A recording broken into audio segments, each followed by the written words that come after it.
morning. Good morning, my friends. How is everybody today? Hello, lurkers and replay crew and everybody. How are you? Good morning, Judy. What's up? We are on part 108 of the Phil Spector trial. We are almost done.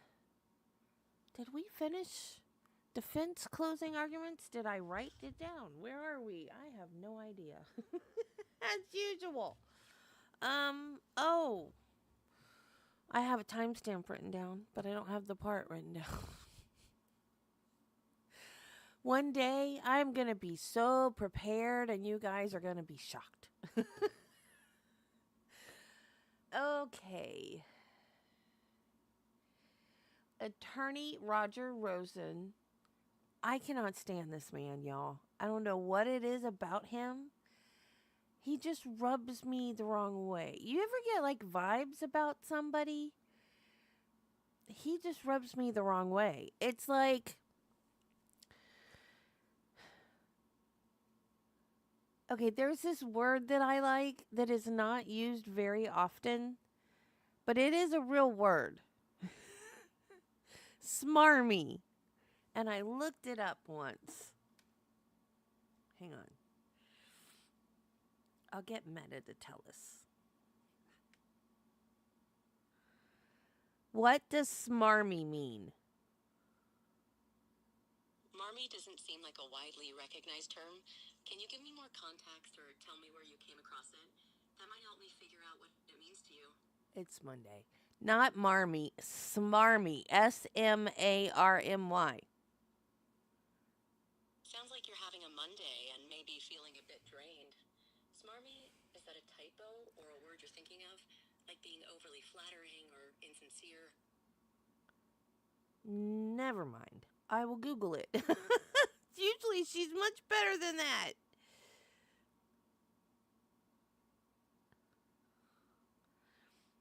Ingratiating and It's Monday, y'all. Ingratiating and wheedling in a way that is perceived as insincere or excessive. So that's the way he comes across to me. Ingratiating and wheedling in a way that is perceived as insincere or excessive. Like when he gets up to cross-examine somebody, he's like, what do you prefer I call you, Miss or Mrs. or, and then like he just like asks some questions that don't make any sense, that aren't relevant, like just trying to be funny, I guess, and they're stupid and his jokes fall flat, and so like he's trying to build up a rapport with the witnesses and it just isn't working. And I don't like people like that. It rubs me the wrong way. There's a guy like that at one of the shops that I go to in Gainesville, and he's a very nice guy. Very, very nice guy. But that's the way he comes off. Like, I'll be like, okay, I want such and such. And he's like, yes, ma'am, I'll get that for you. I'll get that for you right now. Yes, ma'am. Yes. And I'm just like, dude, just get it. I don't need all the yes, ma'ams. And it's not necessary. So... And so that's the way Rosen comes off. Like he's trying to be everybody's best friend, and like it's not. I don't think attorneys should be that way. Like, and it was like that in the last trial that we watched. The Jim McIntyre thing. The prosecutor, the guy, he did that with his witnesses too. It was like, where do you work? Are you married? Do you have any kids? Only he didn't do it with an attitude like that, though. He did it like he was just questioning a witness. Like it was just irrelevant questions. So it didn't bother me it bothered me a little bit, but not as bad. But like people that like go out of their way to just be like super like syrupy, sweet, nice, it's just like, So Rosen is not my favorite attorney. I like Linda though. Okay, so those were my thoughts on Rosen. Attorney Roger Rosen, who headed the often fractured defense team during the long trial, asked the judge to relieve him and attorney Bradley Brunon, is that how you say his name? Brunon from further representing Spector. Huh. Wow. That surprises me about Rosen. Superior Court Judge Larry... Superior Court? I didn't know he was Superior Court.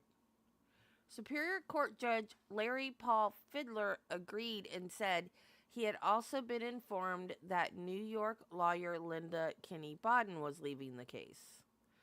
Only Christopher J. Plord and Dennis Reardon were expected to stay on the team. So who... I can Google that too. Or ask Meta if she's done with her Mondays. I wasn't the one having a Monday. She was. Who were the attorneys in Phil Spector's second trial? Great question. In Phil Spector's second trial, the attorneys weren't as clearly defined in a single source as we'd like, but we do know that Linda Kenny Baden played a significant role. She was part of the defense team in the first trial and took the lead for closing arguments. Bruce Cutler, who initially represented Spector, withdrew due to differences in strategy. Dennis Riordan was also part of the team and seemed to stay on for the second trial. Other attorneys like Christopher J. Plord were expected to potentially stay on depending on Spector's new lead counsel. That did not answer my question. She's having a Monday, not me, because usually she answers everything I ask her. She's doing, because I'm doing it online. That's why I'm doing it on a stream. That's why she's making me look stupid because she's being stupid. Okay. Good morning, Jill. Okay, I did not do the poll. To be honest with y'all, I forgot about it.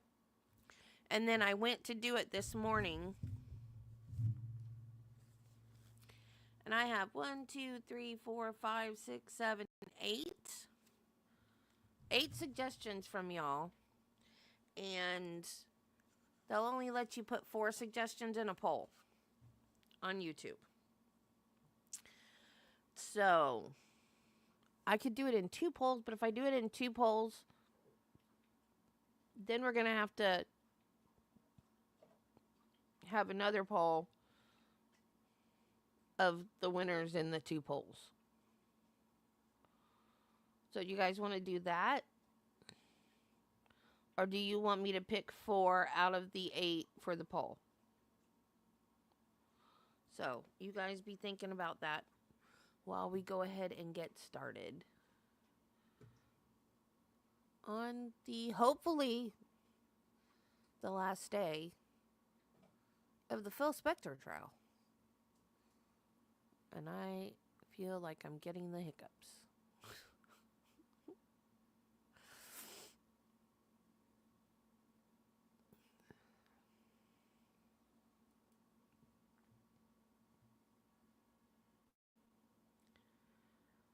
Why is that a question mark, Jill?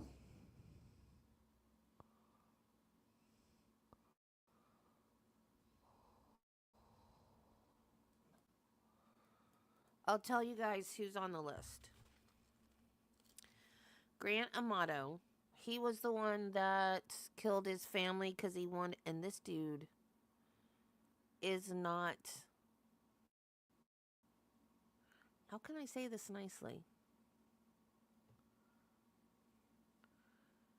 He's not very attractive. He was spending... Okay.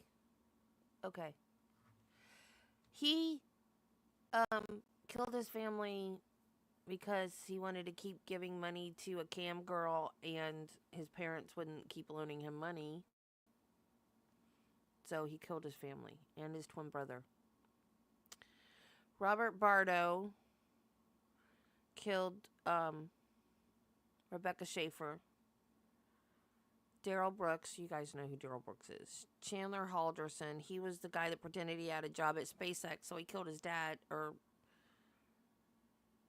he killed his family, but I'm not sure who all he actually killed, so they wouldn't find out the truth. Betty Broderick, she killed her husband. That lady is cray-cray. Robert Blake,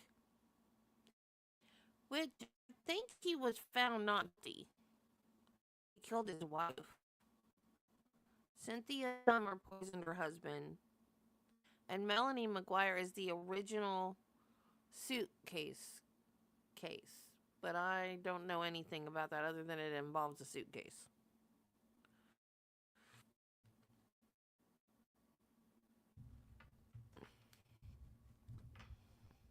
And there's a couple more that I'm interested in, but I have to do some more research because, like, the staircase trial, that was more than one trial, I think, because he was in and out of court with that.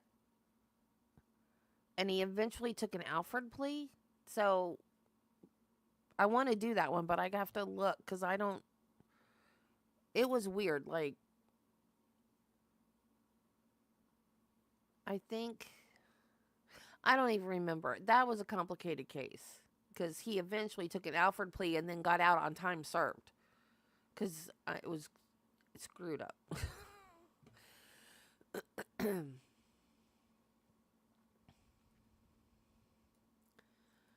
I think we were on the last. Were we on the last of her closing?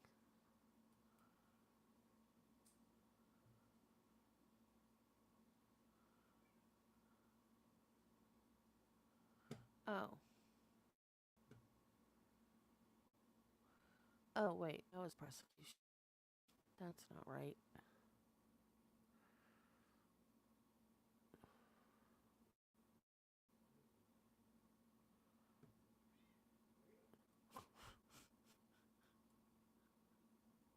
Travis and Shadow are having a conversation.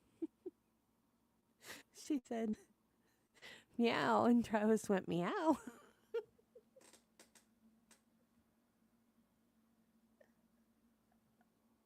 Hey, Terry.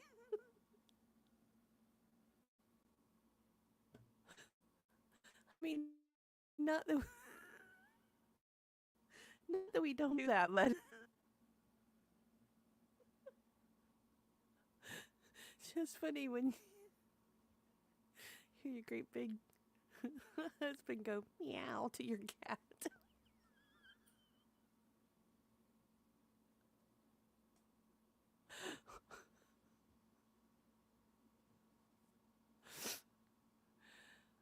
That's one of the things I love about him, though. We went to Disney World once, and there were uh, ducks. There's baby ducks. The mama duck was in the water, and the baby ducks couldn't get to her. Travis made us stand there till every single baby duck found its way back into the water to be with the mom. And I'm like, we're at Disney World. Can we go ride some rides now? And he's like, no. That's when we were dating. So that was good. That was like, okay, he's a potential.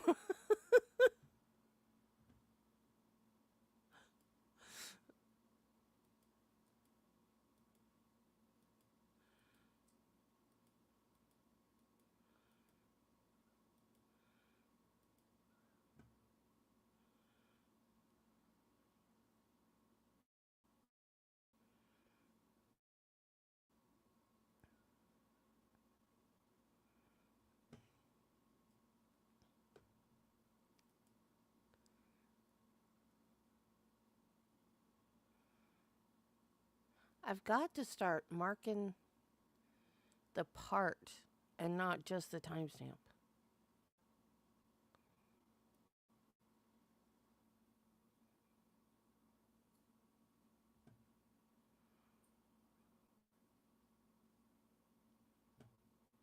All right, we're back on the record. The parties are present outside the presence of the jurors and the alternates, yes. Go ahead, briefly. I know that you want to get this moving. There are three things that I believe need to be cleared up, the last of which is the most egregious. There are two misstatements of law that Ms.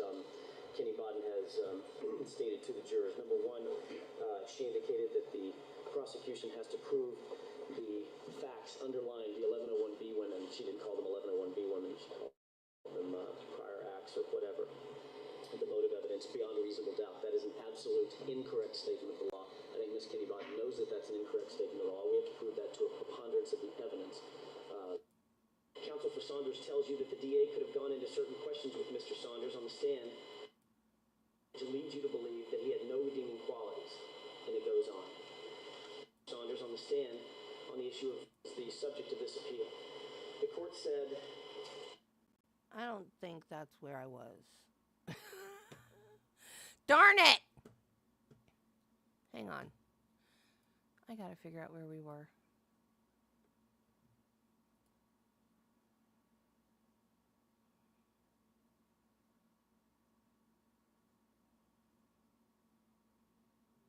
Of course, now my channel's not gonna load because I have everything else up. I don't think we were on this video. I think it was a video.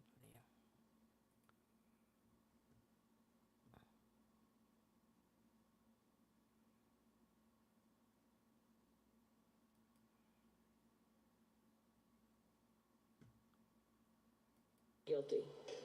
We have sacred laws in this country that govern our country, that ensure our civil rights.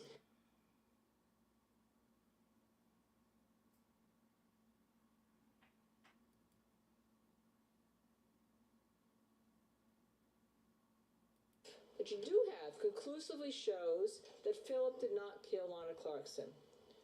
Does it? Because you're going to be asking yourself, well, does what the defense told me, is that true? I suggest to you that when... All right, we're back on the record. The parties are present outside the presence of the jurors and the alternates, yes. you want to get this moving. There are three things that I believe we cleared up, last of which is most there are two misstatements of law that Ms. Kenny Bodden has stated to the jurors. Number one, That's okay. I thought we did. Okay. The facts underlying the 1101B1. I thought it sounded familiar. Whatever. The motive evidence beyond a reasonable doubt. That is an absolute incorrect. I thought it sounded familiar, but I thought we quit while she was still talking. And I've got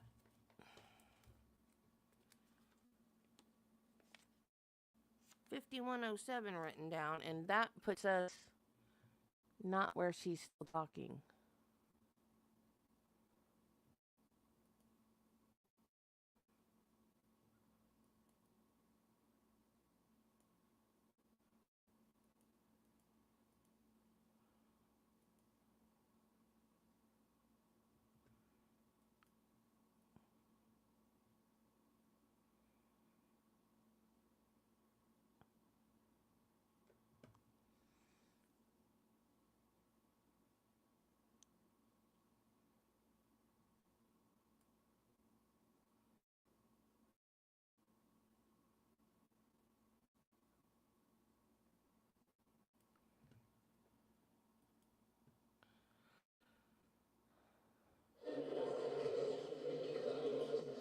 All right, we're back on the record. The parties are present outside the presence of the jurors and the alternates, yes. Get this moving. There are three things that Oh, no, that was right. That's right. I remember. She was done, and there was just something outside the presence of the jury. Yeah, outside the presence of the jury, and we stopped there to go to the hearing. That's right. I remember now.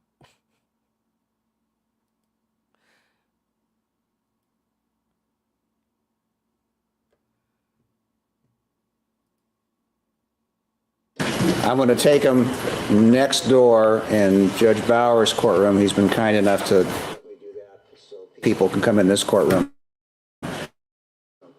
I just don't know whether we can do it in 15 minutes. I'm going to bring the jury back at 1:45.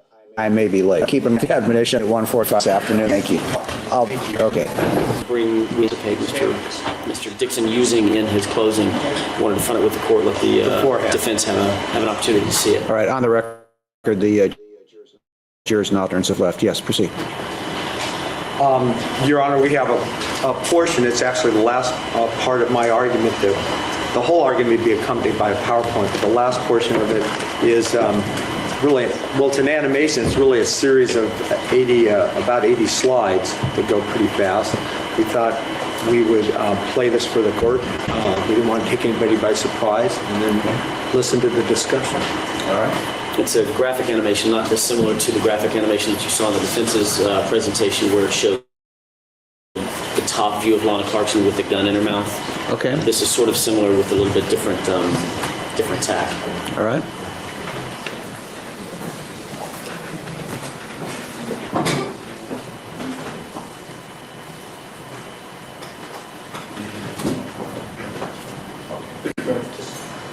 Go ahead.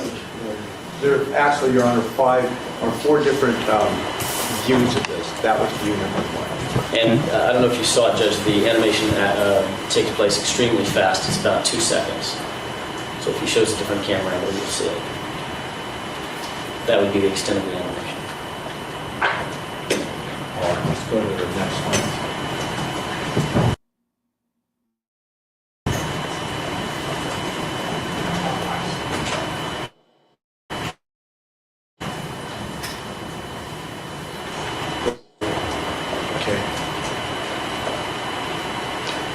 Fourth camera angle.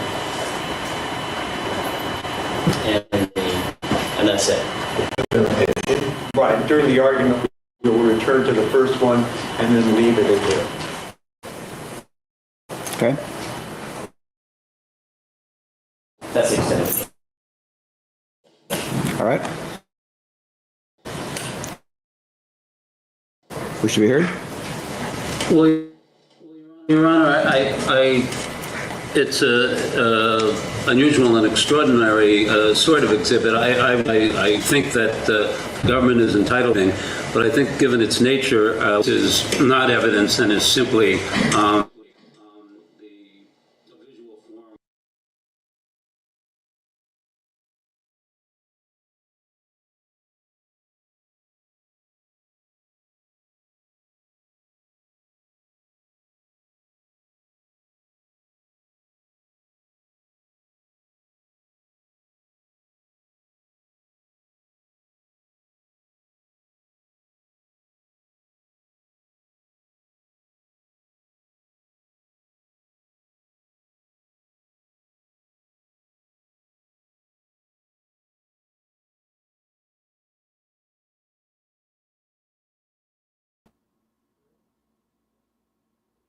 StreamYard saw me reach for the mic and it crashed.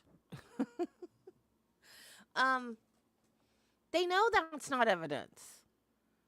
The judge has already told them that whatever, when the lawyers get up and talk, that's not evidence. And it's not going to go back with them. So if it doesn't go back with them, they know it's not evidence. Bye. Love you. Doesn't make any sense for them to... I don't understand why they let this Reardon guy on at the very end of the trial anyway. Like, what does he know? He just got there.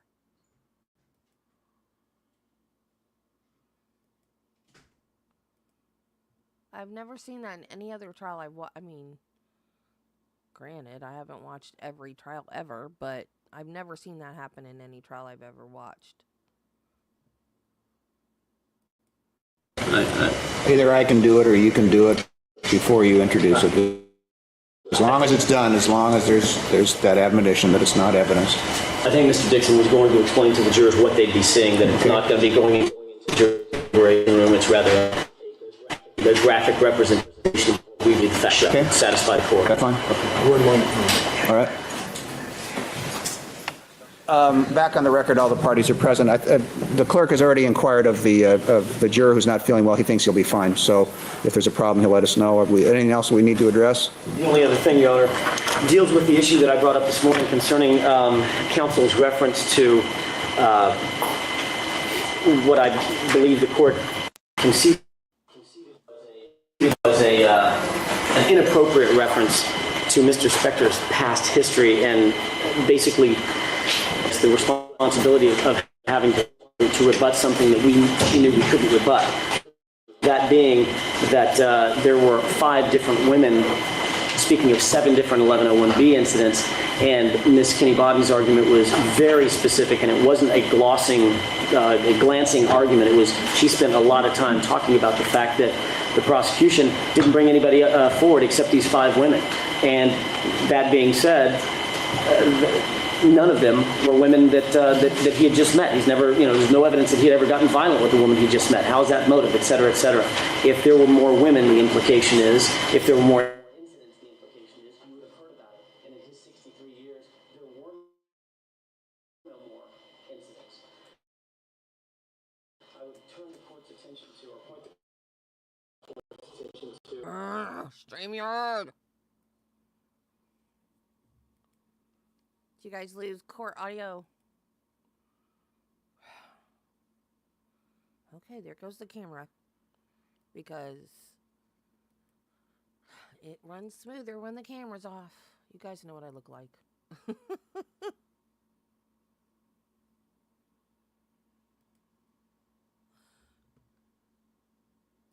versus Hill and Saunders. And there's a little bit of language that I'd like to quote. Okay. When, insofar as fashioning some kind of a remedy is, and by the way, I preface this by saying that Mrs. Kenny Bodden did not rectify or remedy this situation. She did others, and that was fine. I have no problem with that. But with regard to this situation, it was rectified. In Hill and Saunders, and by the way, for Cal 2nd, 536, I'm looking at page 559 and 560.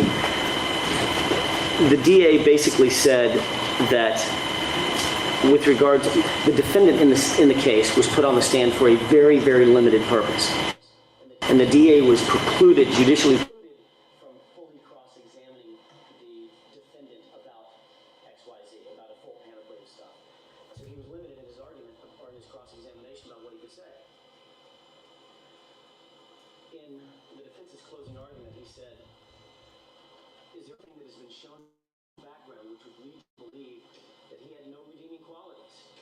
You saw him testify on the witness stand, although it was in the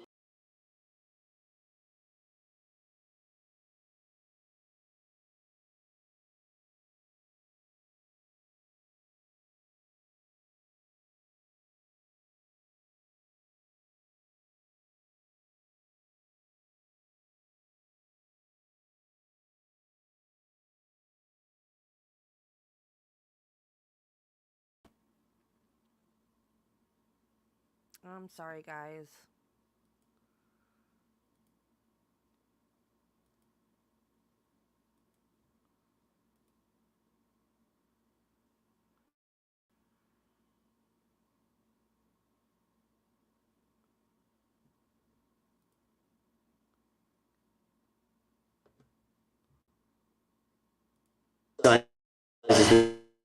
the statement. At that time, the district attorney could have made certain showings. There were none made. And it goes on. The prosecutor, in turn, in his rebuttal argument, indicated, counsel for Saunders tells you that the DA could have gone into certain questions with Mr. Saunders on the stand on the issue of voluntariness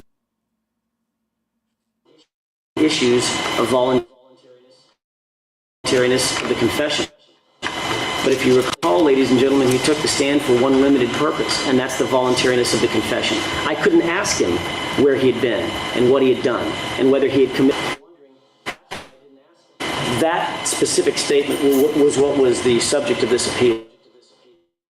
The court said, in holding that the prosecutor's comments in rebuttal were appropriate and provoked by defense counsel's foregoing improper argument that the prosecutor had failed to attack Saunders' background while he was on the stand, and that as a consequence, no showing had been made that Saunders was without redeeming qualities. We have therefore held that a prosecutor is justified in making comments in rebuttal, perhaps otherwise improper, which are fairly responsive to argument of defense counsel and are based on the record.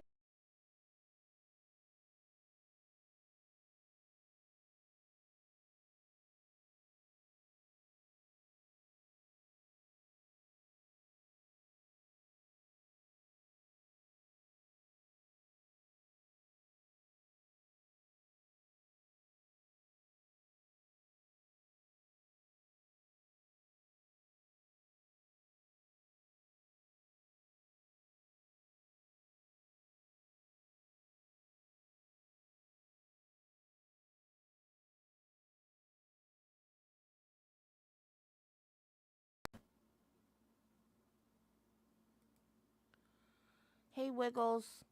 Happy Monday. This is getting on my nerves.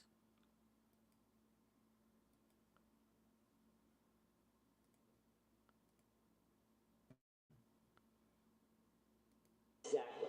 We were legally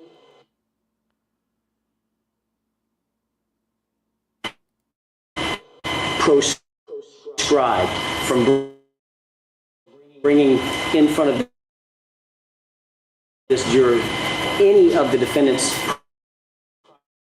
prior bad acts, any 1101B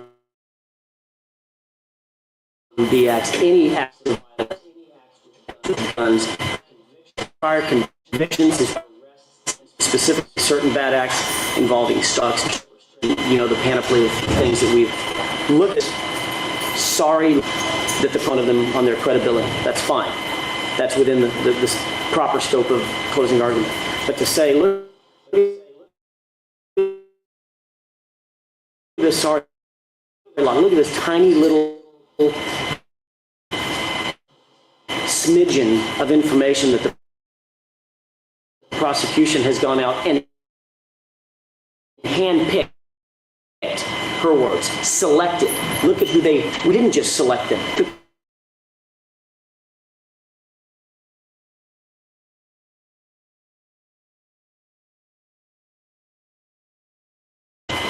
Based on this case, Phil and Saunders, it would be my request to allow Mr. Dixon in his rebuttal argument not to get into the specifics of each of the other 12 or 14, suggested that we selected these 5 women and that there's no other information out there. In over 63 years, there's these 5 incidents kind of hanging on their own, anonymously or by themselves. That is, in fact, incorrect. The court made a determination as to which incidents of prior conduct would be admissible to you. However, the record does indicate that there are many other acts of violence, acts involving women, acts involving guns, including an act involving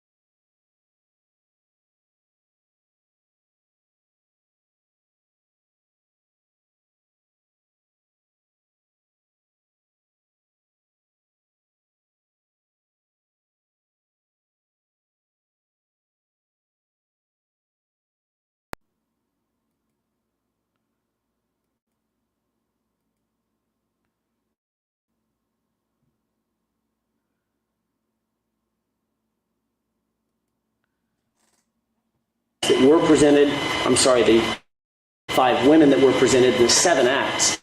However, it is an incorrect statement to suggest that we simply selected these and picked them and presented them to you. Something of that order. All right. I'll hear from the defense. And first of all, I commented when it was raised this morning that's exactly what was happening, that the and tried to turn it into a sword. And Ms. Kenny Bodden said she would correct it. You didn't. No, I think I said that there was that this was only used for the purposes of motive. I thought that's what I said, and I was only talking about them on the issue of motive and whether he did this to women he knew when they wanted to leave. And that's what I thought I'd corrected it on. I mean, I did say that when I got back up there. Yes, Mr. Reardon? Your Honor, the solution that the prosecution proposes... That goes too far. Yes. Okay. What the court...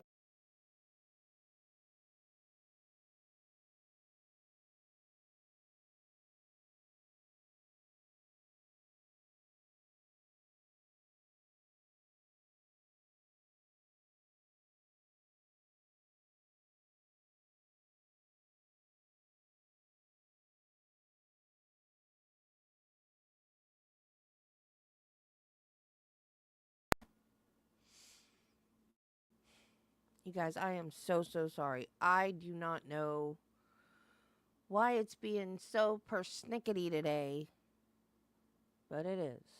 I don't know what's going on.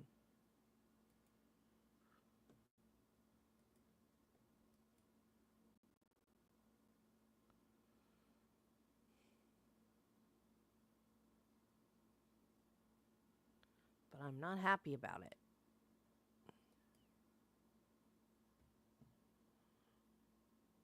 Remarks were that, hey, they didn't call women that they could have as to his good character or other acts.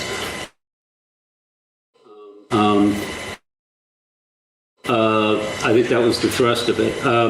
We cannot inform the jury that they should consider, or there was other evidence that is saying to call anyone else, other people, although the other people they attempted to call were not witnesses that should have been heard by this jury because they had no relevant evidence. I would propose that the court instruct the jury that during her closing argument, Ms. Kenny Bodden referred to the testimony of 5 women who testified as to prior incidents not charged in this case involving Mr. Spector. She suggested that the prosecution could have and should have attempted to call other witnesses. I hereby instruct you that whether the prosecution should have, could have, or should have called other witnesses is not a matter for your consideration. Thank you, people.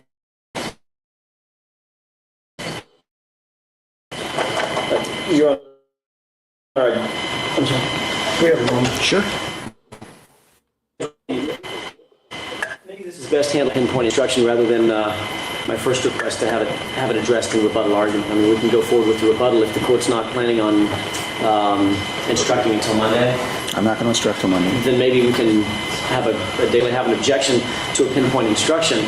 I don't want the jurors to be left with the idea just hanging out there that we did something, hand-picking or cherry-picking witnesses over a 63-year span of time. So I think I can come up with something. You're free to look at, each of you is free to submit something basically along the lines. It would seem to me to point out the test. What it should do is saying, well, you certainly are allowed. That explains a lot.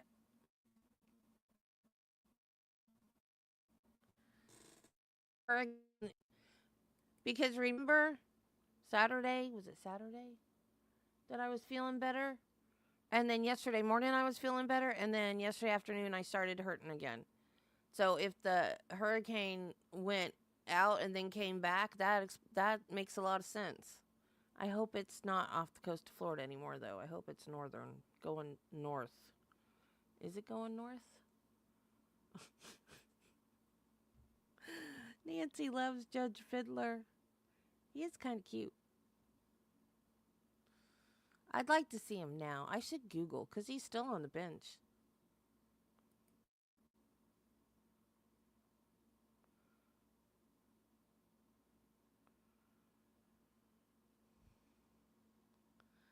It's almost over. Okay, we're going to just skip this part, because it's almost over. We're going to go to the next part. And as opposed to address. That's fine. That's fine. All right, let's bring out the jurors. And while the jurors are coming out, can I see Mr. Rosen and either Mr. Jackson? Why did you come up, Mr. Jackson? Let Mr. Dixon worry about his argument, okay? I want you to be, you need to be focused. Other people need to be focused. It's just a, no?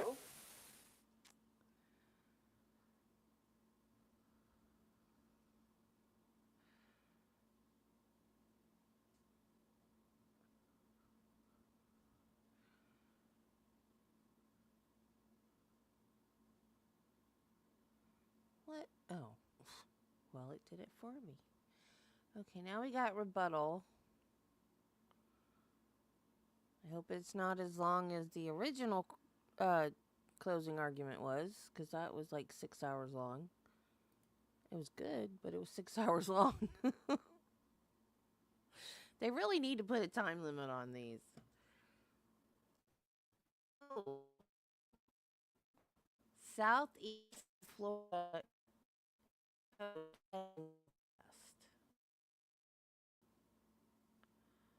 Oh, good.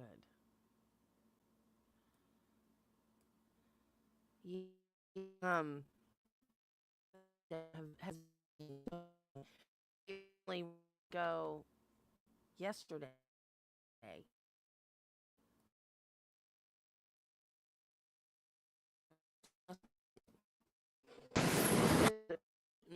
Like crazy. They still had the parade last night though, but the lightning was bad. Earlier in the day it was raining, pouring down rain, and Haunted Mansion was down for hours yesterday, but they finally got it up before the party. If Haunted Mansion goes down at the Halloween party, I'm going to ask for my money back. It's not going to happen, but I'm still going to ask for my money back. All right, the jurors and alternates are present. Mr. Dixon, are you ready to present your final argument? Yes, thank you. Thank you. You may proceed.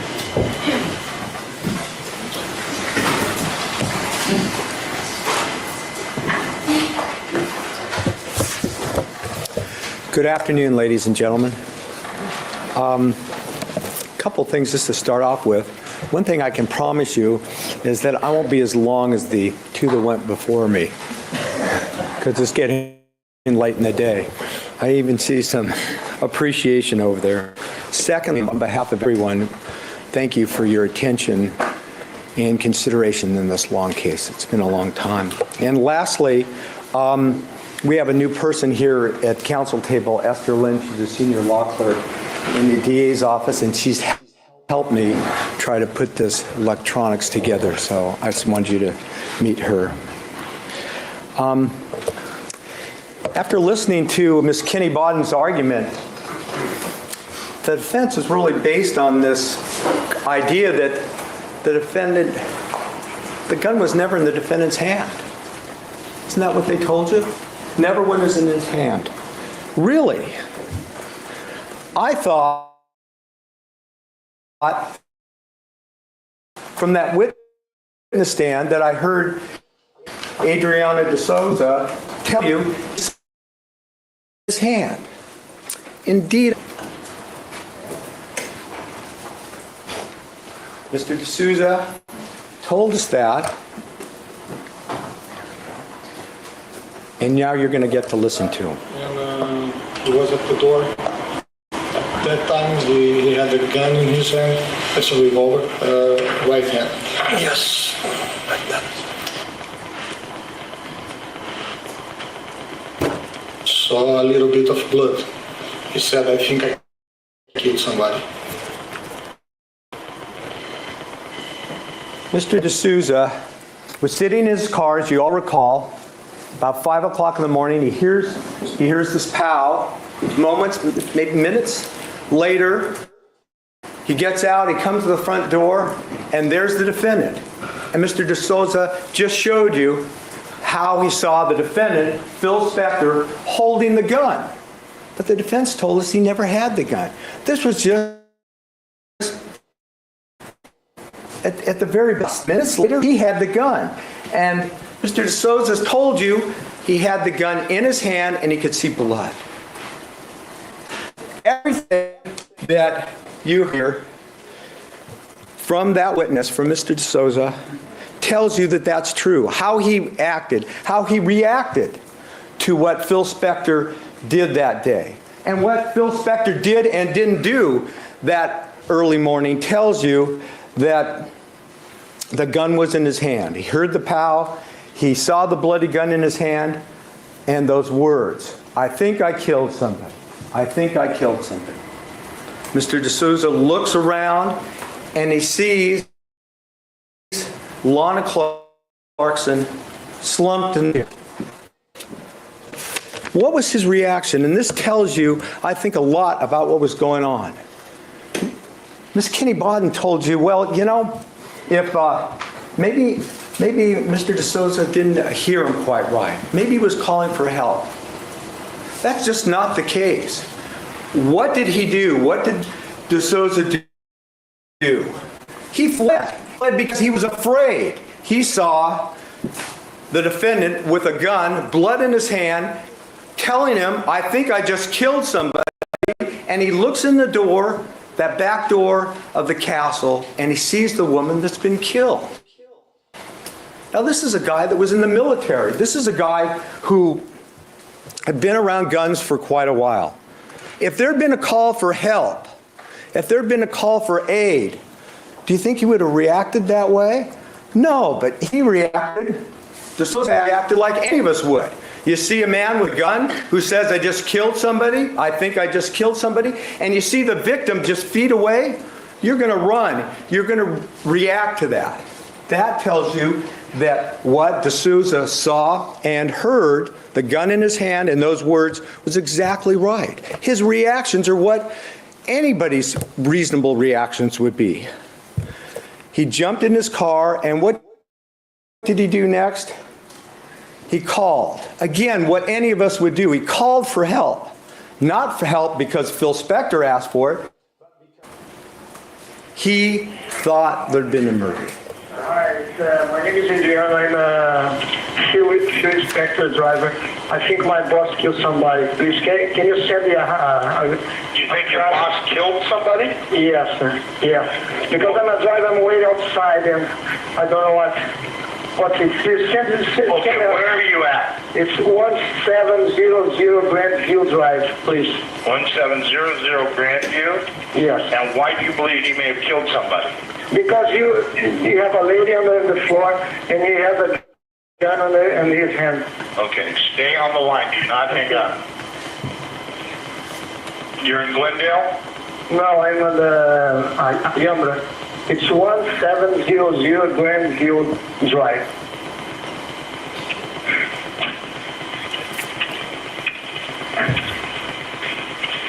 Did you hear him shoot or anything? Yeah, I heard like a noise, and then he opened the door, and I think I killed her. And then I'm outside the castle. Okay, stay on the line. Do not hang up.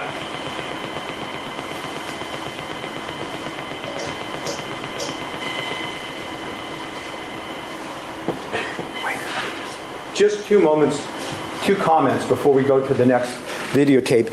In that, and I wish I could have held it, but I don't quite have the PowerPoint skills of Mr. Jackson. But as we read that all up there, you can see and you could hear where the CHP officer asked, or Mr. D'Souza told him, he had a gun in his hand. This is just moments after Adriana D'Souza saw the gun in his hand. This is the best evidence, I suggest to you, that you could have. This is almost contemporaneous. This is what he had, and yet the defense says there's no gun. Of course it's in his hand. He saw it and he reacted like any of us would react to someone who has a gun, who says he just killed somebody, I think I just killed somebody, and you see the victim. And here to go on is the call. Oops, we're going to go back. Yeah, there we go. Okay, Esther, thanks. This is the call, the transfer. You recall that the CHP call is transfer to Alhambra because of the jurisdictional differences.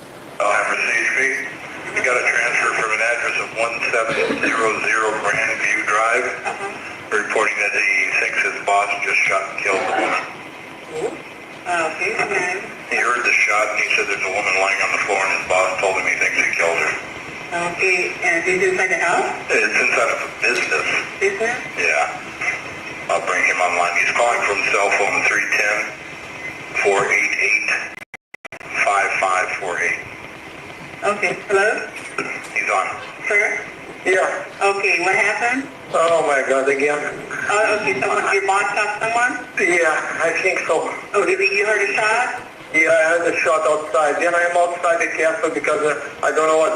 Is this a resident? No, it's a resident. Okay. Have you seen your boss? Yeah. He had a gun in his hand. Oh, and where's the man now? Yeah, come here. Sir, where's the man?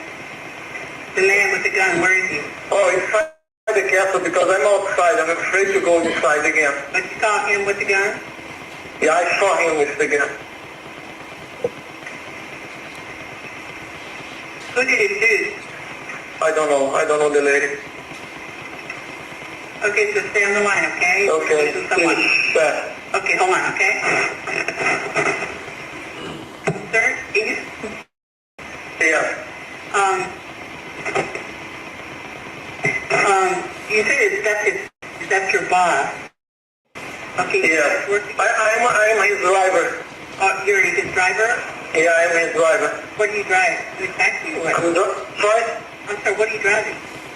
I'm driving Mercedes. So where are you driving him to? Oh my God. Looking up the street, follow us. Okay. Okay, so Possible shots fired. You're the Grandview Drive at the Capitol. No, I'm a private driver. Have you heard one shot? Adriano. And it stated he saw his boss Okay. holding his And hand boss's name? possibly shot at Yes, one sir. at the Capitol. 1700 South Grandview. Phil 10 Spector. miles further. Phil? Spector. Phil Spector? Yeah, Phil Spector. That's his name? Yes. S-E-A-L? Phil. C-H-I-L. Spector. Is he Asian or white or? Sorry? Is he male white or Asian? Is he an Asian person, a Hispanic person, or a white person? No, it's a white person. And his name is Phil, C-H-I-L? Yeah, Oh, Phil. Phil. Phil, yeah. Phil Spector? Okay. Yeah.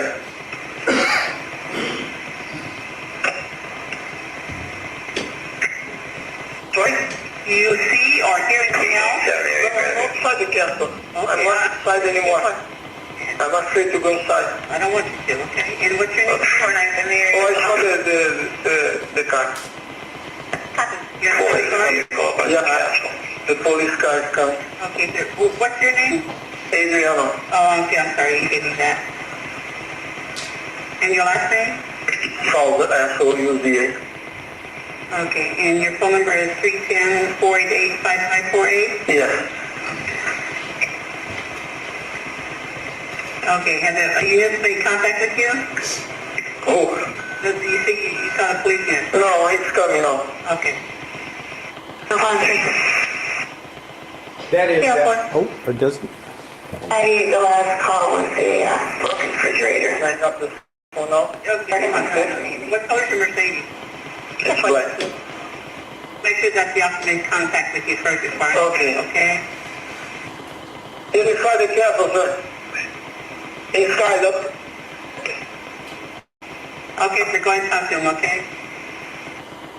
That ends the tape, I'm sorry.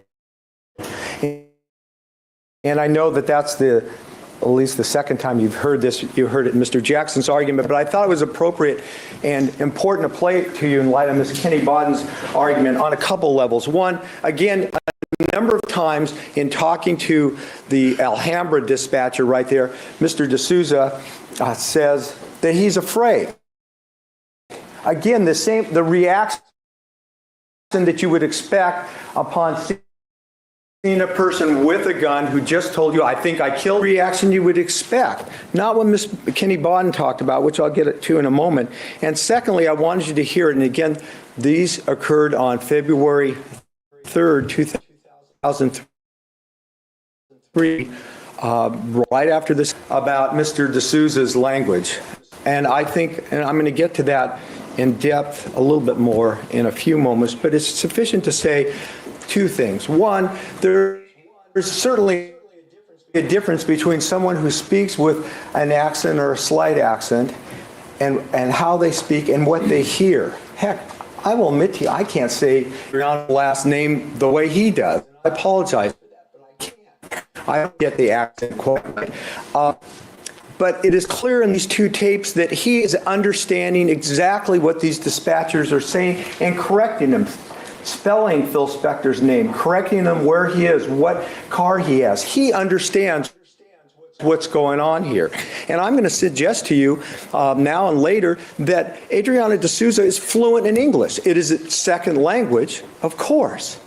It's not his native language, but he isn't fluent in it. Anyone who could stand up to Mr. Brunon for 3 days on cross-examination without an interpreter, you saw him up there, now granted that's a few years later, that's why we wanted to play this, is fluent in English. I'd have a hard time standing up to Mr. Bruno on cross-examination. Maybe any of us would, just as an aside, and this is just the argument.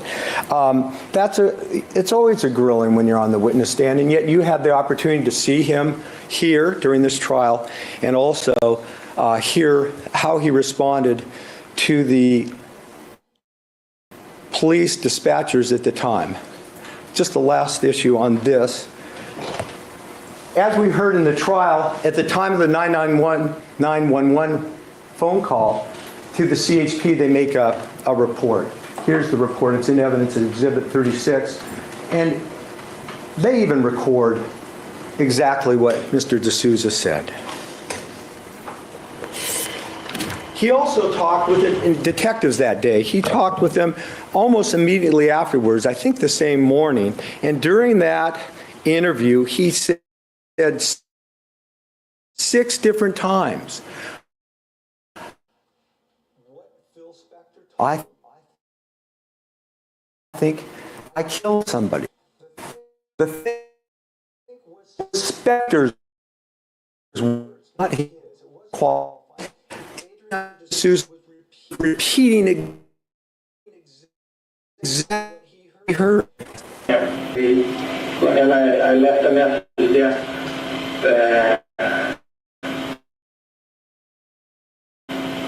So Michelle, you have to come here, and I think Mr. Spector did somebody, and please give me a call. And then when I arrived here, I opened the gate. You have to come here. I think Mr. Spector killed somebody, but please give me a call. It's like this. Okay. Yeah, and he says to you, what again? He said, like, I think I killed somebody. I killed somebody? Yeah, somebody. Okay. So I took the car. You got out of the car? Yeah, I got out of the car. And what did he say? I think I killed somebody. First I was paying attention to him. I killed somebody. Then I saw the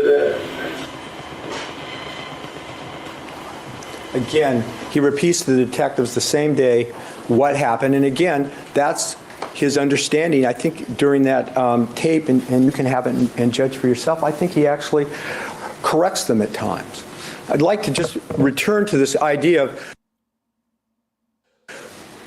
they say Phil Spector didn't have this gun. How people reacted, how Adriana D'Souza reacted, and how Phil Spector reacted at the time that Spector showed up at the back door, gun in hand, and made that statement. Let's look at what we just looked like someone would react if they saw a gun, saw a dead body, and the Perjury Act. Now, Mrs. Kenny Bodden talked about this a little. If Adriana D'Souza went up to that back door and Spector didn't have a gun in his hand and said, I need help. What do you think a guy like that, you saw him on the stand, you know his background, at least what was testified to here in court, his military background, his military. Do you think he would have run? Suggesting to you is that Phil Spector was at the back door, didn't have a gun, and just said, I need help. Help, someone's hurt. Would his driver run away? Flee to the car? Call 911? No, he would have gone to help him. That's what any reasonable person would do in that situation. But D'Souza didn't do that because Spector didn't do that. He didn't ask for help. He said exactly what Adriana D'Souza said. And what else corroborates that? What else makes you know that that's what happened? What Spector himself did or didn't do. He didn't call 911 for help. And we've talked about this a lot, and I'll talk as this is going on. There were, 14 different telephones that Detective Mark Lillenfield came in here and got on the stand and told you that he took a tour of the castle and found all these phones, checked that they were in working order. There were a lot of phones. There was a phone. You went to the jury view at the castle. There was a phone that far away from where Lana Clarkson was, a working phone. There were 2 telephones in the defendant's valise or briefcase on the other chair. You saw that chair, or a chair just like it, in the foyer near the back door. There were 2 cell phones in that chair. He never called for help, never called 911 for help. If what happened is what they're saying happened, wouldn't a reasonable person call for help? Oh my gosh, there's a dead woman here. Help her. I mean, even jumping ahead to the so-called science, spine is transected, but not all the way, who's breathing for 2 to 4 minutes. Wouldn't that made Spector even more likely to call 911 if he thought she was alive? No, not a call for help at all. Why? Because he murdered her. He killed her. He wasn't trying to help.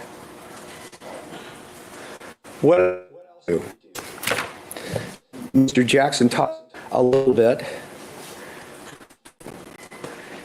And there's going to be a jury instruction on this for your consideration. He planted the gun next to Clarkson's feet. From what we've just talked about, I suggest to you that there's just no question that Phil Spector walked out to that front door, had the gun in his, as I recall it, right hand. That's what Adriana D'Souza, I recall, showed you from the witness stand. Then he placed it underneath Lana Clarkson's left foot, right there. From what Dr. Harold, and I believe Dr. Harold testified about this, there were blood transfer stains on Lana Clarkson's hand right there. Oops, I went too fast. There you go. Right there. And my recollection is that Dr. Harold testified to that and told you that those were transfer smears. Lana Clarkson's spine was transected. She couldn't move. I suggest to you that the evidence shows that the defendant walked back in, realized what was going on, and tried to put that gun in her hand and then planted on the floor to make this, to stage this. This was a staged crime scene. The defense is trying to tell you it is. So you can review your notes, and I am hesitant sometimes to dig too deep into my memory because I'm worried that those pages will start flipping and somebody I'll pull up a note that's not quite right. But that's what my memory tells me, and we'll see what yours does. What else did he do?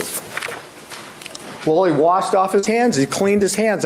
Miss Kinney, and I'm going to digress once in a while and try to answer a couple things that she said. She said, well, no, that couldn't be because Lana Clarkson's DNA was on his hands later on when he was tested. Well, that's true. But we know he went, because Lana Clarkson couldn't move, he went, got that diaper out of the bathroom, put it in the toilet, and tried to clean off her face. Tried to alter the crime scene. Washed his hands. He got his hands full of water, and when he's wiping her face, he's rubbing, among other things, off GSR. So how did he get the DNA, Lana Clarkson's DNA, on later? Remember, he's got DNA, her blood, in his pants pockets. Likely, probably, he put his hands in and out of the pockets between that point in time and when he was arrested? I think so. We talked about wiping off her face and wiping the blood off from the gun. Miss Kinney Bodden had a problem with that too. Again, I'd ask you to check your notes and recall Dr. Harold's testimony, the criminalist from the sheriff's lab. Mr. Jackson's question death, but why, in her opinion, the gun had been wiped off because of where the blood was and wasn't on the raised areas of the gun. I hope you'll check that.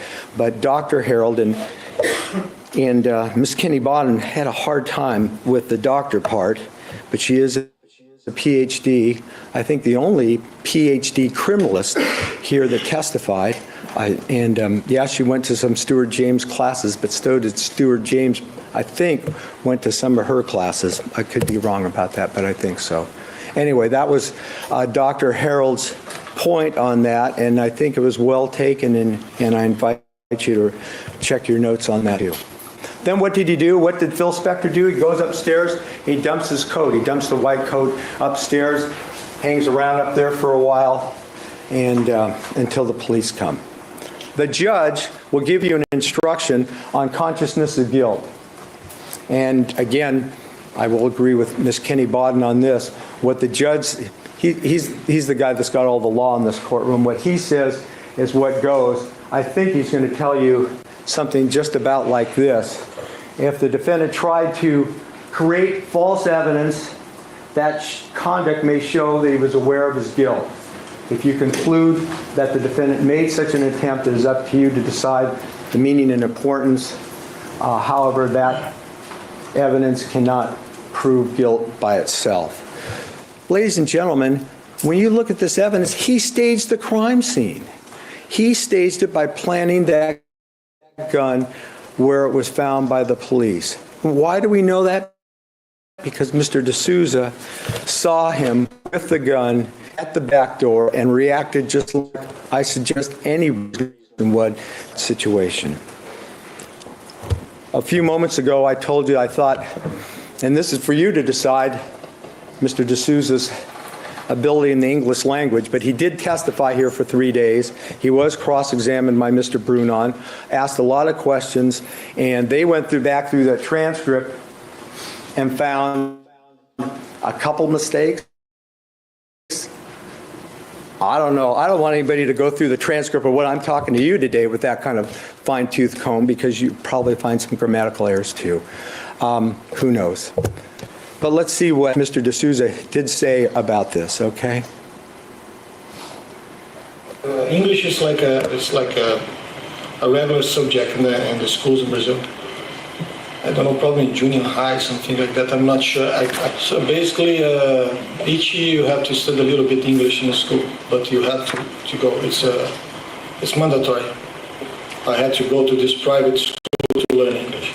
The first university that I went was a public university, like we have over here, like UCLA, USC. As I stopped going to the university, I went to Army. Sometimes like 5 days a week, depends what time the Army release me. No, I went to a school in Santa Monica and they applied for a student visa, then I went to my country. It's a school in Venice. It was like for people that from another country that they don't have like money to study. I went there just like to try. And I studied like a little bit over there, like probably 3 or 4 months, I think.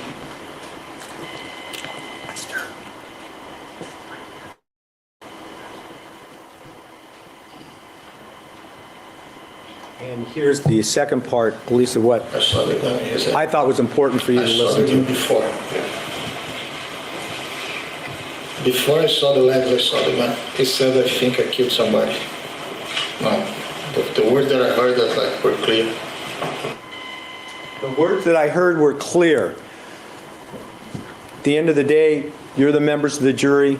You're going to decide what happened here. But I suggest to you, based on everything that you've heard, the phone calls at the time, the testimony from Mr. D'Souza, everything that you heard here, including the point I was trying to make. D'Souza reacted to finding or seeing the defendant at the back door with the gun, tells you that's exactly true. The words that Mr. D'Souza heard were clear. Mr. Jackson often told you that he wanted to let you know when he was switching gears or guideposts, or I'm not as good at that, but I will tell you that I'm going to talk about something else now.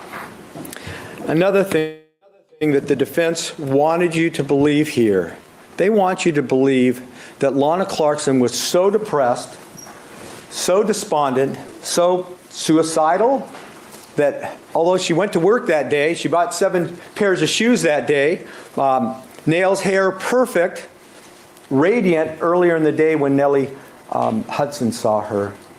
that she went with Phil Spector to his house, rooted around there, somehow found a gun and went, oh, this is what I've been looking for. I need to end it all.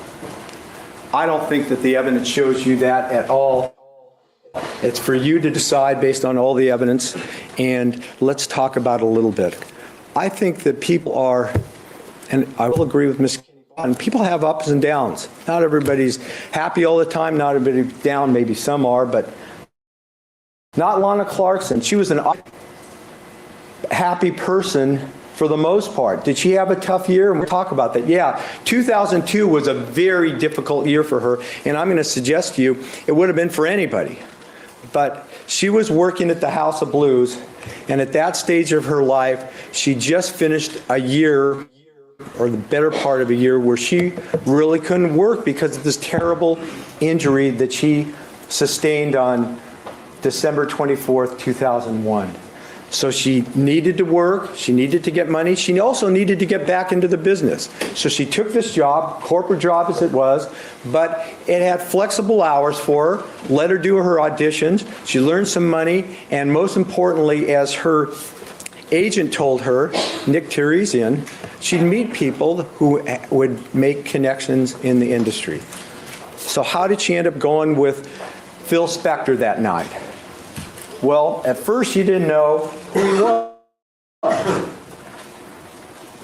This is... Yay, Nancy! Thank you so much. Yay! You have been with me since the beginning, and I love you so much. She didn't know who he was at all. She thought he was a woman at first, but as I got ahead of myself here, excuse me. This is just a picture of Lana Clarkson, I think it was Neely Hudson. And you can see the terrible injuries that she sustained that you've all heard so much about, and the cast or whatever mechanical device was there. Again, anybody in that situation, I think, clearly Lana Clarkson had a tough 2002. But she had plans for 2003. She wanted to work again. She wanted to make contacts. She was even going to be, I think, an MC at a House of Blues party. She was excited about new auditions. She was writing scripts. She booked a new modeling job. She was taking new headshots for her auditions. And people thought she had talent. I'm sure you remember Mark Hirschfield, the NBC director, worked for NBC. He told her, he wrote this letter, as I recall, words to write up there. I think this was his testimony, excuse me. But he said, I wouldn't have taken the time to write the letter if I didn't think positive things about her. And then we had this gentleman from Fox TV, and his testimony was, again, I get a lot of submissions, but he took time to look at Lana's video, which he found was creative and full of vitality. I think that's what he said, vividly. Okay. And she did a lot of things to pursue her career. That's why she was at the House of Blues. That's why she was looking to meet people and make connections. These are some of the headshots that she did.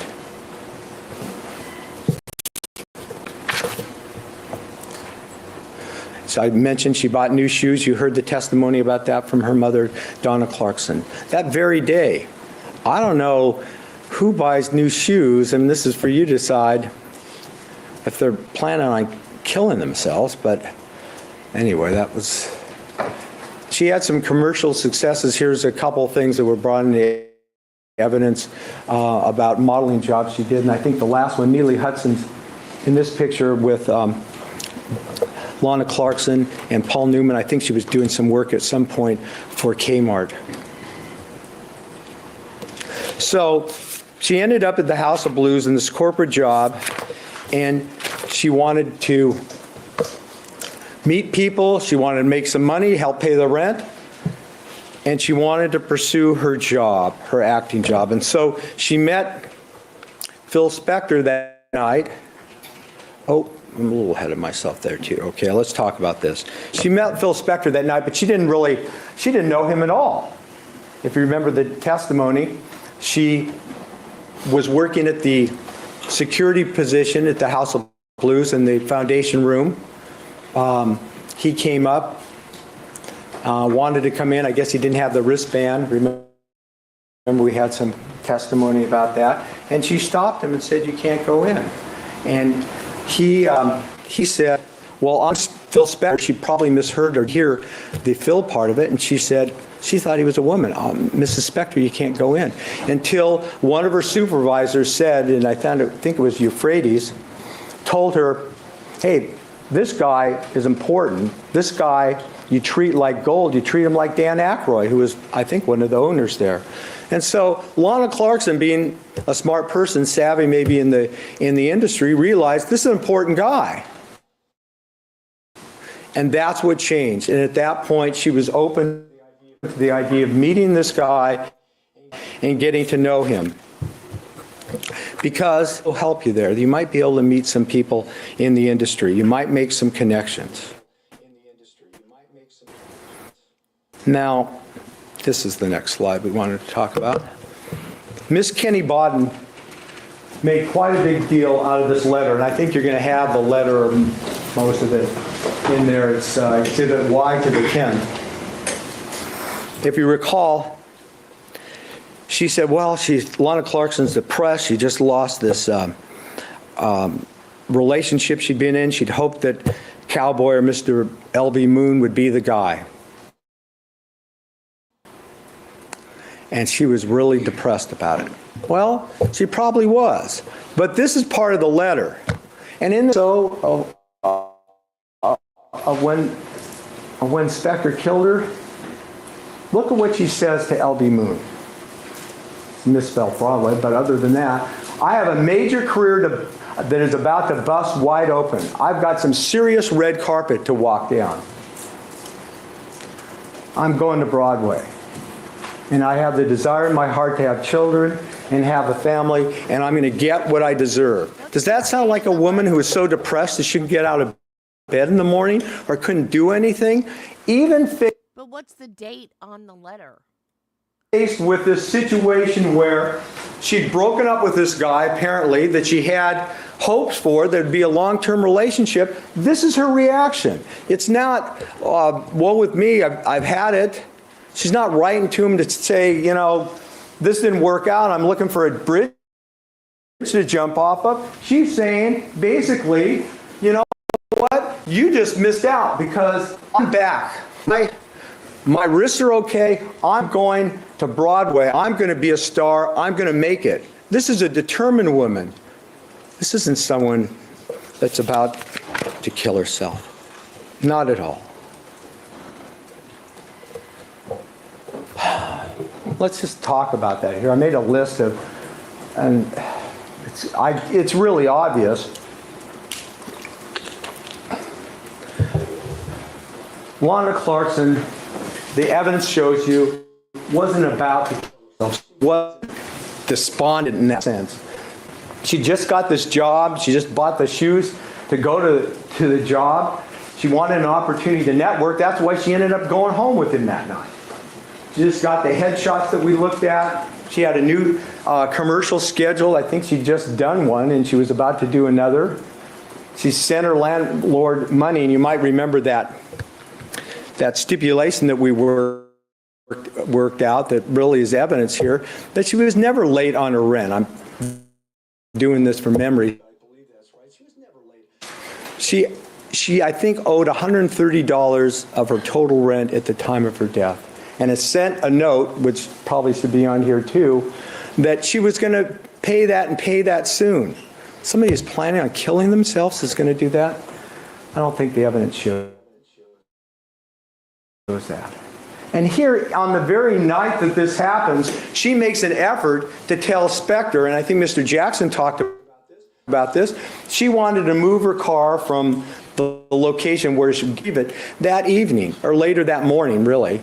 That's somebody who's got plans, going to work the next day or whatever.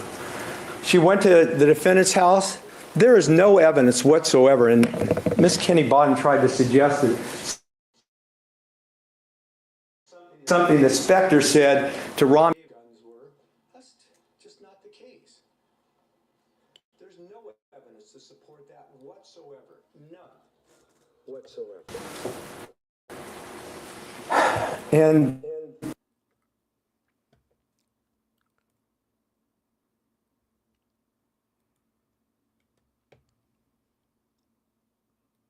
the picture we've seen so many times, she's sitting at the back door with her handbag over her shoulder. Is that somebody who's ready to go? Well, we're going to talk about that in a few minutes. Now, the defense experts talked to you a lot about Lana Clarkson's history. It was evidence that both sides developed. We certainly gave over everything we had, and the defense responded in a like manner on that issue with respect to Lana Clarkson.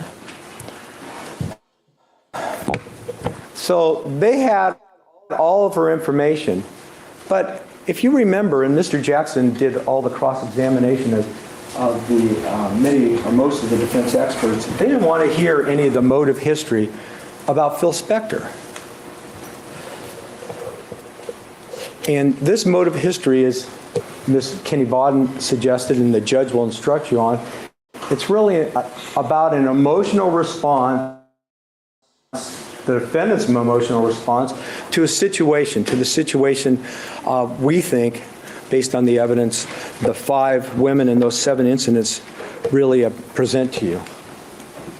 And I thought it was particularly interesting, and I'm going to have to read this part to get it right, that, for example, Dr.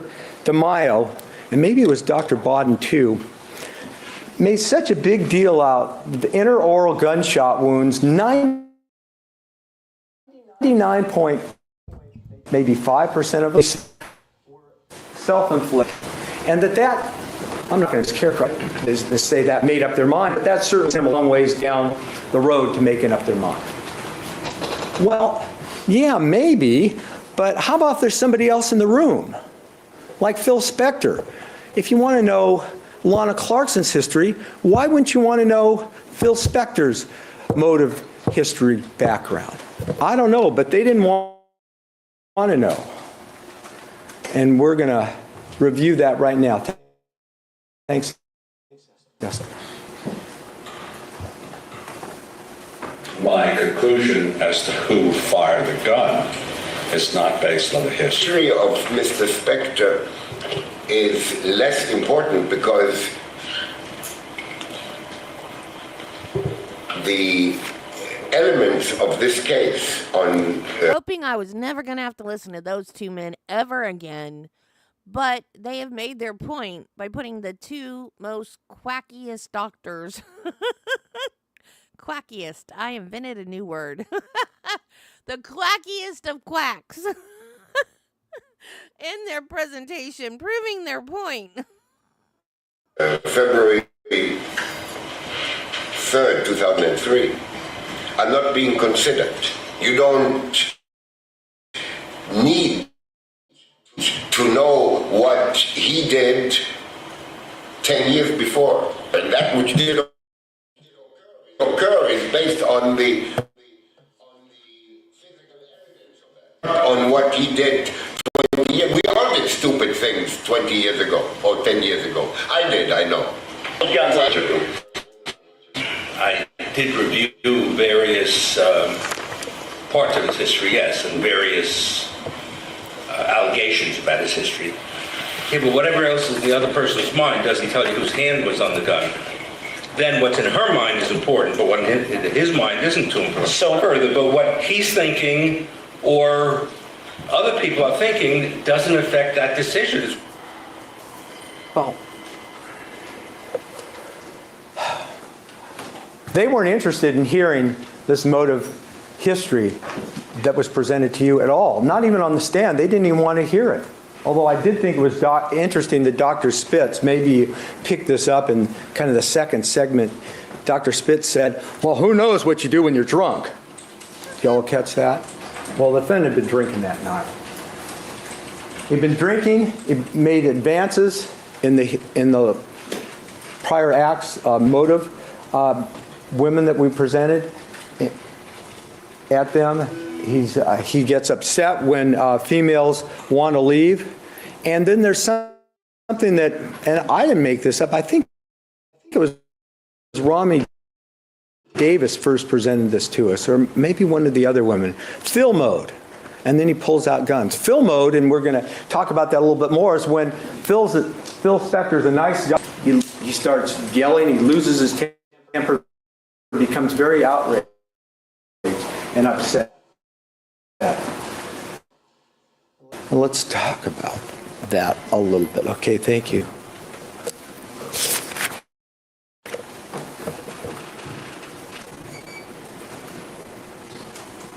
Oh, got to do it again? Okay. I had dinner with him Friday night, Saturday, and Sunday night of that. Philip had, I think, 2 drinks that night. The alcohol consumption appeared for the first time Friday night, and it occurred again Saturday and then on Sunday. Prior to that, he did not ever consume alcohol with me. Well, I was very concerned about him. Did you express that concern? Yes, because I knew he took certain medication, and I knew that mixing alcohol and medication is a lethal combination, and I was very concerned. And then this particular weekend was the first time ever that the behavior was completely and totally different. And it began the first night. I was very concerned, and he didn't want to hear what I had to say. I said, Philip, please don't drink. You take medication. You shouldn't be mixing this. And he didn't hear me.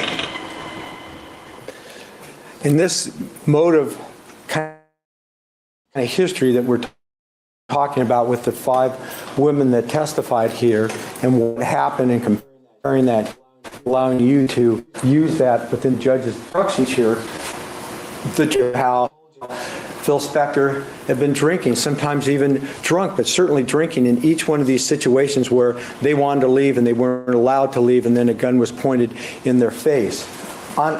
Again, it's for you to decide. Romney Davis told us something very important there, and I think that you can all decide or learn that apparently Phil Spector hadn't been drinking before that weekend for a while anyway. And she, who is a friend of hers, I'm sure you remember, her testimony, their high school friends and just kind of reacquaintance a year or so, going out with Lana Clarkson, February 2nd into February 3rd of 2003. He started drinking, and she was very upset about it. She was very concerned about it. And another part of that, this kind of recipe or mode of history, is the defendant apparently wants to get romantic, have sex with these women. Think back to Dorothy Melvin when she wanted to leave, gun pointed at her head, and she told to get upstairs, take off her clothes. The same thing with Diane Ogden. With Stephanie Jennings in the Carlisle, she was told by Phil Spector's bodyguards to get down to his room. Why do you think that was? It was in the middle of the night. Of course, it was for sex. And the night we're talking about, there was a 3-pack of Viagra, and I think 2 of them were missing, or 1 of them was missing. All those with the perfect nose will remember that there was at least 1 of those pills. And was he interested in the same thing that night? Well, Lana Clarkson was, if you remember, Sophia Hogan, the cocktail waitress at the House of Blues. Spector asked her first to go home with him. So I just want to digress here for a moment and quite a deal about, the test for a bar. We don't know whether or not there was Viagra in the system or not. My recollection is that the evidence showed you that there was not enough urine left in that sample to do the test on it. And even if there was, they allocated didn't have that test, although they could have set it out, but there just wasn't enough urine in it. Again, that's what I recall the evidence being, but your notes will control. Thank you, Ron. No, I just want to make sure you're okay. Or everybody okay? Yeah, Okay, you may continue. Thank you. Another important, at least I hope for you, important evidence is the defendant's state of mind with respect to women and its guns. And you recall that Vince Tenazzo came in and testified. He was the retired retired New York Police Department detective who worked for Joan Rivers, had been for some time in private security. And Joan Rivers every year had a Christmas party on, I think, the Upper East Side. 2 years in a row, Dorothy Melvin was there and Phil Spector was there. And in each of those two parties, Phil Spector had to be escorted out by Vince Tenazzo. And he made certain statements that just showed, well, his state of mind about women. I'm going to let you listen to those. Thank you, Esther.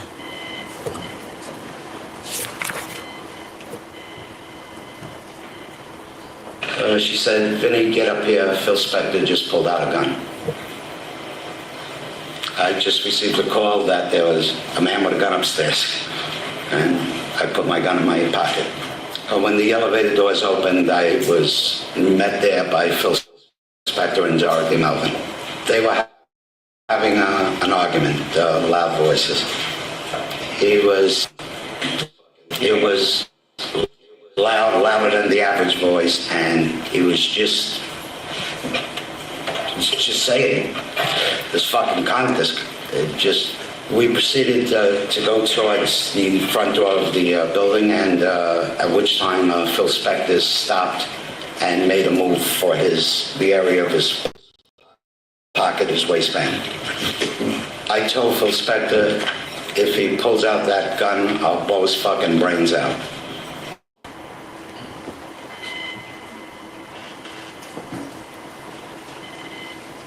And then the second video we'd like you to watch. This has to do with Phil Spector and his badge and his gun permit. Thank you. He was still motherfucking the cunt, this fucking cunt, and we were proceeding to the limo. Phil Spector got in the back, and I got in with him. He first, from his, I believe it was his top pocket, he removed the badge. I glanced at it, but I had other things on my mind, to be honest with you. And then he produced a permit out of his inside jacket, I think, and he handed me a permit. And then he said, that's why I have these permits. I carry a piece, these fucking cunts. And he said, they all deserve a bullet in their fucking heads. They all deserve a bullet in their heads. And we're going to talk a little bit more about the Phil mode that we talked about, but they all deserve a bullet in their head. I think it's important to talk about, just for a moment, the difference between the 5 women that you've heard here in court and testified and Lana Clarkson, because there is a difference. And then there's probably another difference, but there is a difference. Each and every one of them, they knew him.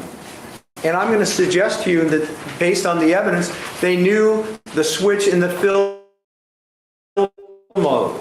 They knew the good Phil mode. Phil, angry, got upset, didn't get his way, wanted to be controlling. That's all for you to decide. But they knew that. They had a relationship with him, and each and every one of them was able, to some degree or another, escape and control that. Remember Deborah Robitel saying, and we'll get to the video or the slide in a moment, but she said she did it by acting very British, kind of like a British nanny. But they all knew him. Lana Clarkson didn't. Lana Clarkson didn't know the nice side of Phil that these women did. So when this happened and he went to Phil mode and pulled out the gun when she wanted to leave, she didn't have that background with him. Now, Miss Kenny Bawden suggested to you, well, she was big. She's a tall woman. She should have been able to overcome that, what she was suggesting. Like Dr. Demise if you were to pick Dr. DeMille suggested that Lana Clarkson should have just reached out and grabbed that revolver by the barrel. I suggest that's for you to decide based on all that evidence, but that had to be a pretty ridiculous suggestion. Who in their right mind would grab a loaded gun? If Esther Lynn here had a loaded gun pointed at me, anyway. So I think the size difference is not very important, but that's for you to decide. Okay. Here we're going to talk, I think, about Phil mode. This particular weekend was the first time ever that the behavior was completely and totally different, and it began the first night, and I was very concerned. He snaps and he turns on a dime and he becomes a lunatic. And then in the middle of his lunacy, all of a sudden he'll have a moment of, huh? And then he goes back to what he was. He was screaming, not being him. He was just like taken over by something. I don't know what, but he wasn't Philip. Just very loud, insulting. He was definitely drunk, and he was loud and demanding. And then, right then, I knew his whole demeanor had changed. And that kind of, I was kind of taken back by that. But you asked me a question as to whether for the whole time, during the day, there would be a different Mr. Spector than at night.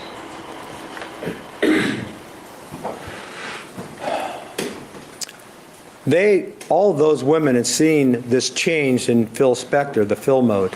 Lana Clarkson, because she just met him that night, I suggest to you, based on the evidence, didn't know that. That's what was the difference here. When he pulled out the gun, perhaps she didn't know that she could just be British in the chair, that she had bruises on her arms. Struggle? I don't know, that's for you to decide.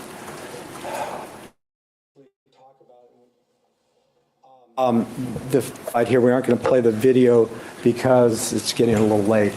But each one of them went through this. Dorothy Melvin, I'm sure you remember, was the first woman that testified. She thought that he drank the better part of a bottle of vodka. She wanted to leave. He pulled out the gun, and remember, she was told to take her clothes off and go upstairs. She didn't. She eventually was chased down the driveway with a shotgun and called the Pasadena police. And I thought this is important. I hope for you to decide what's important, but I hope you remember this. She came back with the Pasadena police, was standing outside, and the police first came in and they introduced themselves, and Phil Spector was just a nice, great guy. And then all of a sudden, something sent him off, whether it was they put him in handcuffs or said something to him. And he started ranting and raving and screaming at the Pasadena police officers, too. Again, this Phil mode. Lana Clarkson, I don't think, since she just met him that night, had that experience. Diane Ogden, hold her. Again, drinking. She wanted to leave. The door's locked. Defendant pulls out a gun. And Spector, at gunpoint, forces her upstairs. She sleeps with him all night with a gun she believed nearby and didn't get to leave until the next morning. Stephanie Jennings, this is the one in New York City at the Carlisle Hotel. Stephanie Jennings came in and told you that she was a photographer from Philadelphia, that she'd been asked by the defendant to accompany him to some event in New York City where she was going to take some pictures.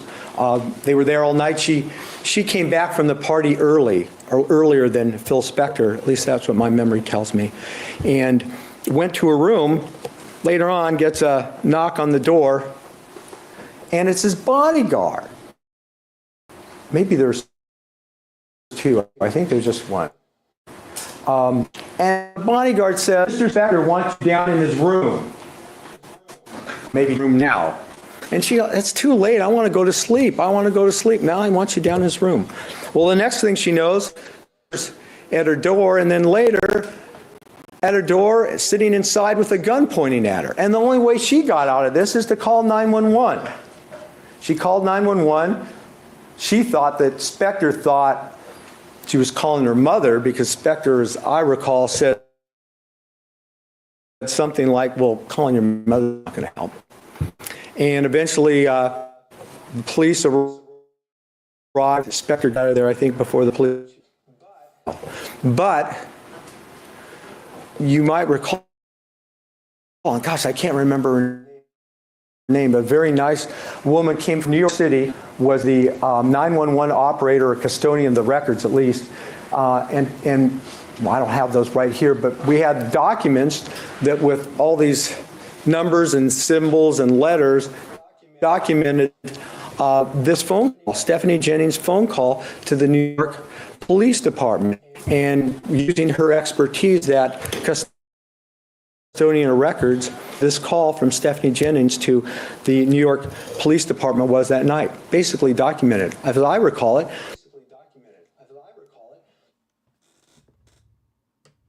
Well, that was unexpected. I got lulled into a false sense of security. Come on. It won't let me do anything.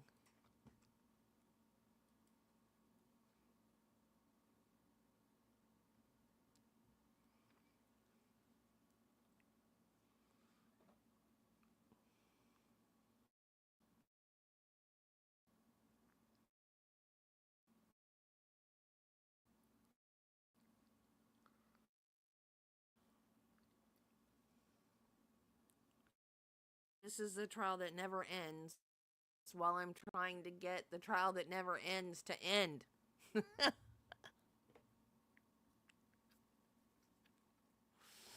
This is why this trial never ends.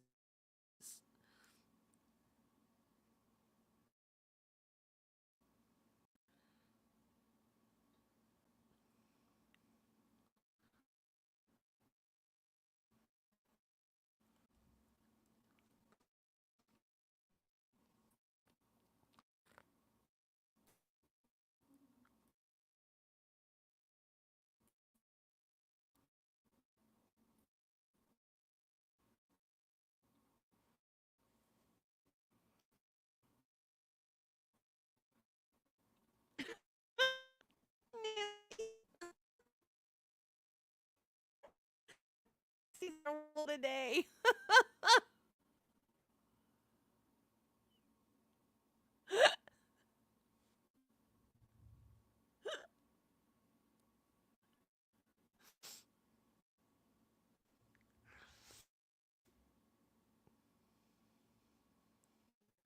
I don't even know where we were.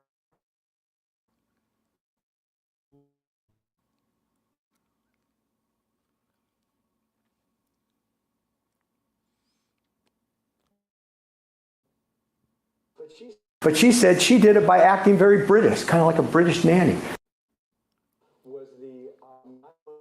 Was the 911 operator or custodian of the records at least. And well, I don't have those right here, but we had documents.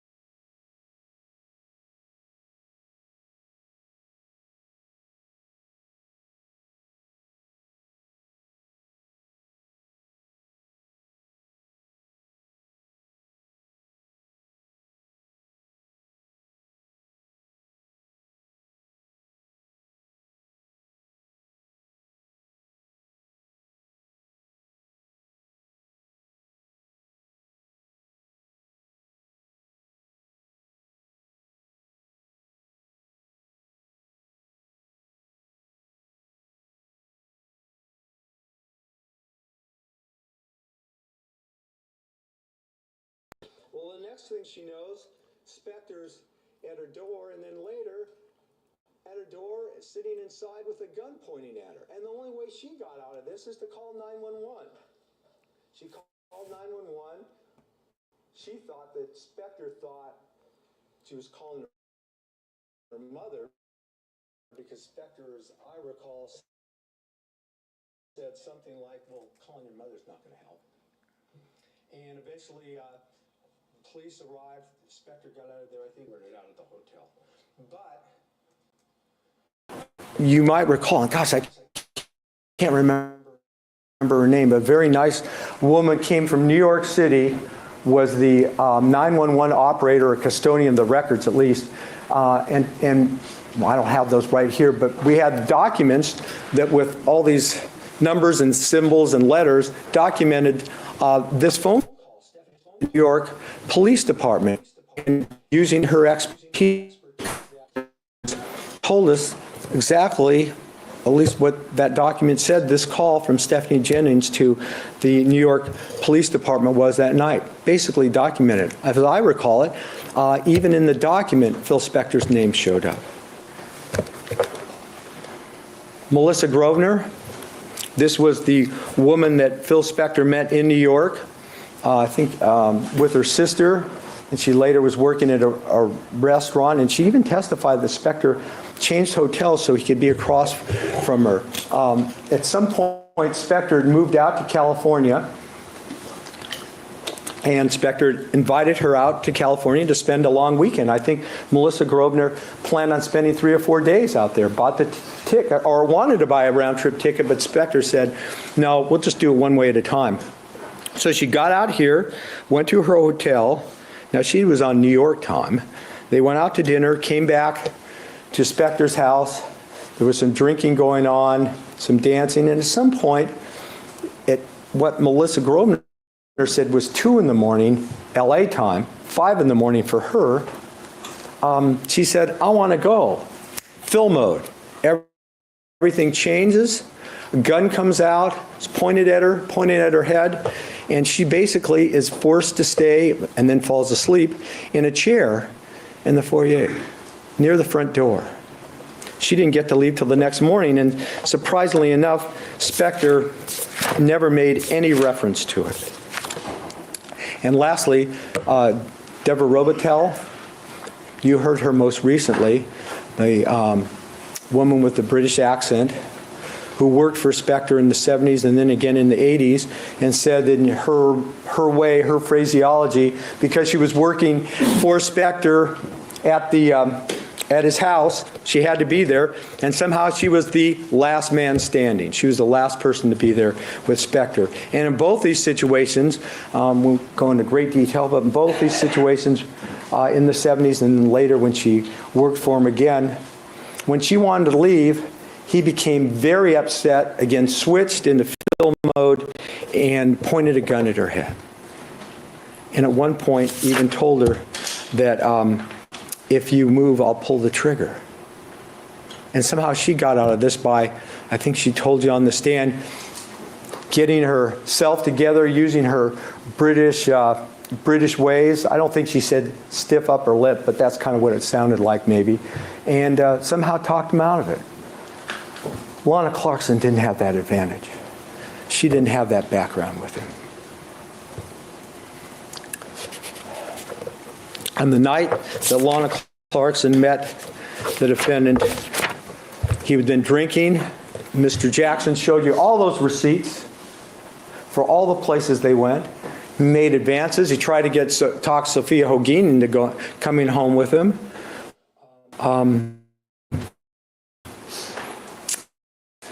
From the last picture that we've seen so often, I see Lana Clarkson wanted to leave. What woman sits in the chair with her handbag over her shoulder, pulled out his gun, and he murdered her. You want to take a break? Yeah, I think there's some agreement. So, ladies and gentlemen, okay, keep in mind the admonition will be in recess for 10 to 15 minutes. Thank you.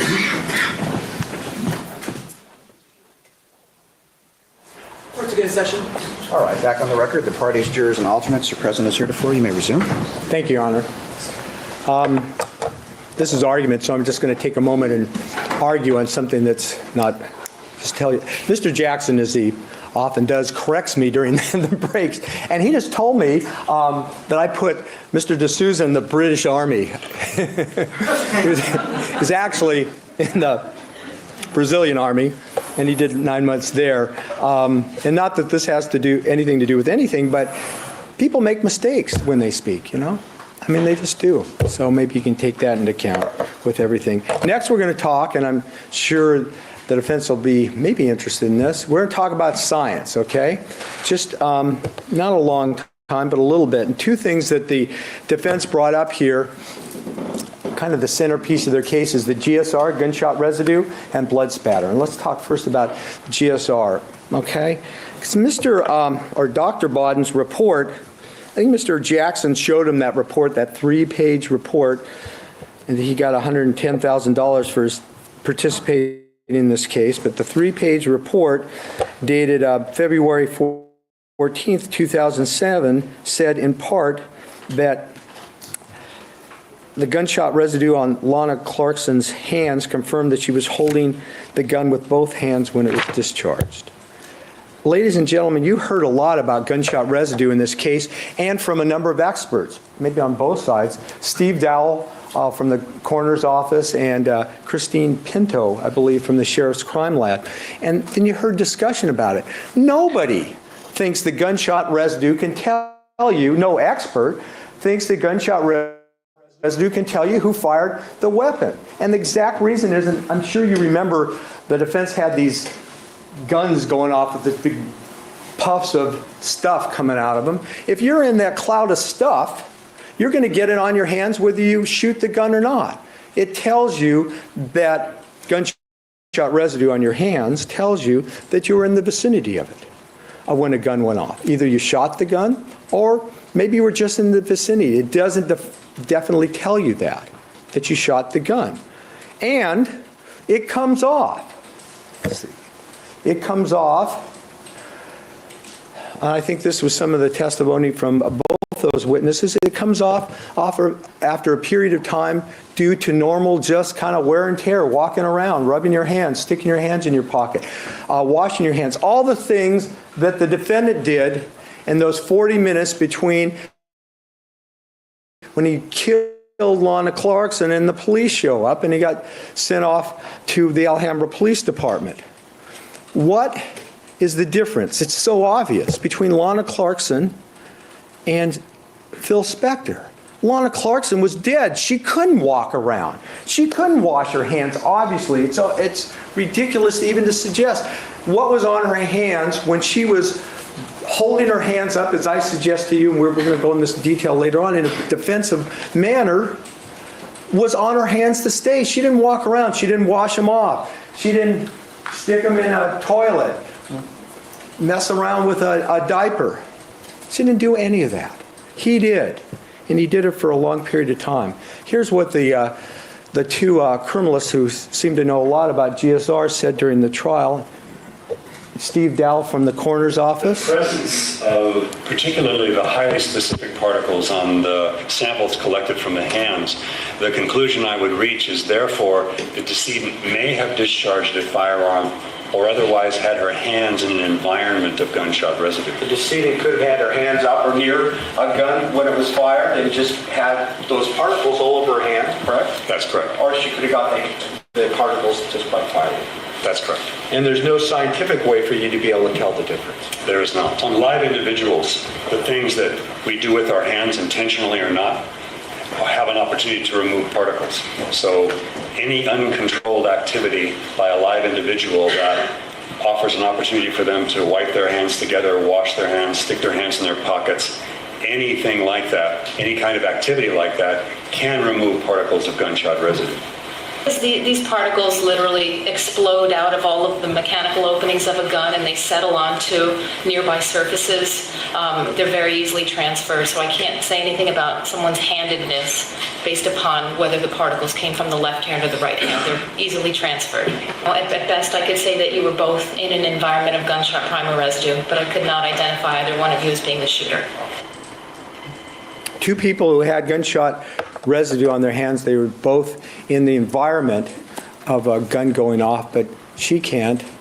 Neither could Steve Dowell tell you who does, who fires a shot. So if somebody comes in here, for example, Dr. Bodden, who we're going to talk about a little bit, and says that definitely tells you that, or that there's a quantitative versus qualitative difference in this, It's just, I think that the people testified to that. There's a reason that Lana Clarkson had more on her hands, or at least one reasonable reason, is that she couldn't do it. She didn't move around. She couldn't get rid of it. He got rid of it, I suggest, based on all the evidence. Now we're going to talk about some bullet points here. Oops, no, we aren't. Oh, this is what we're going to talk about. Sorry. What I just talked about. But that means it'll go a little faster. Points I just made. This is what we're going to talk about, Mr. Jackson's list here. I'm not going to talk at length about any of these subjects, just to remind you, because I know you listened so closely to the evidence, and a lot of this has to do with the science that Mr. Jackson talked about a lot. But continuing with GSR, Ms. Kinney Bodden suggested there was no GSR on the defendant's clothing. His clothing wasn't tested, but as I recall it, and again, your notes control, there was smokeless powder on his cup. And the reason, and I remember this testimony, but again, it's your decision. The reason that it wasn't tested, the jacket wasn't tested, is because there were some other guns, and you're going to get an instruction, I think, on this, maybe not, but there were some other, there were these guns, a couple guns that you've heard about in his house, and they were just, there's GSR. GSR didn't go away, and it sticks on clothing for a while, so it'd be kind of meaningless. Ms. Kinney Bodden said there was high velocity blood spatter on Lana's right lapel. This is the flow that was talked about, I think, from Jamie Linnemoot. Dr. DeMaio talked about, here we have it up there. Dr. DeMaio talked about the explosion in her mouth and at the time that of the gunshot, and Mr. Jackson cross-examined him on that, and Dr. DeMaio just had no source for this whatsoever. And in fact, what we did learn as the case went on is that Lana Clarkson had these fractures to the top of her skull, and that's very likely where a lot of the power, the force, the energy of this gunshot went to. We already talked about Dr. Harold.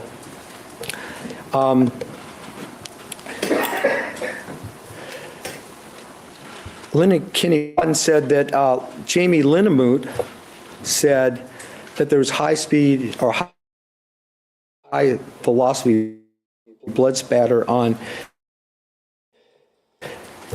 Lana Clarkson's hands and wrists.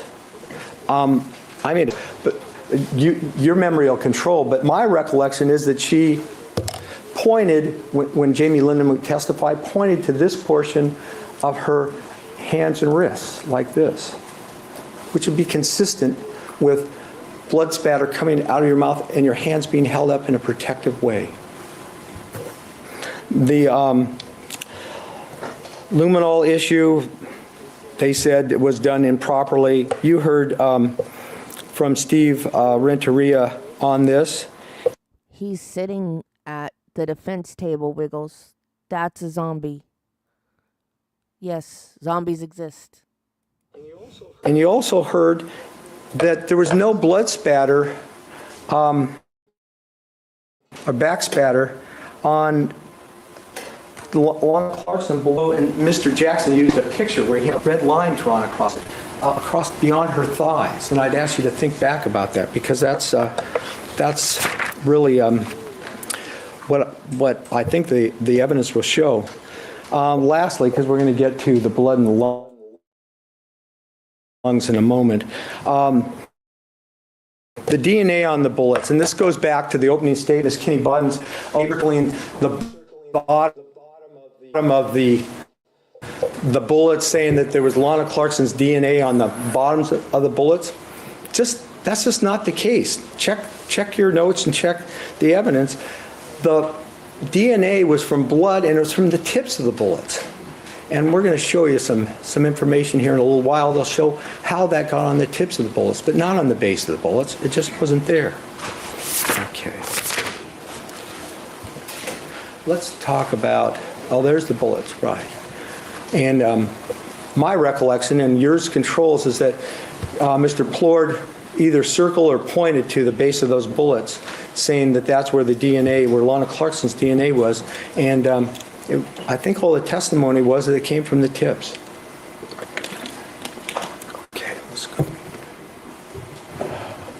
Okay, this is the other part of the defense case, really, is the backspatter and how it got on the white coat. Remember, it's on the left panel, kind of like right here.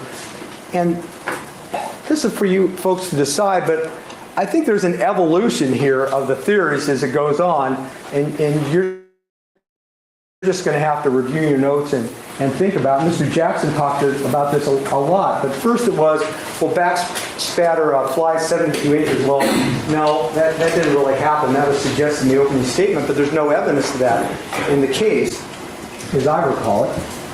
Then there was Dr. DeMille with a slight inhaler and then exhale, with corresponding exhale, excuse me. But that would have to happen, and I think the testimony was at the same time, almost instantaneously, or at least within the same moments as the shot, which would have still, because what they're trying to do is tell you, well, this backspatter from Lana Clarkson happened after the gunshot, so that's how he got it on. And this all is trying to explain that. To explain why Phil Spector wasn't there when the gun went off, but why he got backspatter on him later on. At least that's my take on it, and you folks heard all the evidence, and you're going to decide what happened. So then we had the slight exhale, but that would happen, Dr. DeMille testified, I believe, right at the time of the gunshot, or right at the time of the death. So then we had, and I'm sure you all remember Alan Jackson doing the Dr. Spitz raspberry thing, but there's just no support for that either. So what happened, and then Chris Plord asked the prime rib question, which was, well, I don't think really meant seriously. So there was maybe a problem here. And then there was a suggestion, well, maybe she coughed. She coughed, but her spine is transected, so she can't breathe anymore. How did she cough? Well, that's when we get to Dr. Bott and the aha moment. Because everybody up to that point on both sides have been... I don't know, but I have a feeling, like I said, I don't know. But I wonder if they use powder that smokes and blinks. I don't know, though. Because when you shoot a gun, you still see smoke, even though it's called smokeless. But it seems like when you see a blank being shot, you see more smoke. I don't know. Why am I even commenting on this? Because I have no idea. Under the impression, given the medical opinion, that Lana Clarkson's spine had been completely transected. That there's nothing between her brain and her lungs. There was no way to send those signals. And Dr. Bodden, who'd been on this case from the beginning of this case, was at the autopsy. I mean, it's over 4 years now. Comes in here, and I'll, for the sake of argument, characterize as a Hail Mary for you football fans. Last minute Hail Mary, comes in here and says, oh, I had an aha moment last night. By the way, I didn't tell the prosecution about it before I got on the stand and told you, but you know what? All those people that testified, they're wrong. They didn't catch this. Her spine wasn't completely transected. And the people that testified included the defense people, Dr. DeMille and Dr. Spitz. When they were on the stand, before Dr. Bodden got on the stand, they never said, oh, you know, I know how that backspatter got on Phil Spector because she still was breathing for 2 to 4 minutes after she died. Not one of them said that. Dr. Pena never said that. Dr. DeMille never said that. And Dr. Spitz, at least the first time he was on the stand, he never said that either. But Dr. Bodden comes in here and says, oh, you know, it's been 4 years. I was at the autopsy. I went to the science fair out there with my wife in May of 2006. I've been thinking about this case. I wrote the report, my 3-page report, February 14th, 2007. It just never occurred to me. But now I have the answer. And her spine wasn't completely transected. News? apparently news to him because he just thought about it the night before. News to everybody else, I guess. Except for he's wrong. And Dr. Andrews came in here and told you, Dr. Andrews from the coroner's office, who specializes in this neuropathology, forensic stuff, he came in here and told you, even if there were a few strands left, spinal shock would not allow anything, any signals to go from the brain to the lungs. Even if there are a couple of these little bitty mini spaghetti strands left. And he sat up there as Mr. Jackson questioned him and had a stack of materials. I'm sure you recall Mr. Jackson's argument on this. And Dr. Andrews said, hey, don't take my word for it. Here's the article, here's the article, here's the article. It just didn't happen. The partial transection was a Hail Mary.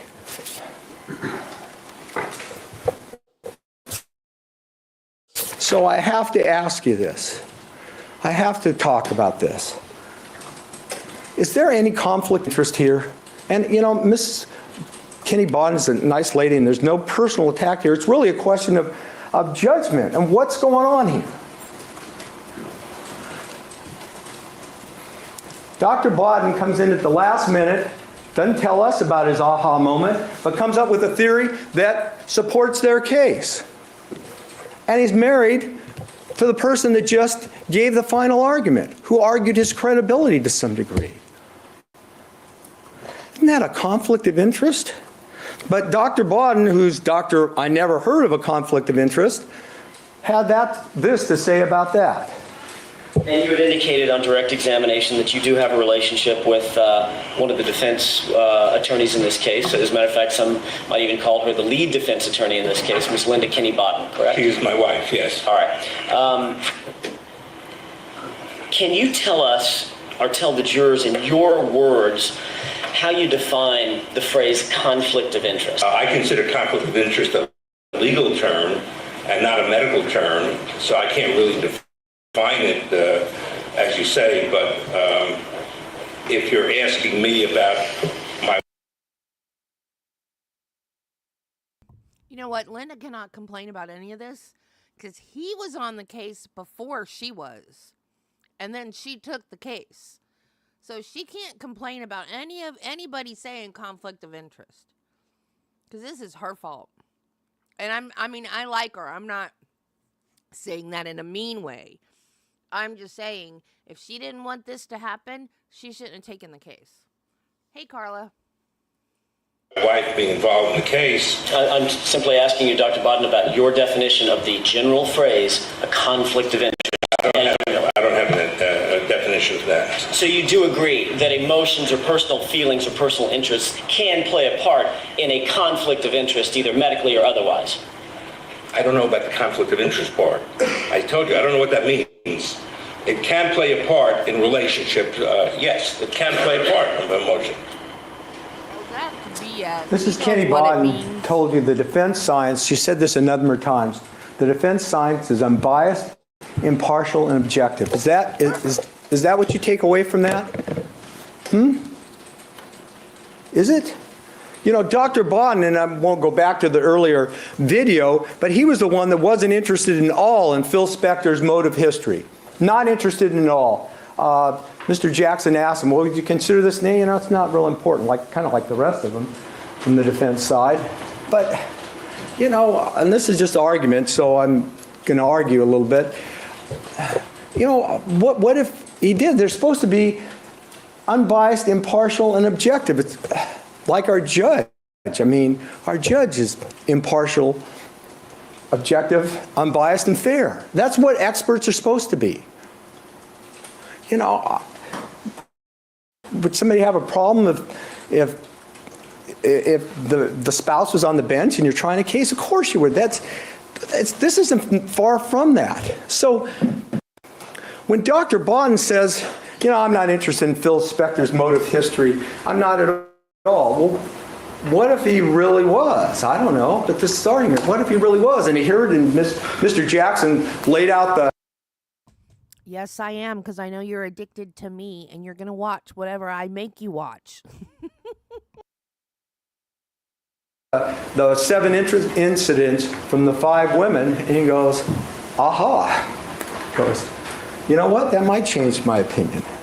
Well, you can imagine it might not be such a nice dinner conversation that night, huh? You just convicted my client? I just don't think that what you've heard, and you're the judges on this, is unbiased, impartial, and objective. But that's your decision based on all the evidence here, and you consider this.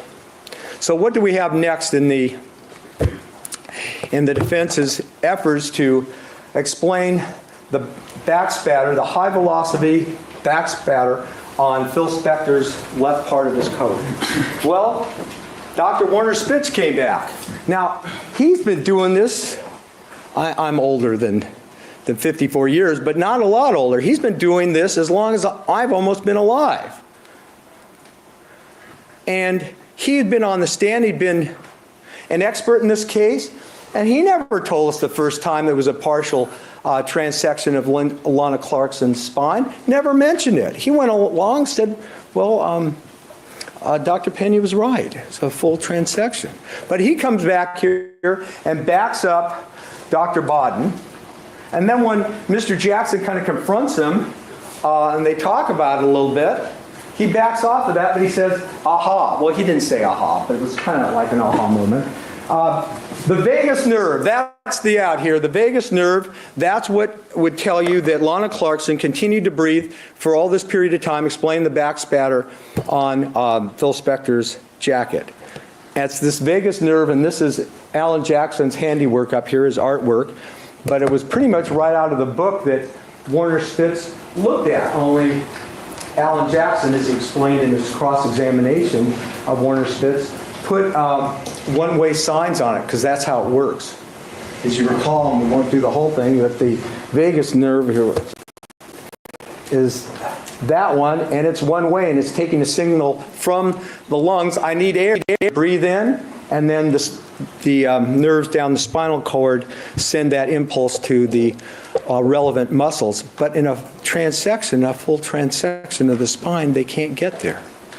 So Warner Spitz was confronted with that, and I think at some point conceded the point. But what was really interesting about it is that he said, Dr. Spitz said, I just learned about this the night before. I think it was Chris Plord, gave me this paper, this book, or maybe Dr. Spitz found it. I don't remember. You'll have to decide if it's important. But he just read about this the night before and comes in here and talks to you about it and doesn't really totally understand it. He's wrong. Based on all the evidence, he's wrong. They can't explain it. They can't explain why Phil Spector has that backspatter on his jacket. Oops, did we miss one? Oops. Okay. But we're going to play, and I need to introduce this to you a little bit. We're going to play some animations here for you. These are not evidence. I want to make sure everybody knows this. Not evidence. You're not going to have them back there in the jury room. They weren't testified here in court, but they are certainly our view of what happened here based on what we think the evidence is here in an effort to make them as realistic as possible. But again, this is not evidence. You won't have it in the jury room. We're going to go through four different points of view here. You all went out to the jury view, so I hope you can recognize this as Phil Spector's foyer in his in the castle. We have here not the front, the back door actually. The back door, just feet, maybe what, 8-10 feet away from where the chair, the second chair with Phil Spector's valise or briefcase in it with the 2 cell phones that were never used for the 911 call. The stairs, I'm sure you recall the stairs here, and you'll see this in a different view, but the green, there's a pedestal there. Obviously Lana Clarkson and Phil Spector represented here. And each of these views, we're going to ask to fire the gun and you're going to see this animation. So could we do that on this first one?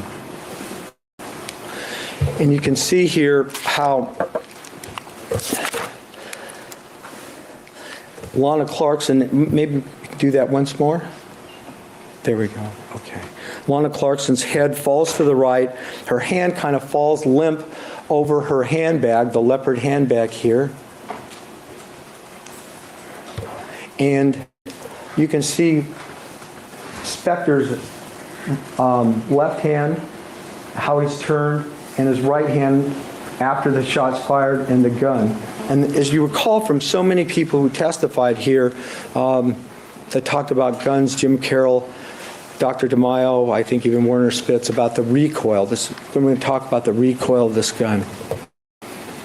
Perhaps we could go to view number 2. Here we can see obviously the same situation, the back door, Lana Clarkson, Phil Spector. Here we have the pedestal and this paneling here along the stairway where the criminalist from the sheriff's department tested this. They luminol it or they tested it. There's no backspatter found over there at all.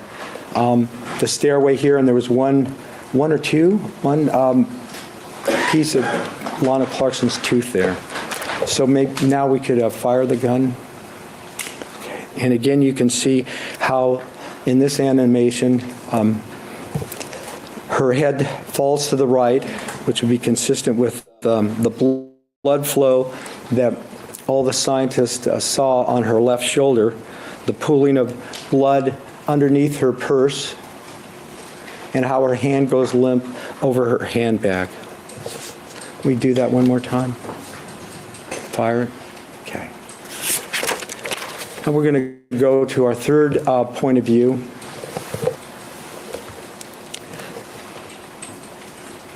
And this is a view just from the side, obviously much closer. And here we can see, and there was testimony about bruising on Lana Clarkson's arm, her right wrist here. You can see Phil Spector, gun pointed towards her mouth, and how Lana Clarkson's hands are held up in a defensive way. And why don't we fire and go back? Thank you. How after the gun's fired, the backspatter would leave her mouth and hit her hands, just where Jamie Lindemuth said she saw it, here on the hands and wrists.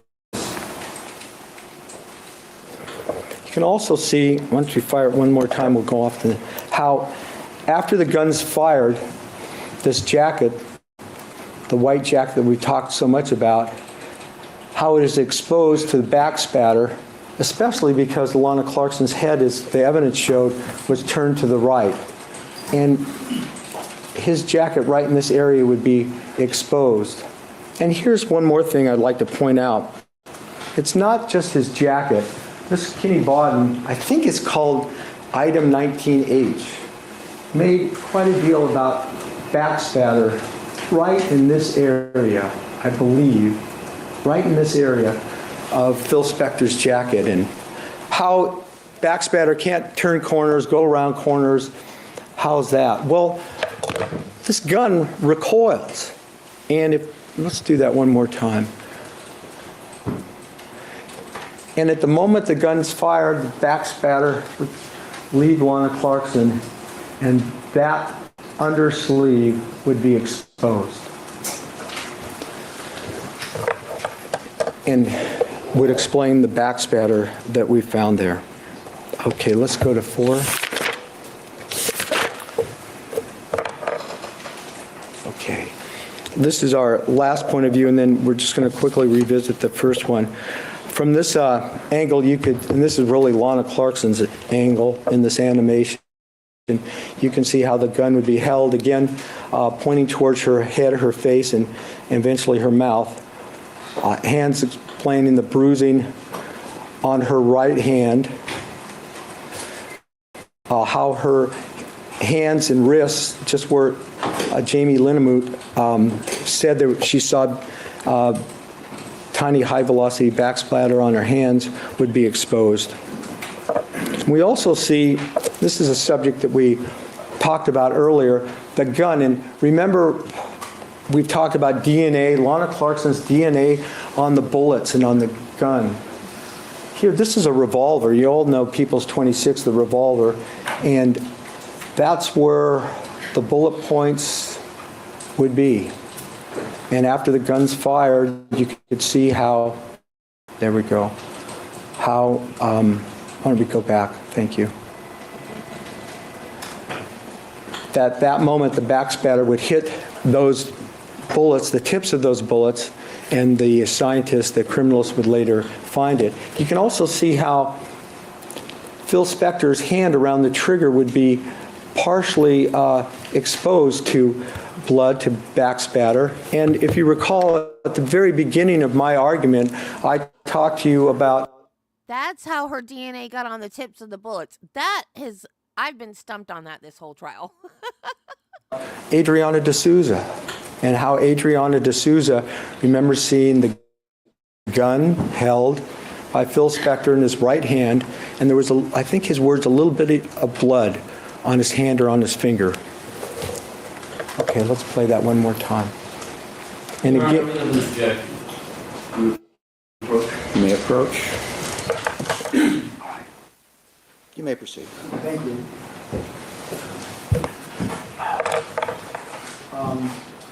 This last view, I want to point out a couple other things. We talked about where backspatter might hit the bullets, the front edges of the bullets. And also this is, all the animations are intended on being the same, just from different points of view, and each one has the gun in her mouth at one point. If we could fire this, and that is consistent with what our position has been in this case. Here you could see again how after the gun is fired, the recoil of the weapon would raise Phil Spector's arm, right arm, and allow, again, this is from her point of view, from really her mouth, hit 19H, which at least that's what I recall it to be. Okay, let's go to the last one. This revisits the first one.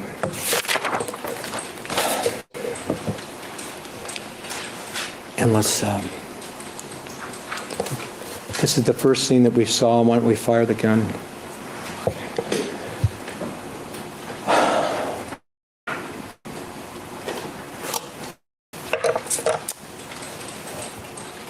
Just a little close-up of that, really the first scene that you saw, but the last one. And I'd ask you to take a look at this, and we're going to show you a picture of the scene. If you recall now, her head was manipulated later, I think, by the paramedics, but the blood flow did indicate her head was to the right. This is Lana Clarkson after going to Phil Spector's house that night. And our animation, again, which is not in evidence, but is from all the evidence, our position of how this happened and how she ended up in this position from where she was last seen at the House of Blues. You all recall this photo from Mr. Jackson's opening statement. Earlier that evening, about 2:21 in the morning, 2:25, Lana Clarkson walking out of the House of Blues with Phil Spector going to the car. You know, you shouldn't go. I want to say, that's Phil Spector. Don't go. You don't want to go. You don't want to go with him. Don't get in the car. But she did. She did. She got in the car. She ended up in the house. And she ended up dead. In his own words, He told Adriana D'Souza, I think I killed somebody. No, he didn't kill somebody. He killed Lana Clarkson. And based on all the evidence in this case, I'd ask you to hold Phil Spector responsible for murdering Lana Clarkson, because he didn't kill somebody, because all the evidence shows he murdered Lana Clarkson. I'd ask you to return that verdict. Thank you for your attention. Thank you. Ladies and gentlemen, it's real important. We've finished all the evidence and arguments in the case. We're down to being instructed Monday morning, and then you'll begin your deliberations. The case will be with you. So please keep in mind the admonition. Don't discuss the case among yourselves or with anyone else. Don't allow anyone to discuss it with you. Don't view any news broadcasts, any media, any newspaper articles. We want to keep this case based on everything that's happened in the courtroom and only in the courtroom. Keeping in mind that admonition, we'll see you 9 o'clock. You know what? Let's make it 9:30, and I'll meet with counsel at 9 o'clock. We'll finalize everything. So 9:30 on Monday morning. Have a pleasant weekend. We'll see you Monday morning at 9:30. Thank you.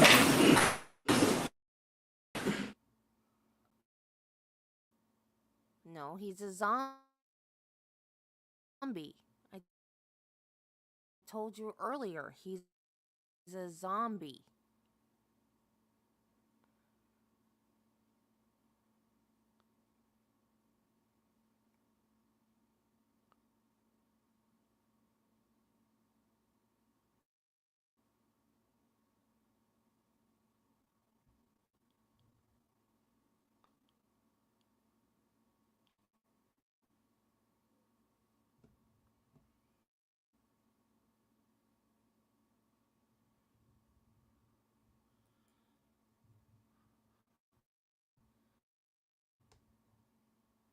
Yay, buckle up, Buggles. It's more jury instructions.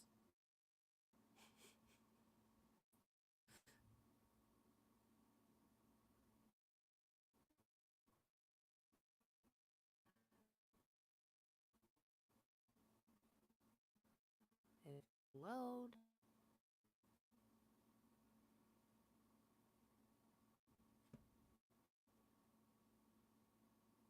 This is only 25 minutes. Court is now in session. We have Larry Paul Filler, Judge presiding. All right, back on the record, the defendant's present with his counsel. The district attorneys are present, the jurors, and the author to... I don't think YouTube was streaming trials back then.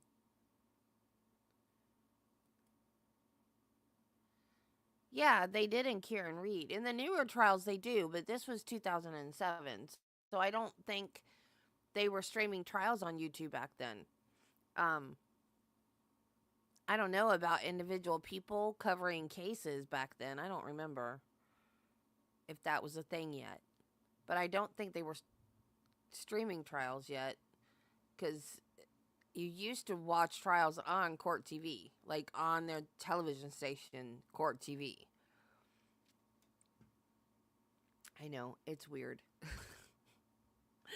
It's weird, because now if you watch Court TV, you just get, like, the interview part of them talking about it. And if you want to actually watch the trial, you have to go watch it on YouTube now. At least I think so. Because I haven't really watched Court TV because I watch it on YouTube. But, like, remember when... What trial was that? The Ali trial where the judge wouldn't let them live stream the one day. And then Court TV kept saying, we're joined by our YouTube audience today. And it was, like, mostly... Like, they were showing bits and pieces of the trial, but it was mostly, like, interviews with people talking about the trial.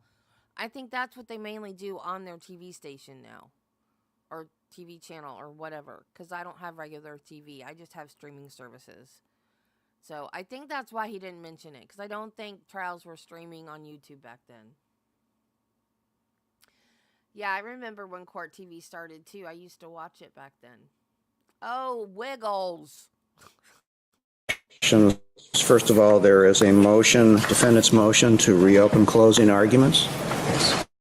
Yes, Mr. Floyd? that was filed by Mr. River. I'm going to basically make some comments to amplify the points that were made in the motion. Basically, the people came up with this theory during their animation as to how this blood spatter would have gotten on the back. Why you guys listen to me? I don't know stuff. Of Mr. Spector's arm. That's articulated in the motion. We feel that that's a new theory that we're not in a position to have been able to rebut, even though Mr. Dixon did properly say this is not evidence, etc. We feel that all of these points, as well as how they position the point, the gun in the mouth, etc., we think that's new. That was planned to be a new theory based upon just the notion that it took time to get this animation put together. And so we filed this request to ask for 5 minutes of basically rebuttal time, or to reopen our argument to rebut this animation. With that limited time, in order to do that, we're prepared to go forward immediately with that. Thank you. Can I just add? Sure. One of the things I noticed when I was looking at the animation is that it is not factually, nor is it consistent with the physical evidence. I don't think there's been a lot of quarrels and a lot of squabbles throughout this trial, but I don't think there's ever been, if you look at the animation, it's not correct. It's totally incorrect, because in the animation, the figure with the white coat is standing over Lana Clarkson in the chair, and the weapon is pointed down, and therefore the trajectory would have to be, even assuming if it was midline, front to back, it would have to be down, and that's not the physical evidence. Dr. Pena testified to that, and so did the other experts. So I think that alone makes it inappropriate and improper. Thank you. People? Just briefly, Your Honor, this was not a new theory of evidence. This is a reasonable interpretation of it. It was proper rebuttal of the defense position throughout the case and during Ms. Linda Kinney Bodden's argument was we claim blood spatter. A reasonable interpretation of all the facts. I said what evidence. It was just our interpretation of those facts. The defense, Henry Wilson's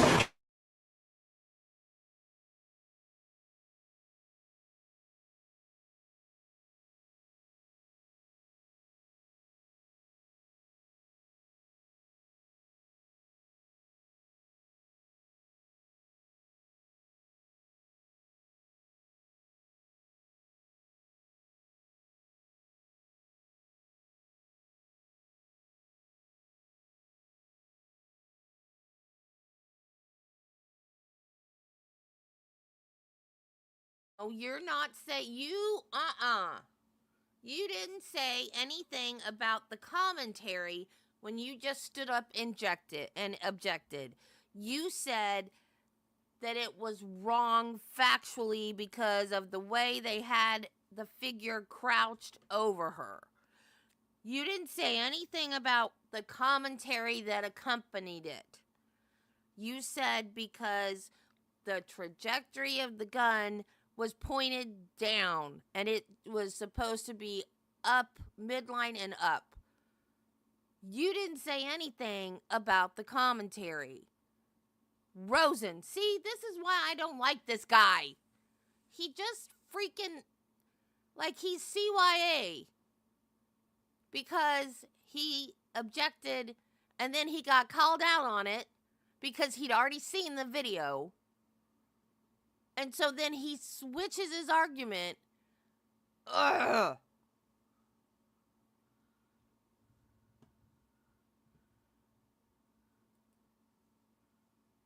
Oh, bye, Carla.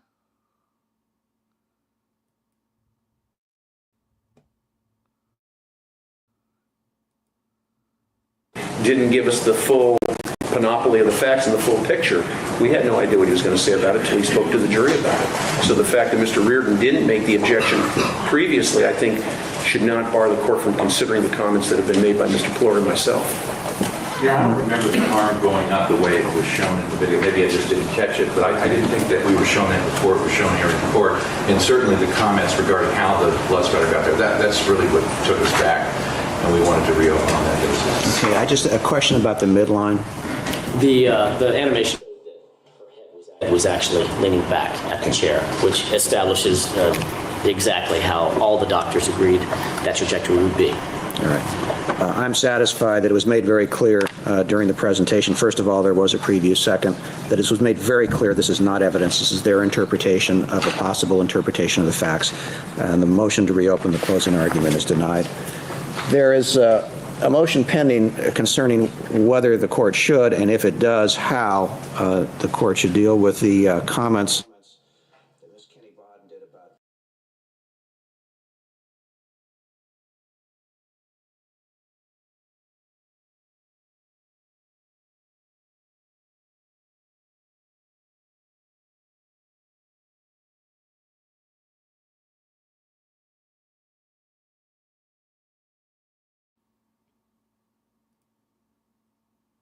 There it goes.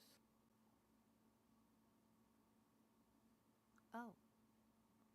It didn't crash. I thought it was fixing to crash.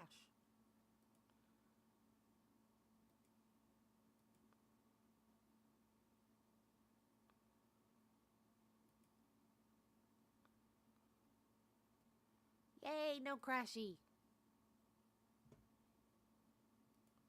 on limiting the 14 perhaps incidents that the prosecution wanted to introduce, and the court ended up introducing 5, or allowing the people to introduce 5. Whether that violated the court's, or took the court's ruling and turned a so-called shield into a sword. And the question is, I want to take a look at, apparently we have the comments of Ms. Kenny Bod, and I'll read them, and then I'll make a determination whether I think it's a violation. I've been handed me a new volume. I have 2, so if we can find it, if somebody can, just everybody look and see her comments. Mary Lou is, if we can go off the record, so Mary We can Lou, go off the record. thank you. Mary Lou just shook her head no, that, that it was Friday's, Linda Kenny Bodden's, We don't have Friday in? No, What, could you pull Oh, you're talking about the cleanup? Yeah, so if you can pull it up, and then I can look at it. Thank you. I think it was Friday. Yeah. Okay, everyone seems to be in agreement. And then when we resolve that, then we have one more issue to deal with. There's a couple of things I wanted to raise as far as the location of the instructions. Sure. Chris, just so you know, Mary Lou can't find what she's trying to find while you're talking. Okay, thank you.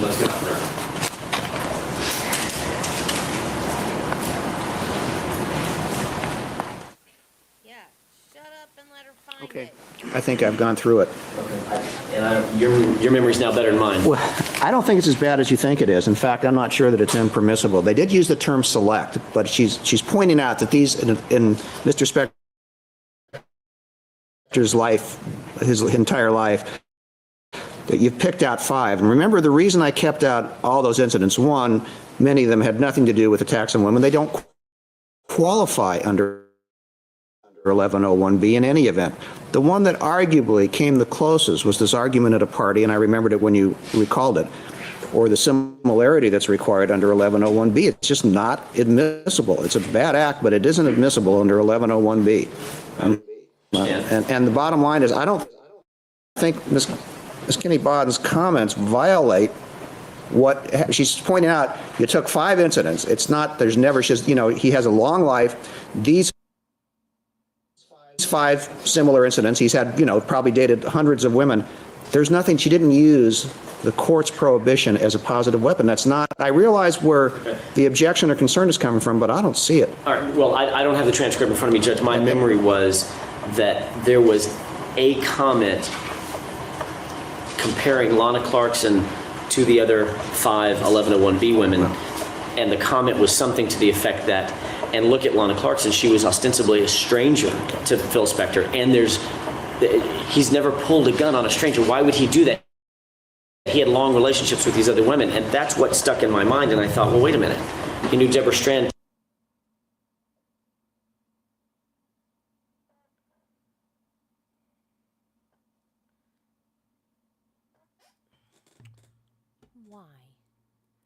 Why you want to do me this way? You were going so good. And yes, I agree. I heard the same thing Jackson heard. Romantic interest, but he doesn't require a relationship, and for that relationship to falter to pull a gun, and that was the implication left with the jurors. I understand what the basis of your objection is. I don't think it's an unreasonable comment to make an argument. And let me say this. If your case revolves around that comment, you have a lot of problems. This is an honest comment. Let's be real. This jury has heard 5 months of testimony. Argument certainly is going to help the jury focus. It may get them thinking along certain lines, but in rereading this, I just don't think if it is a violation, it's not a serious enough violation for me to try to craft an instruction that probably would be a little bit dangerous at best. I think it's best to let it go. Judge, the court's always been reasonable. We accede to your knowledge. Okay, let me give you back. You need your computer back? I can do it the old-fashioned. Okay, the old-fashioned way. And then we have to talk about something else, and I need a couple minutes to finalize the instructions. Yes, I've gone through the final forms, and there are some things we're going to need to do to it. Please. Whenever you're ready. Okay. Well, let's go ahead and before let's talk about get this out of the way. Attention. In private, and then I talked back on the record about Mrs. Spector making comments to the press concerning her view of the case. Now, I don't care, everybody has a right to their opinion. I don't care, quite frankly, who likes me or doesn't like me doing this. I don't worry about that. I'm on business. What I'm concerned about is anything that, in my mind, is meant to influence this jury while they're deliberating, and that's despite the fact that you make orders and you try to keep the jury away from any press. The reality is there's always the danger of it happening. And after investing all of us 5 months of our life in this case, I am not going to have that happen. Make no doubt about it. So I talked to counsel and they said, okay, they'll talk to Mrs. Spector and see that nothing happens. What happens? And Mrs. Spector, I want you to hear every comment I make. You went out and you sent emails to the press and you said, look at my interview, it's on my website. Ma'am, I'm going to do something I've never done before. You are here in the courtroom, not talk to the press, or pass the case, and other decision is arrived at in this case. If you do, you're in violation of my order, and you know what I do to people who violate my orders. You're not a witness. Ma'am, you're in front of me. I'm making an order. You want to violate my order? Go ahead and do so. I can assure you I will hold you in contempt of court for violating my order, and I will treat it accordingly. And that's okay for Ma'am, Lewis and all the other bad people to go out and say stuff? Ma'am, you don't. Nasty about him? Would you like to remain in the courtroom? I'm making an order. If you don't want to follow it, that's fine. You'll suffer the consequences. That's right. I am talking to you, and what you need to do is listen. Well, I'll give you a chance to respond. I am telling you, you're going to do nothing to affect this trial. And if you do, there will be consequences, and you will suffer the consequences. It's that simple. You are ordered not to discuss this case until a verdict is arrived at or some other decision in this case, at which time you may say anything you wish. But until then, you're not going to do it. Do you understand? Yes. Okay. If you violate order, prepare for the consequences that will follow. Do you also want to talk about this so-called interview? Is that his wife or his daughter? Does anybody know? You believe your client did not give, which is now being reported? Yeah. Okay. I just, Your Honor, and it's been picked up this morning by KTLA-TV that apparently, and again, we've all talked about this for 5 months of our life. It started with a website in England, and I have the site if Your Honor wants to see it. Supposedly, where Mr. Spector said all these things concerning the jury, and we had actually asked possibly to be relieved of your court's request not to issue a statement because we want to make sure that doesn't affect them, that Mr. Spector absolutely trusts this jury who spent 5 months of his life, and these statements that are attributed to him are false, as he has not given an interview about these 12 people on this jury, and we're concerned about is they may have read it, so we don't know if the court wants to voir dire them or at least let us be released with in any attempt to influence the jury against him is just as bad as any other attempt. So we wanted to make sure the court understands that. StreamYard, what are you doing? Wake up. Well, what I will do is I will check with the jurors to see if anybody has read any media accounts that's going to concern them or cause them any problems. I would think anyone who wants to make a comment like that to a jury that's about to deliberate their fate isn't thinking about it if the comment was made, but it also leads to another problem. I'm not going to make a finding on whether Mr. Spector did or did not make such a statement or someone did so on his behalf. It's real easy. Mr. Spector, I'm making the same order to you as I made to your wife. You're not to discuss this case until the verdict is in or until some other result in the case has come in, nor are either one of you, your wife or you, to use a surrogate, to use someone else to make statements on your behalf. I can't control other people, but if I think that somebody is being set up to speak on your behalf, that's another problem that I'll deal with accordingly. Same goes to the Clarkson family. They haven't done it. There's been no comments from them, but I'll make the same order to them.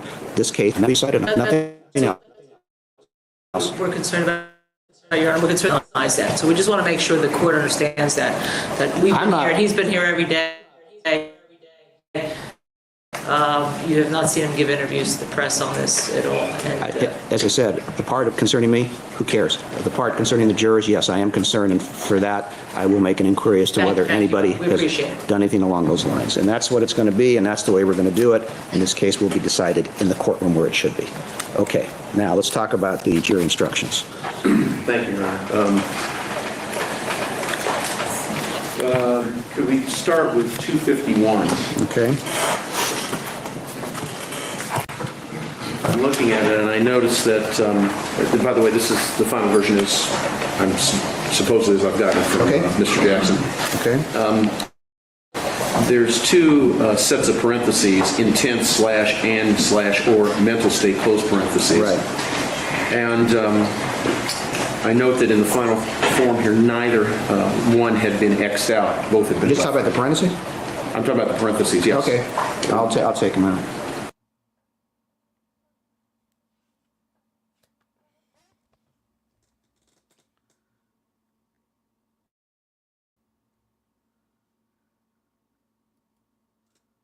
Yeah, absolutely not. No.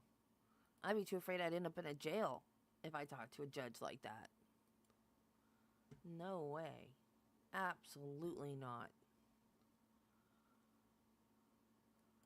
For instance, in the jury's copy, it doesn't change anything. The wording is the same. There's a parenthesis. It's just a matter of editing. I really don't care. It doesn't change the wording. Okay, but it doesn't change anything. No, it doesn't change anything, but I think the wording does have to be dealt with at some point. Well, the wording is the wording. It's just a matter of the parentheses I ignore when I read it. Yes. I think y'all are talking about two different things. You're talking about the actual grammar of the parens. I think Mr. Rosen is saying he wants the word and or mental state. No, it's there for a reason, because the mental state refers to the homicide. Right. The specific intent refers to the allegation concerning the firearm. That's why I ordered that they go back in. Both of them? Yes. Okay. All right, never mind the parentheses, and we're talking at cross purposes. Okay. What else? If we take a look at 318.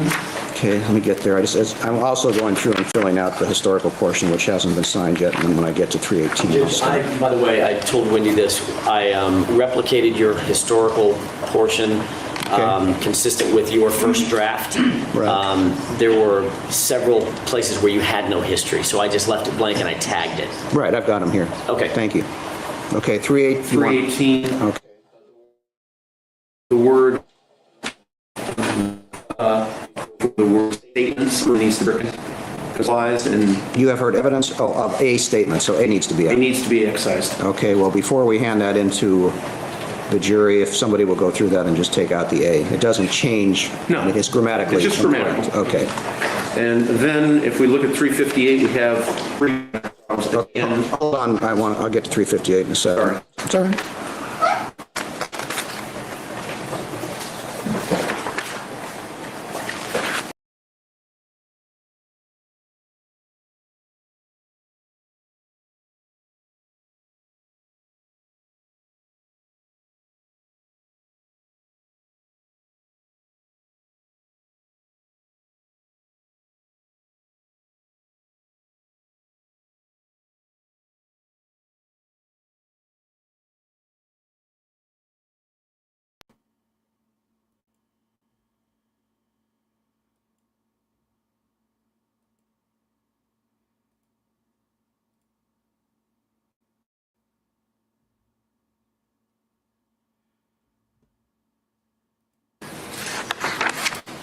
Okay, I'm on 358. Okay, 358, you have the same problem on line 3 and line 5, statements. Okay, I've got it.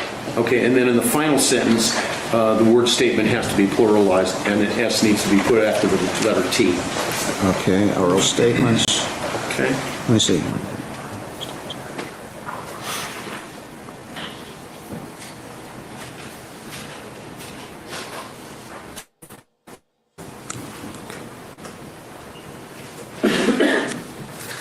Okay. All right, and then if you go to 3146, there's actually... I'll be there in a second. I just want to go through some other ones while I'm here. Okay. I'm going through the rest. Between there, I don't think there's any problem with the rest. Okay.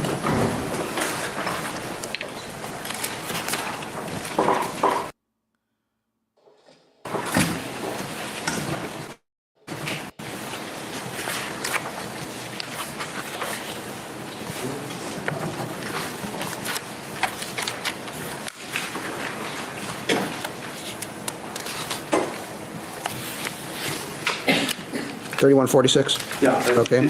Simple, there's 2 copies. There's 2 copies. Don't you want emphasis? Not on that one. If you want to go back to reasonable doubt... I only have 1 copy in my... where do you see 2 copies? Here. You may have gotten just an extra copy. Okay. Okay. Can we just check to make sure that there's not 2 copies that are distributed to the jurors? That's all. Okay. It was, so we'll pull it up. Okay, also same situation for Court Special 1. If you look at Court Special 1, and if you look at Court Special 3... They're duplicated? They're duplicated, just yeah. Make sure they're pulled out, because I don't have that. Okay. I think the prosecution got the copies for the jury, so if they would just check to make sure that 1, that's fine. If they want to go 3, that's fine, but not both. It's the situation.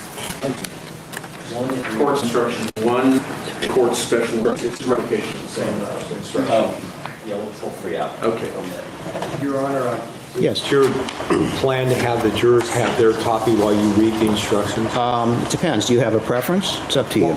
We just need a couple of minutes to go upstairs. They don't have to. You know, the bottom line is that what's important is just listen to me, that they have them in the jury room to use when they sit down to deliberate. No, I prefer they listen to you. That's fine. Well, then we'll use that time to get these corrected. Okay. We'll make this.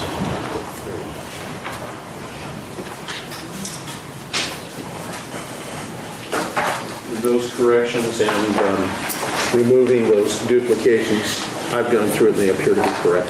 Okay. There's a couple of additional requests that we can make.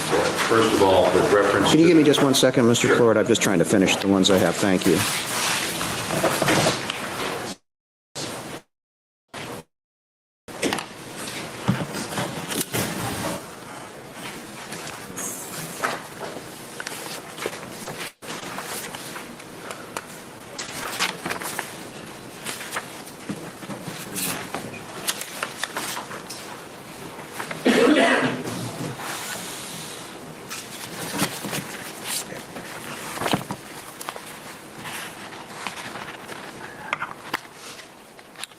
I can indicate, I think, one of your concerns,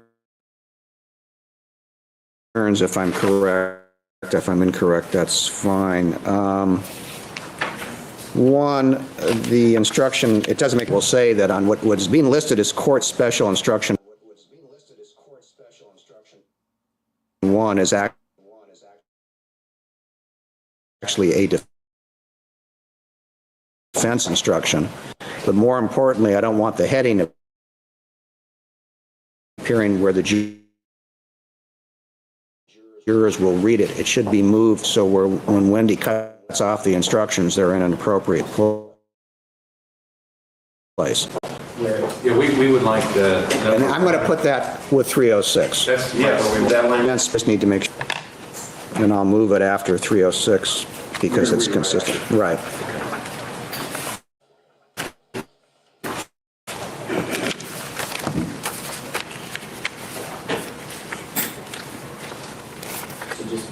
What would be the easiest thing for Wendy, just to move the paragraph form down? Talk to her. She'll tell you where she needs it so she can cut it off. It actually should be above the historical box. That's where it belongs. That's the easiest to do. Okay. The top. Right.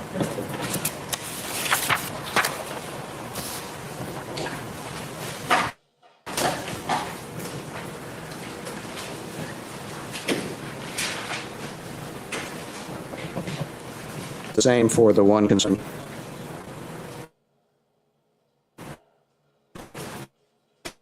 Talking about second-degree murder, it's been listed court special and four, which it clearly is not. It's requested by the people. And is that the one you wanted to discuss further? Yeah, to put that behind 520? Yeah, that's where we'll go. Okay, and then also on special instruction 2, same thing, limited use of the guns. Right. We'd ask that go be right after 303. 303? There's no 303. I'm using the old numbering system. Used to be 209, I think. So, all right, I'll put it there. 303? 303 will go after 209. I'm sorry, special instruction 2 is going after 303? The instruction that concerns the guns, what I've called the Cox instruction, will go after 303. Okay, that's fine. Okay. The people's requested special concerning second-degree murder will go after 520.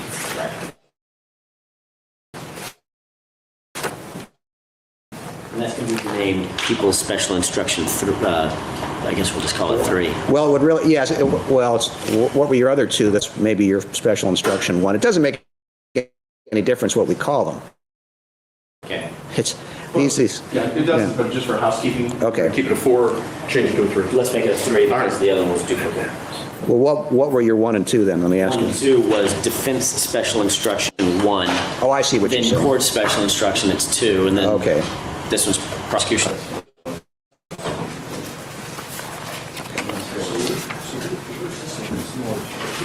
The only problem with doing that, people start to look for where's Court's Instruction 1 and 2. Maybe we should just call them special instructions. And not number? Yeah, That's fine. the history box will show We'll leave who requested them. Let's do it that way. That's fine. That's even better. Okay. You need some additional time? No, we can get started. If I have to come in. No. Okay. One final thing is that, Yes. Mr. Campanoy, we're going to talk to the court about redacting certain exhibits, but we could do that after. We can do that anytime before they go to the jury. Right. Just a comment to the audience, once I start to read the instructions, once the jury is brought out, no one will leave or enter until I'm done with the instructions. They'll probably take 30 or 40 minutes. If you have other plans or that doesn't fit schedule, you have to leave. I will not be disturbed, and I don't want the jury's attention distracted in any way. It's the same for all cases, but once we start, you stay, and that's it. If you don't want to be here, you're free to leave before I start, and you can leave after I'm done, but during the reading of the instructions, the doors will be closed. Okay, so I want you to have start, and as soon as everyone's ready, let me know. We'll bring the jurors out, and we'll read the instructions.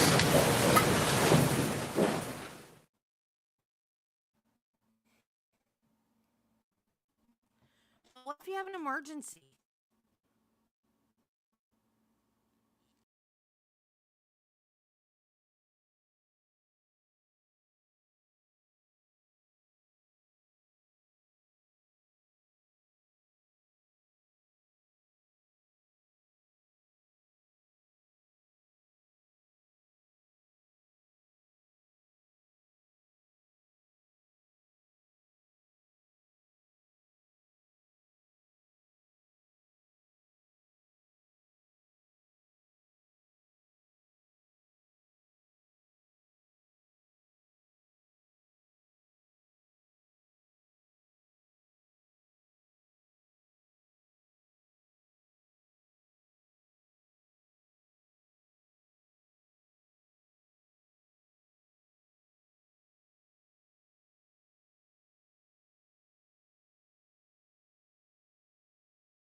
All right, ladies and gentlemen, we've arrived at the time where I will instruct you on the law.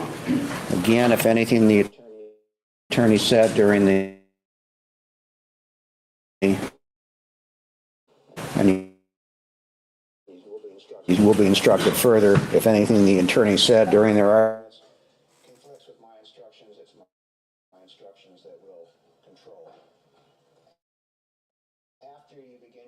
After you begin your deliberations, a short time thereafter, you will get copies. Each of you will have the instructions that I'm reading to you, that those are the case.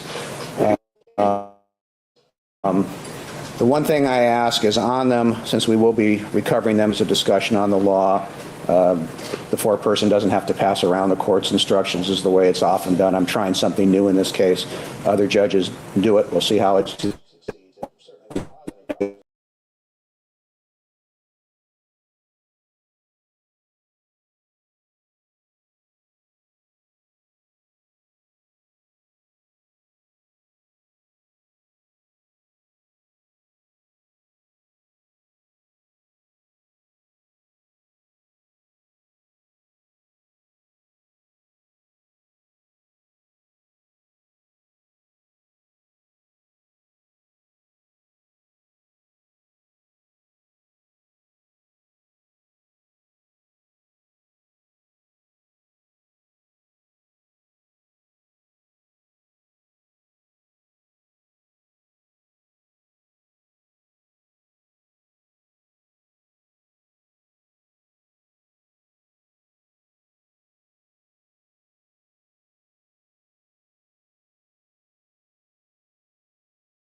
Come on, StreamYard, we are almost done.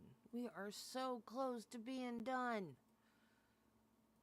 If I never see Phil Spector again, it will be too soon. instruct you on the law that applies to this case. Each of you has a copy of the instructions to use in the jury room. You must decide what the facts are. It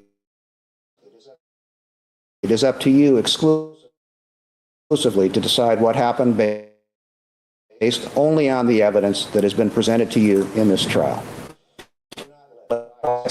Sympathy, prejudice, or public opinion influence your decision. You must reach your verdict without any consideration of punishment. You follow as I explained it to you, even if you disagree with it. If you believe that the attorney's comments on the law conflicts with my instructions, you must follow my instructions. Pay attention to all of it or idea just because I repeated it. Some words or phrases used during this trial have legal meanings that are different from their meanings in everyday use. These words and phrases will be specifically defined in these instructions. Please be sure to listen carefully and follow the definitions that I give you. Words and phrases not specifically defined in these instructions are to be applied using their ordinary, everyday meanings. Some of these instructions may not apply, depending on your findings about the facts of the case. Do not assume just because I give a particular instruction that I am suggesting anything about the facts. After you have decided what the facts are, follow the instructions that do apply to the facts as you find them. Do not do any research on your own or... Dadgummit.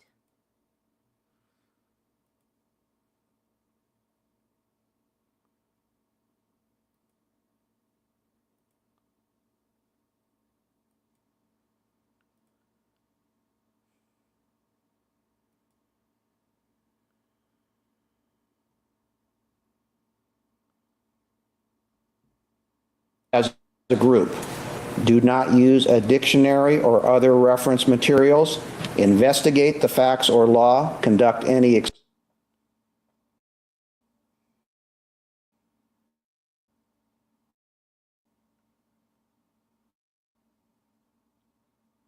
$1,700 Grandview Drive in the city of Alhambra. That was your only opportunity to view the scene. Do not return to the scene, pass by the scene, or further investigate the scene.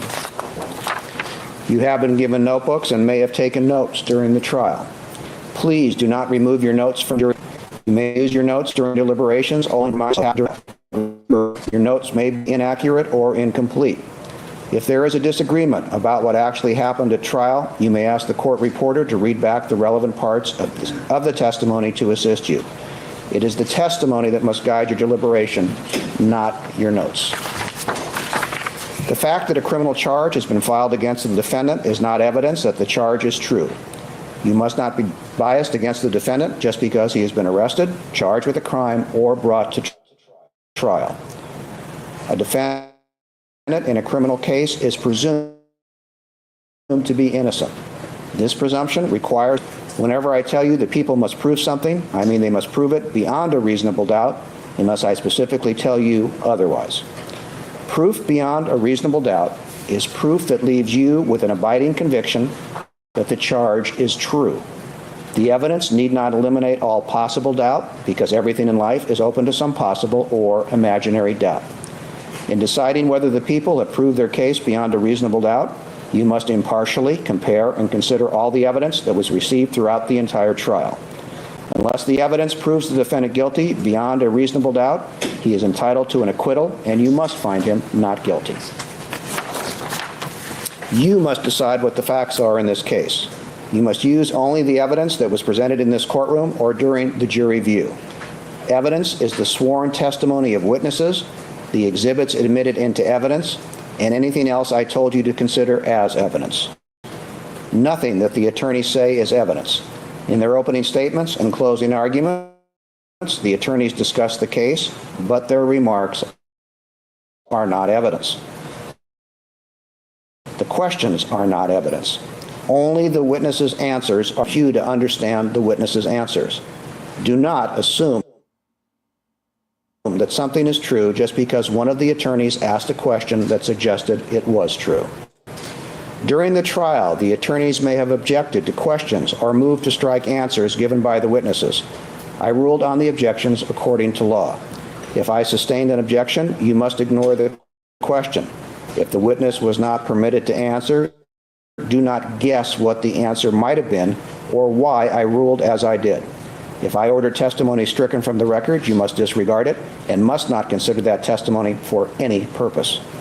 You must disregard anything you saw or heard when the court was not in session, even if it was done or said by one of the parties or witnesses. The court reporter has made a record of everything that was said during the trial. If you decide that it is necessary, you may ask that the court reporter's notes be read to you. You must accept the court reporter's notes as accurate. During the trial, you were told that the people and the defense agreed or stipulated to certain facts. This means that they both accept those facts. Because there is no dispute about those facts, you must accept them as true. Facts may be proved by direct or circumstantial evidence or by a combination of both. Direct evidence can prove a fact by itself. For example, if a witness testifies he saw it raining outside before he came into the courthouse, that testimony is direct evidence that it was raining. Circumstantial evidence also may be called indirect evidence.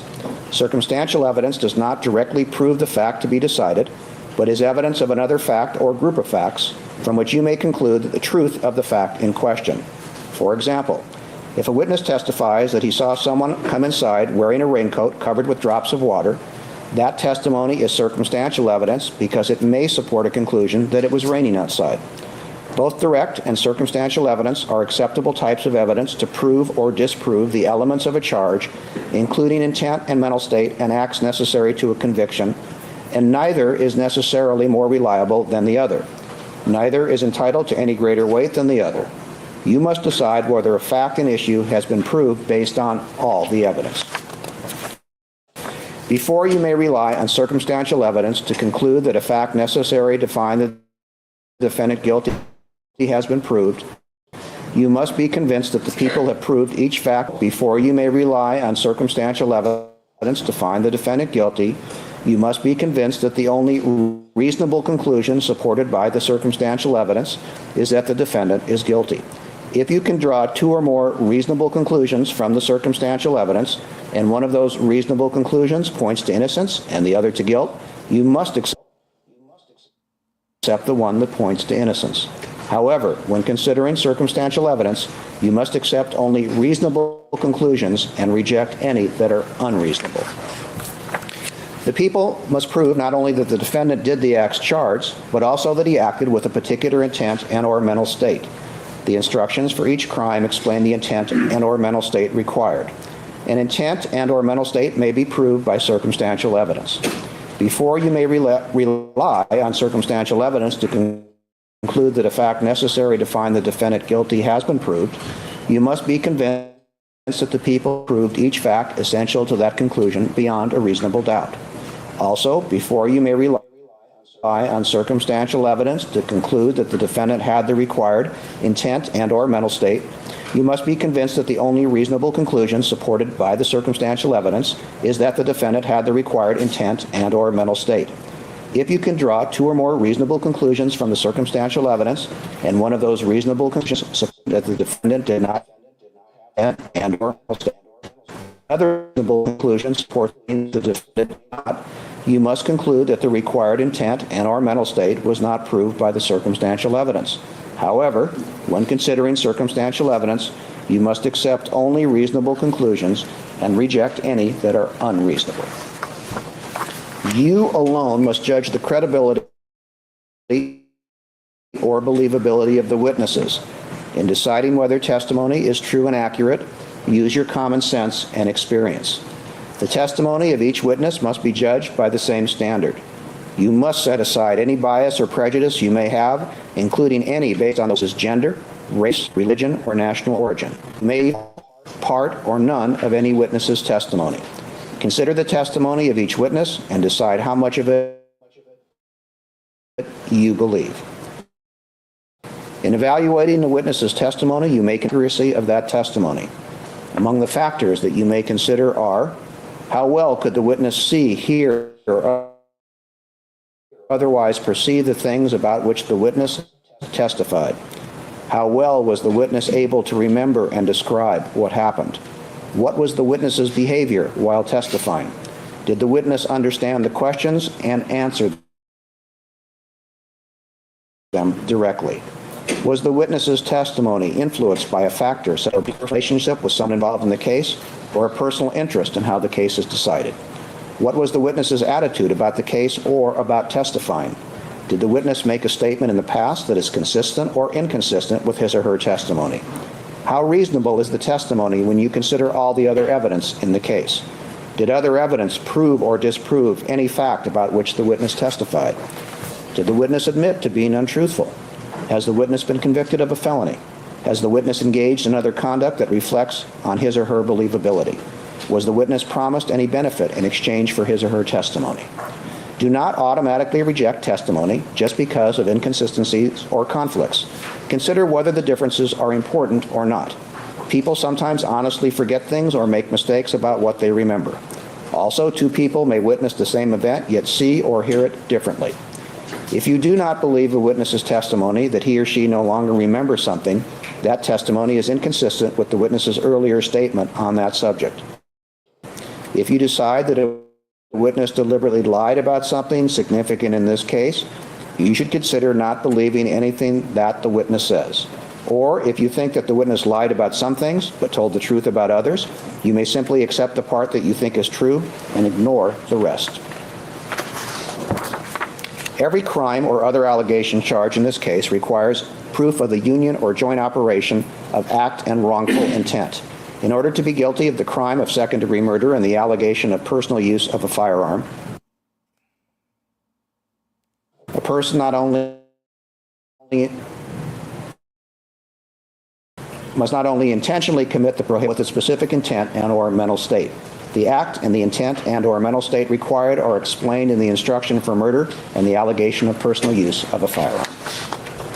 Neither side is required to call all witnesses who may have information about the case or to produce all physical evidence that might be relevant. The testimony of only one witness can prove any fact. Before you conclude that the testimony of one witness proves a fact, you should carefully review all the evidence. If you determine there is a conflict in the evidence, you must decide what evidence, if any, to believe. Do not simply count the number of witnesses who agree or disagree on a point and accept the testimony of the greater number of witnesses. On the other hand, do not disregard the testimony of the greater number of witnesses or any witness without a reason or because of prejudice or a desire to favor one side over the other. What is important is whether the testimony or any other evidence convinces you, not just the number of witnesses who testify about a certain point. That evidence only for that purpose and for no other. There has been evidence admitted in this trial. Evidence was admitted for the limited purpose of 1, determining ownership of the Colt Cobra, Peoples 26, and 2, corroboration of Dorothy Melvin's testimony regarding the defendant's use of a shotgun. The fact that the defendant may have owned or possessed other guns may not be considered as evidence that he committed the crime charged. Both the people and the defense must disclose their evidence to the other side before trial or within the time limits set by law. Failure to follow this rule may deny the other side the chance to produce all relevant evidence, to counter opposing evidence, or to receive a fair trial.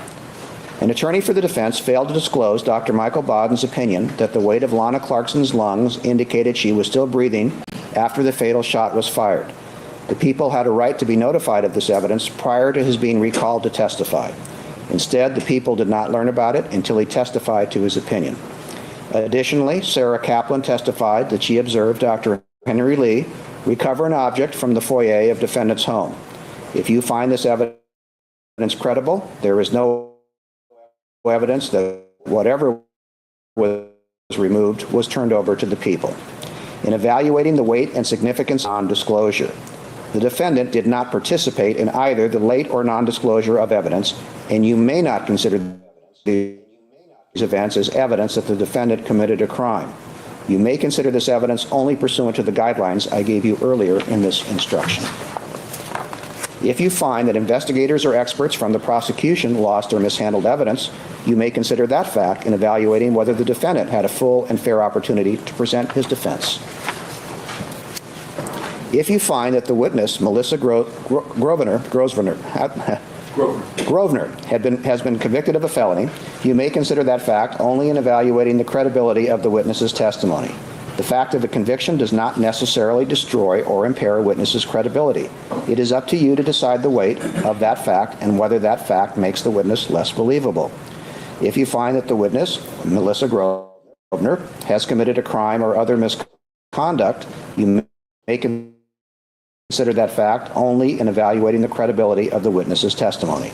The fact that a witness may have committed a crime or other misconduct does not necessarily destroy or impair a witness's credibility. It is up to you to decide the weight of that fact and whether that fact makes the witness less believable. You have heard evidence of a statement that the witness made before the trial. If you decide that the witness made those statements, you may use those statements in 2 ways. 1, to evaluate whether the witness's testimony in court is believable, and 2, as evidence that the information in those earlier statements is true. Witnesses were allowed to testify as experts and to give an opinion.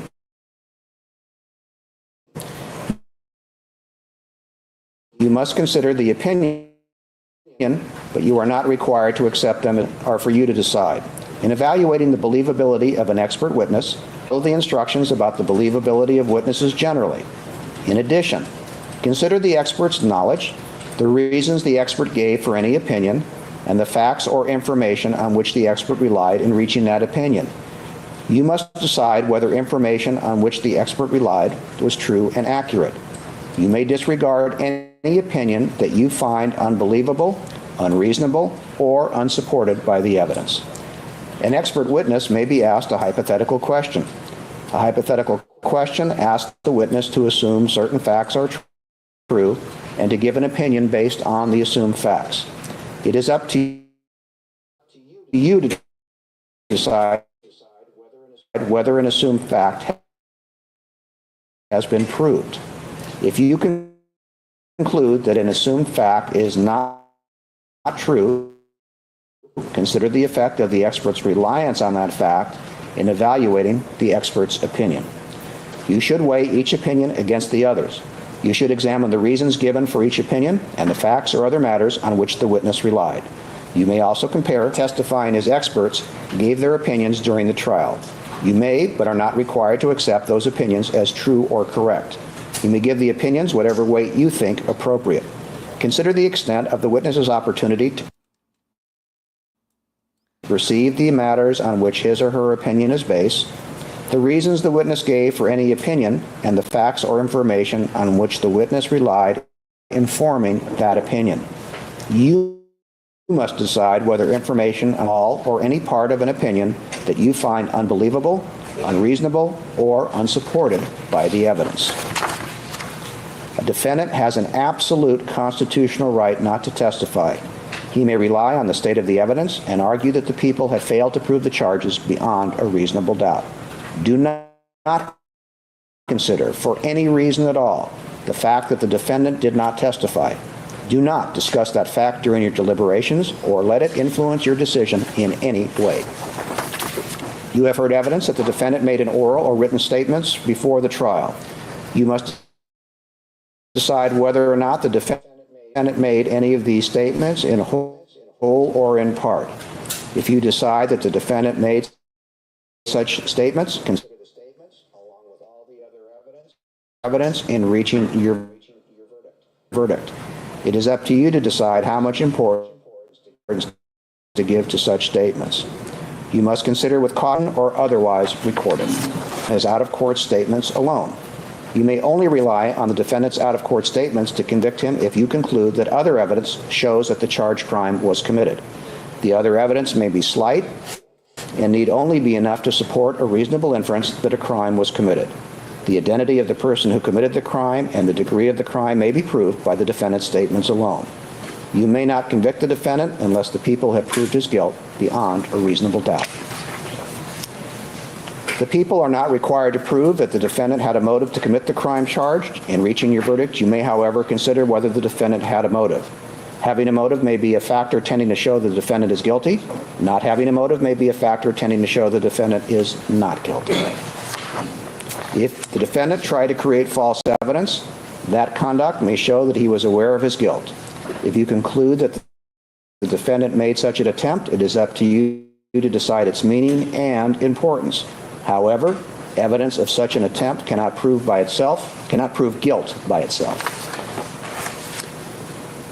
The people presented evidence that the defendant committed 7 offenses of assault with a firearm involving 5 witnesses that were not charged in this case. You may consider this evidence only if the people have proved by a preponderance of the evidence that the defendant in fact committed the uncharged offenses. Proof by a preponderance of the evidence is a different burden of proof than proof beyond a reasonable doubt. A fact is proved by a preponderance of the evidence if you conclude that it is more likely than not that the fact is true. If the people have not met this burden, you must disregard this evidence entirely.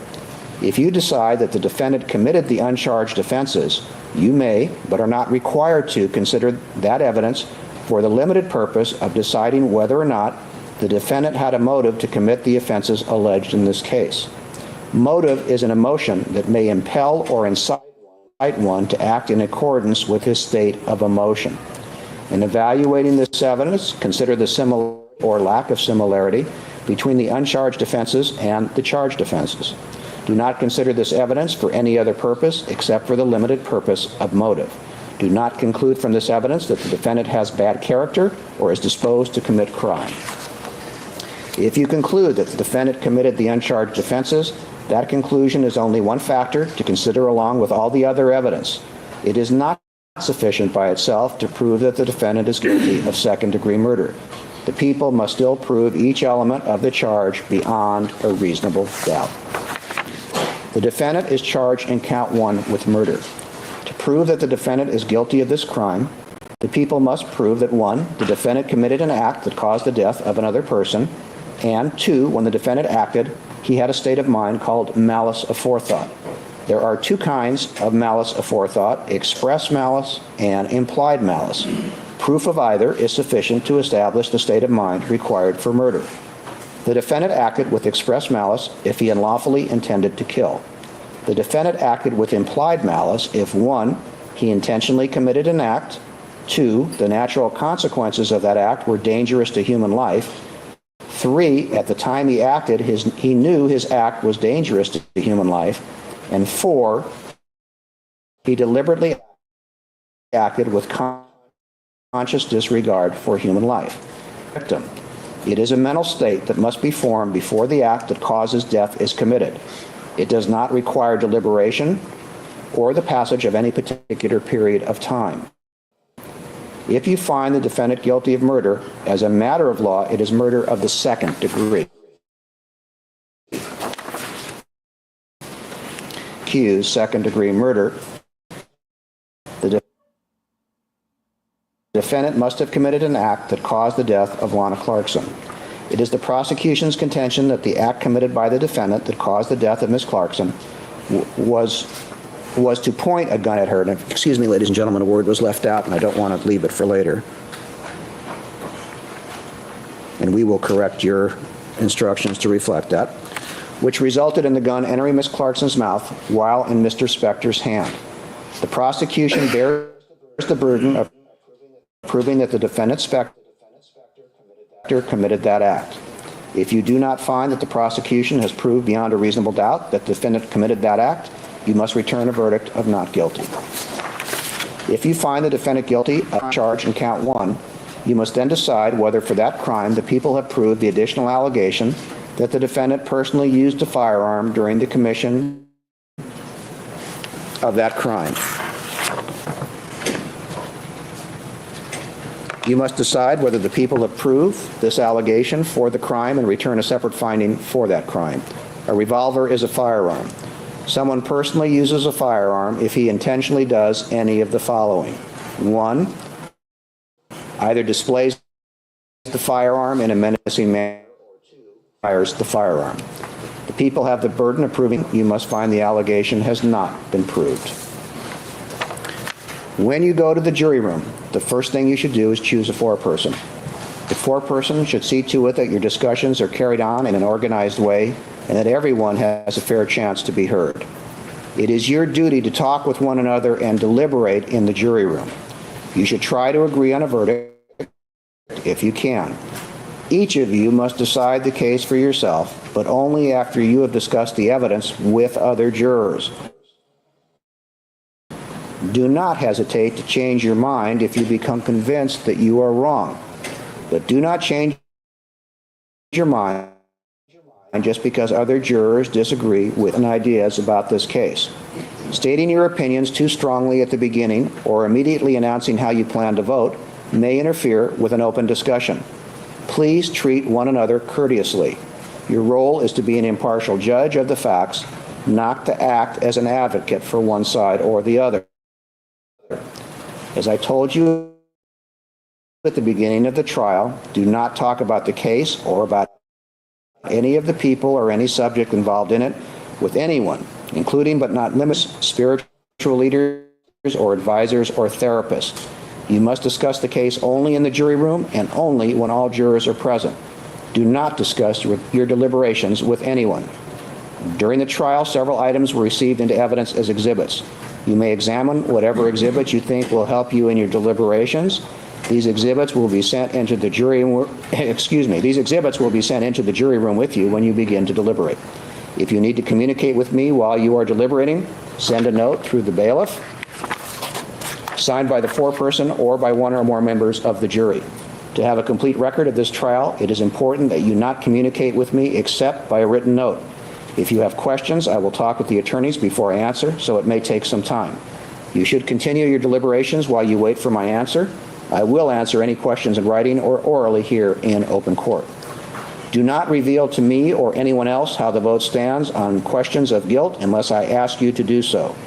Your verdict on each count and any special findings must be unanimous.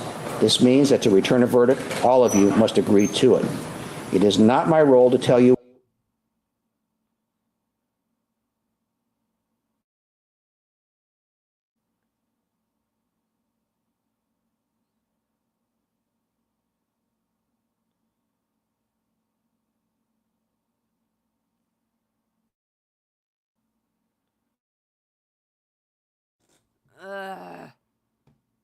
Can we we please be done? Can you stop doing this, please? What I think about the facts, the witnesses, or what your verdict should be. You will be given verdict forms. As soon as all jurors have agreed on a verdict, the foreperson must date and sign the appropriate verdict forms and notify the bailiff. Return any unsigned verdict forms. Before I have the bailiff sworn to take charge of you, there is an inquiry I need to make. Despite my best efforts, there are occasionally things that slip out into the press that just shouldn't be there, and it's not the press's fault. They report what they're given. We have told you not to read any.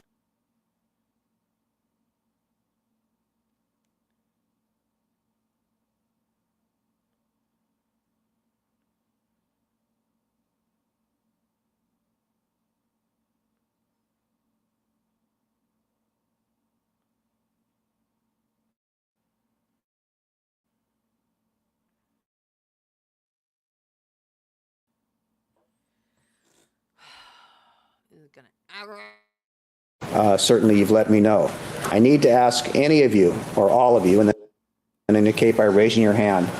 In the last, over the weekend or today, has anyone read or heard anything about this case that might in any way? Raise your hand if you think you've seen or heard anything. No juror has responded. Please swear the bailiff.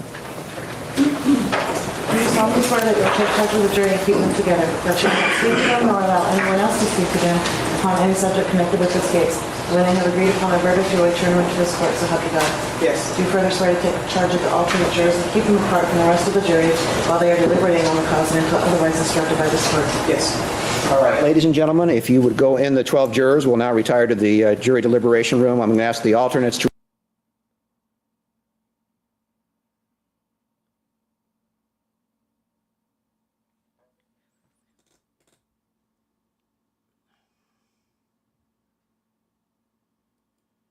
else. If there's any questions or anything, and I do them in open court, the alternates will be brought back to hear any testimony that's read back or to answer any questions that are done before the jury. With that in mind, you may begin your deliberations. The evidence and the instructions will come in shortly, but not right this minute, so go ahead and get started.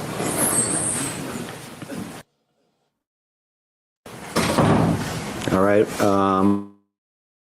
Chandra, do you have some place to take the alternates? I do, Your Honor. All right, if the alternates will follow the bailiffs, they will secret you away where you can't be bothered.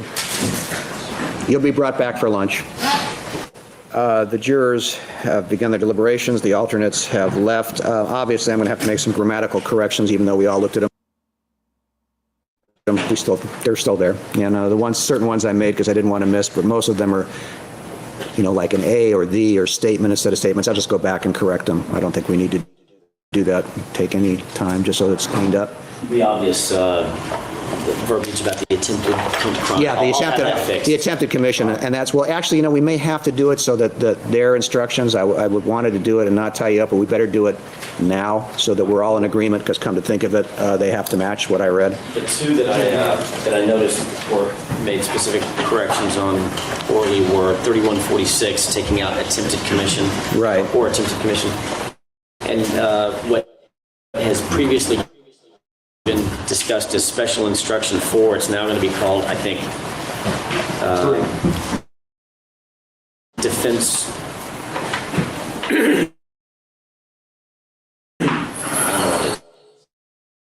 It's the one that starts out, as I've instructed you to be guilty of the crime of which the defendant is accused. It's the pinpoint instruction, the Sears instruction. It's what? The Sears instruction. Fourth line down, the addition of the word to. The word to between was and point. Right. Them I did just on the fly, so to speak, so we better double check where I was sort of editing rather than try to interrupt.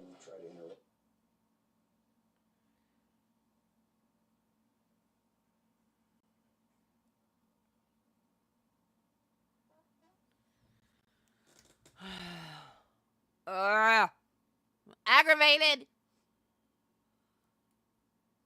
If you see one they're all grammatical corrections. 201. Okay. In the second to last sentence, you used the word not. I don't know if that matters. You used the word when you were instructing. That was your only opportunity to do the scene as opposed to this. I don't know if you want to correct it to what you told them. Which line is this? On 201, the last line where it says you're only on the scene. Parties agree to change it. Yeah, just. What difference does this or that make? Really?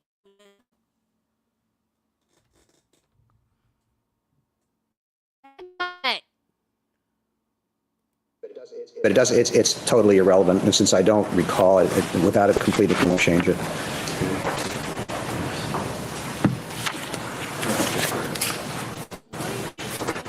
Delaying the inevitable.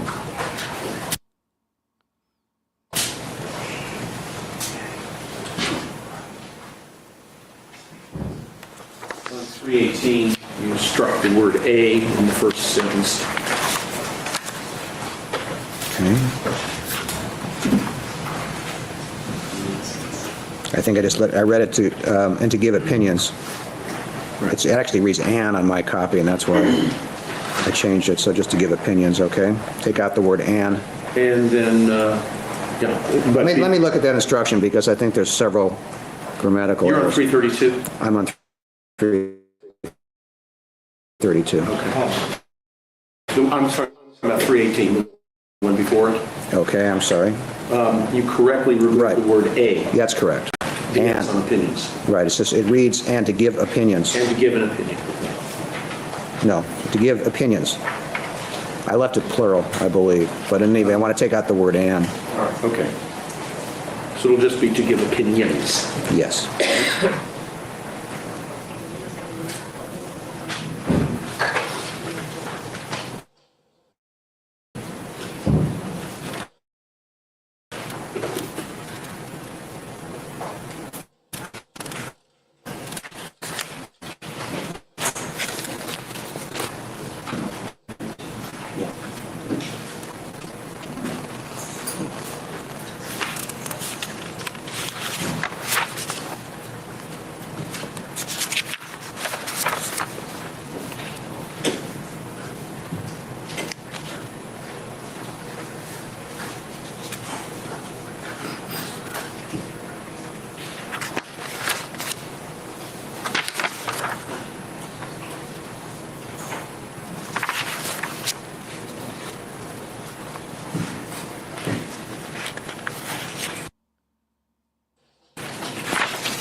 The next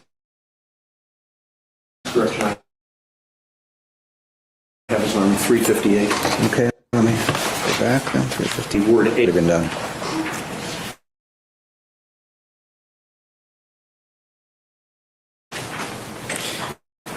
Now, I believe let's go to 375. Consider the similarity or lack of similarity between the uncharged offense. I'm sorry, we're in the third paragraph from the bottom. In evaluating this evidence, consider the similarity or lack of similarity between the uncharged offenses and the charged offense, singular. Yes. Okay.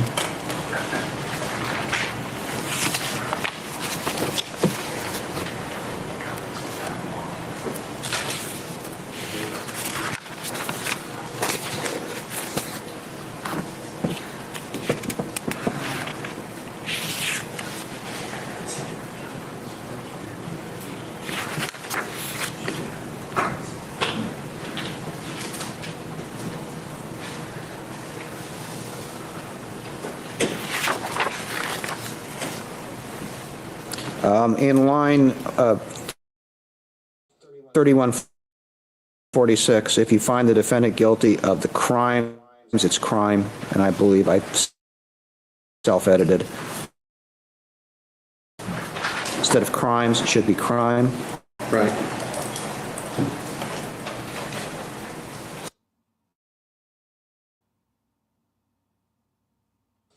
Go ahead.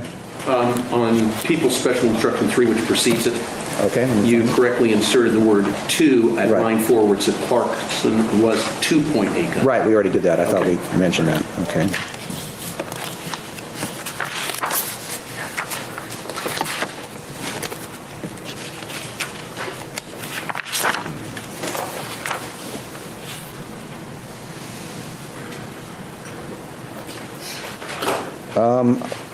Very last page in the instructions.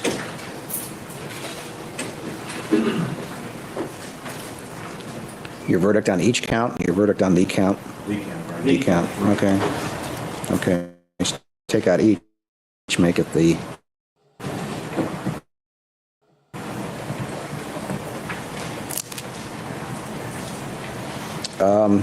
Third line from the bottom, you will be given A verdict forms, you will be given verdict forms. Take out A.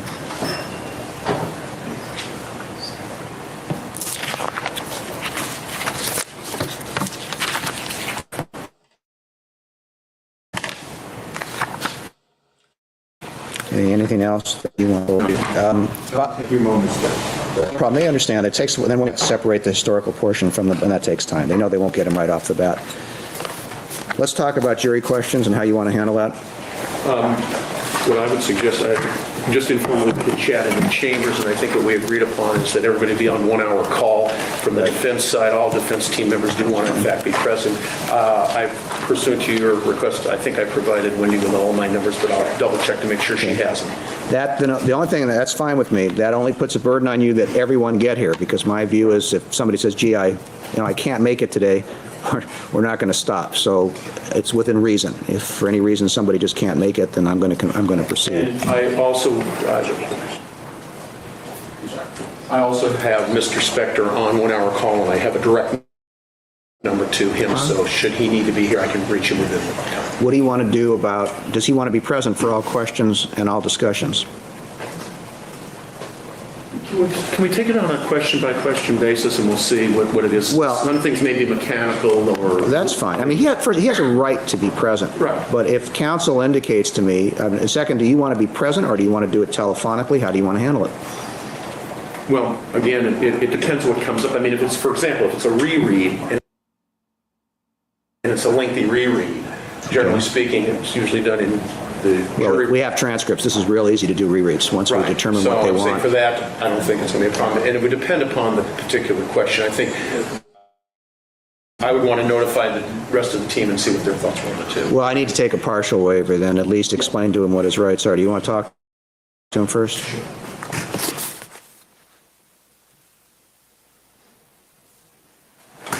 I think what we could do is take a partial. Okay. And then I'll discuss it with... Well, I'll give him the option, is basically. I'm giving you the option. Our respect for counsel. Anytime question, you have a right to be present. The attorneys and I discuss it over the phone, and if it's something that the reporter ends up doing by reading testimony from the transcript, sometimes no parties come in, an agreement is reached, I put it on the record, and then the reporter takes care of it.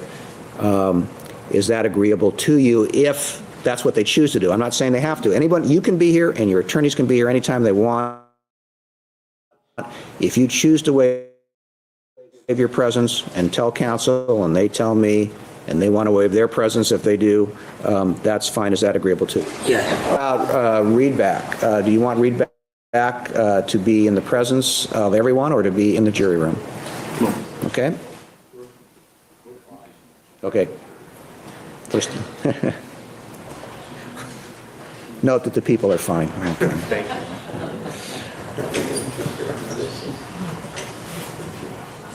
In the presence. In the presence, so I'll read back, then we'll be done in the presence of all parties. All right? I had a question. Clearly, just one of us is... Oh, no, the two of you do not have to be here. If you choose that one of you is fine, that's fine with me. Okay. If they choose to. You're all representing Mr. Cooley, so that's fine. With respect to the team over there, it's kind of a moving target. I note that Mr. Brunon and Mr. Reardon are not here today. Does that mean... Does the team, all five of them, have to show up? What I said was, I'll give, if anybody wants to be here, that's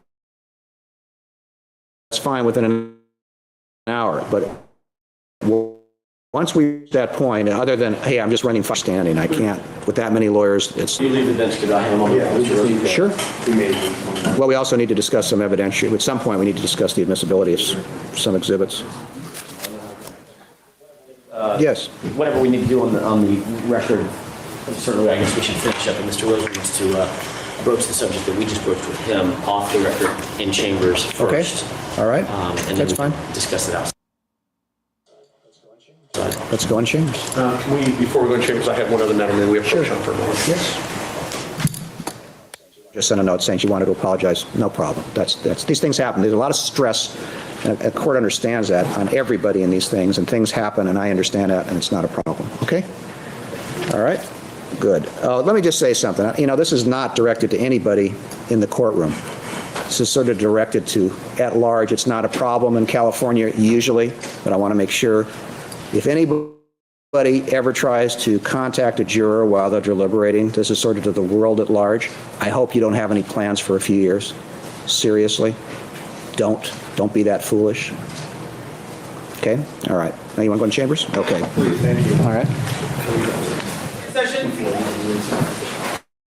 All right, back on the record, we need to talk about some redactions that the parties have not been able to stipulate to, so we'll take a...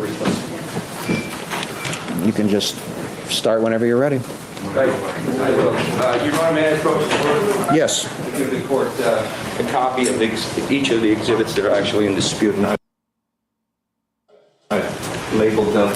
Okay. As marked by the defense during the case. All right.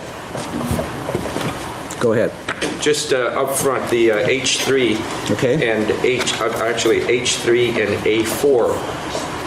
I have them. Those are actually agreed upon by both parties, and the court could actually put that aside as redacted. That makes it easy. That certainly does. I'm ever appreciative. Okay.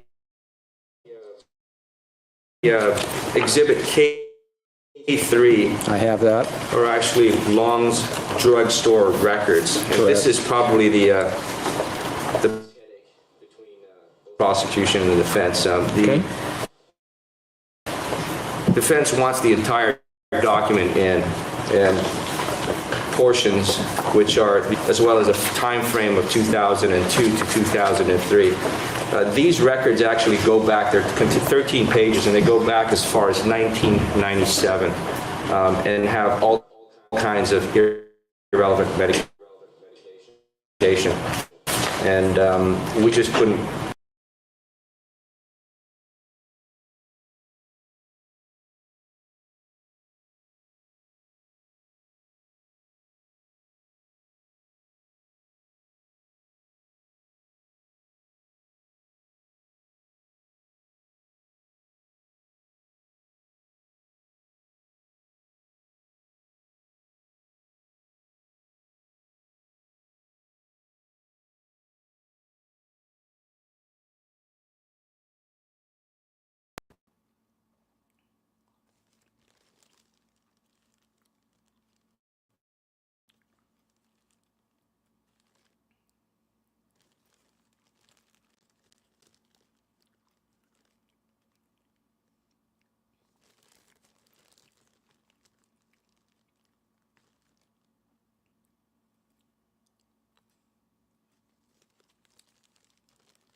Should be restricted to 2002 and 2003. Actually, our position would be as close to 2003 as possible. I think at this point in time, the court probably just going to have to go through that document. Paid its ruling. So that I may... It's kind of a good document, but the Asilomar is the medication retardant bleeding. That goes back all the way to 98. So that portion we would all there. We think everything, from the 2000 on, like last 2 years. What medications, why are they? Just tell me, eventually tell me what things you're concerned about. All of the Vicodin medications, whenever they were given, or pain medications like Vicodin, and there's like Percocet and so forth. Some of those go back all the way to 98. In other words, she's on and off of those all the time, and then there was a lot of testimony regarding basically... Was there any testimony as to Percocet? Yes. Yes, okay. Yes, just a reference to it that she was on that. And then also other barbiturate-type medications, I want to say Fiorinol, if I'm not... Was there any testimony? Yes, there was. Was there testimony as to what that drug did? Yes, it was a different type of pain medication, along with, I think it also had some other effect also. There was something with it that, like for example, the Vicodin, sometimes had different things with it also. I don't see anything that prejudicial in any of this. In other words, it's just medications, dates, when it was given. Maybe some of it is not strongly relevant. In other words, it's marginally relevant, but it's certainly not prejudicial. I would just as soon give the whole thing in. That's sort of where we left it. And people's objection go also as to certain drugs that the council just mentioned. There's 2 drugs that is indicated in this records, as well as what the court look at W3, the highlighted portion in W3. These drugs are irrelevant. I think if the jury sees it and is familiar with those drugs, I think it could prejudice people's case. These drugs, the use of these drugs, or for what they're used, is irrelevant. And I understand from Mr. Plord that there may be some testimony that will support that these drugs caused someone to bleed more. And we can stipulate to that these drugs cause that, but the name of the drugs is irrelevant. It was talked about extensively by a number of witnesses. It started out, and the court was trying to be sensitive, to matters that were not directly relevant at the time, just because the medication may be used for one purpose, but the bottom line, there's been testimony to it, and for the jury not to be able to consider it, that's another problem. It really has nothing, I don't see any prejudicial value. I'm trying to be sensitive to the issues, but the defense has a right to get its information. There was testimony to support it, so I'm going to let that in. Now, as the other, as to the Long's records,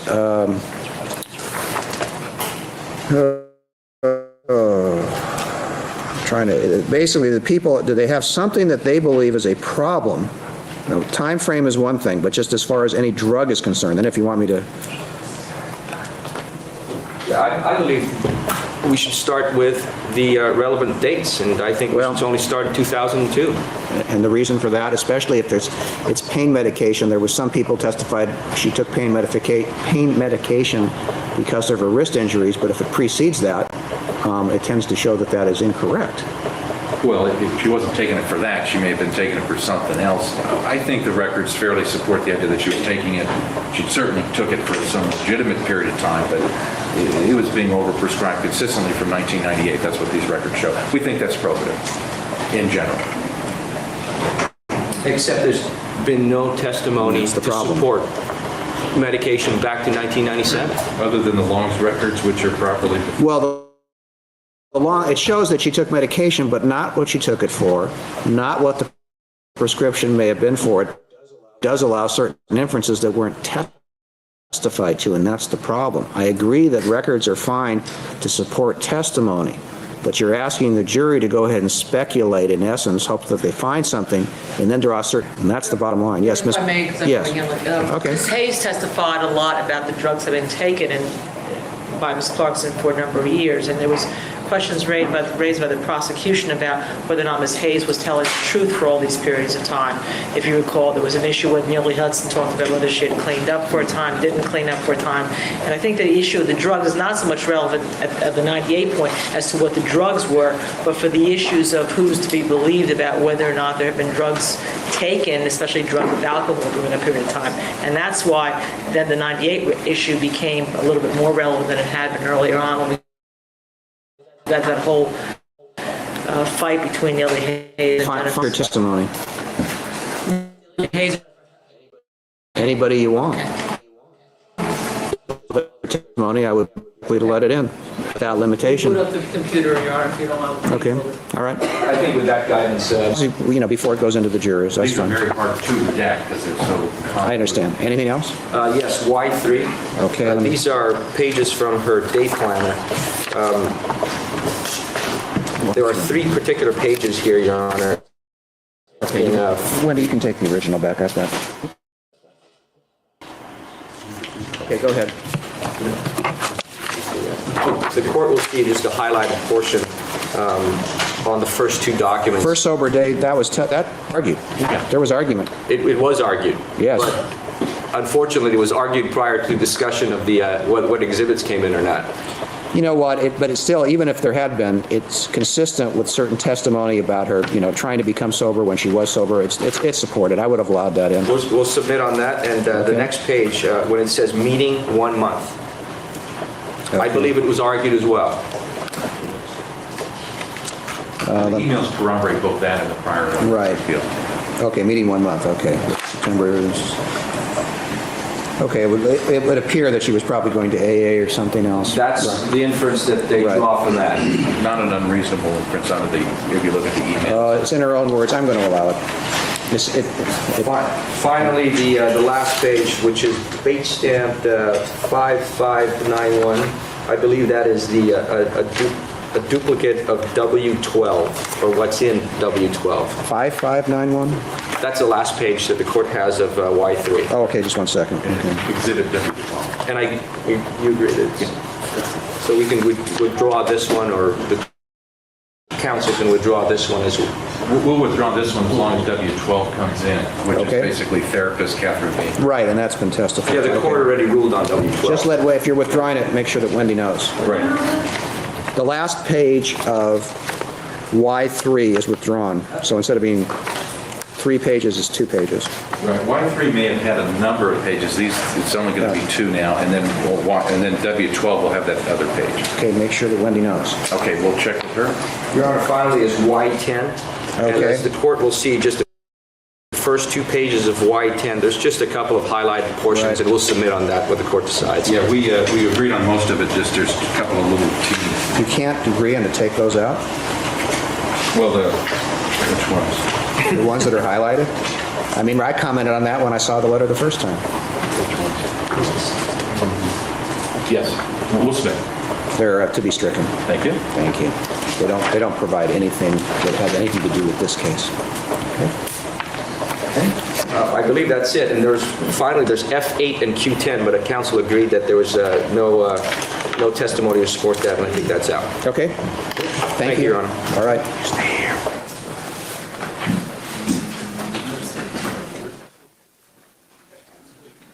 Okay. I'll see my guys in chambers. Thank you.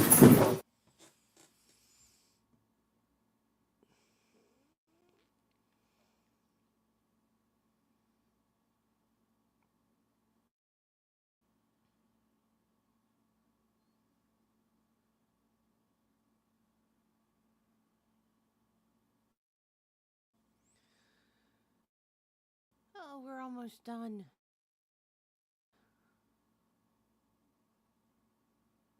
We're not quite there yet, but we're almost.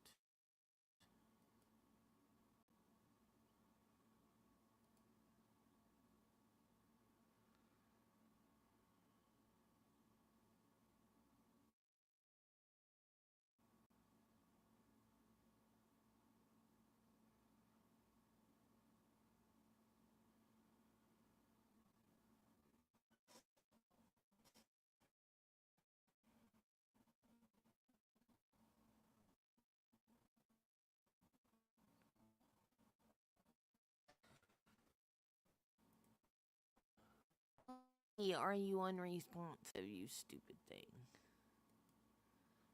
Can you just please play? We're almost done. Play, play, play, play, play.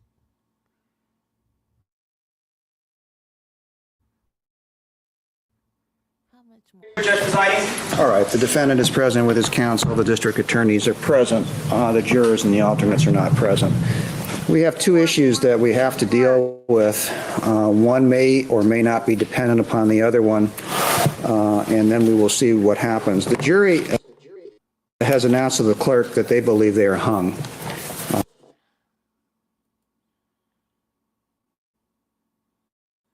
Come on.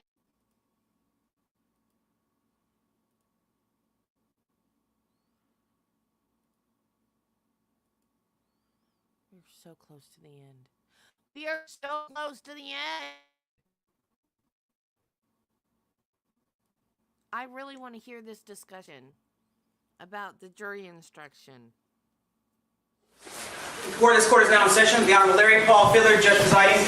All right, the defendant is present with his counsel. The district attorneys are present. The jurors and the alternates are not present. We have two issues that we have to deal with. One may or may not be dependent upon the other one, and then we will see what happens. The jury has announced to the clerk that they believe they are hung. I have no idea what any numbers are, whatever anything else is. We'll find that out when we call the jurors in.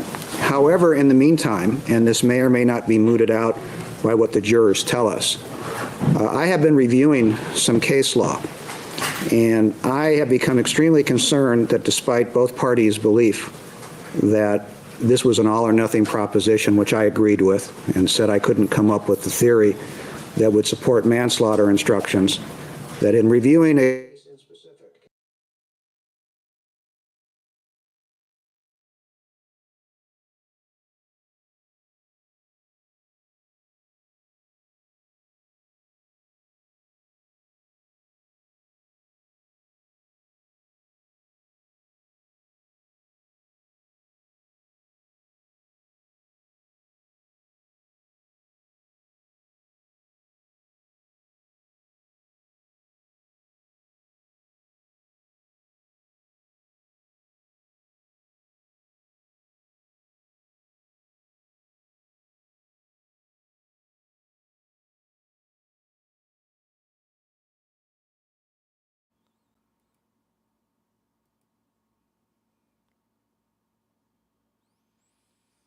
I need to find that Jim Carrey clip where he goes, disappointed!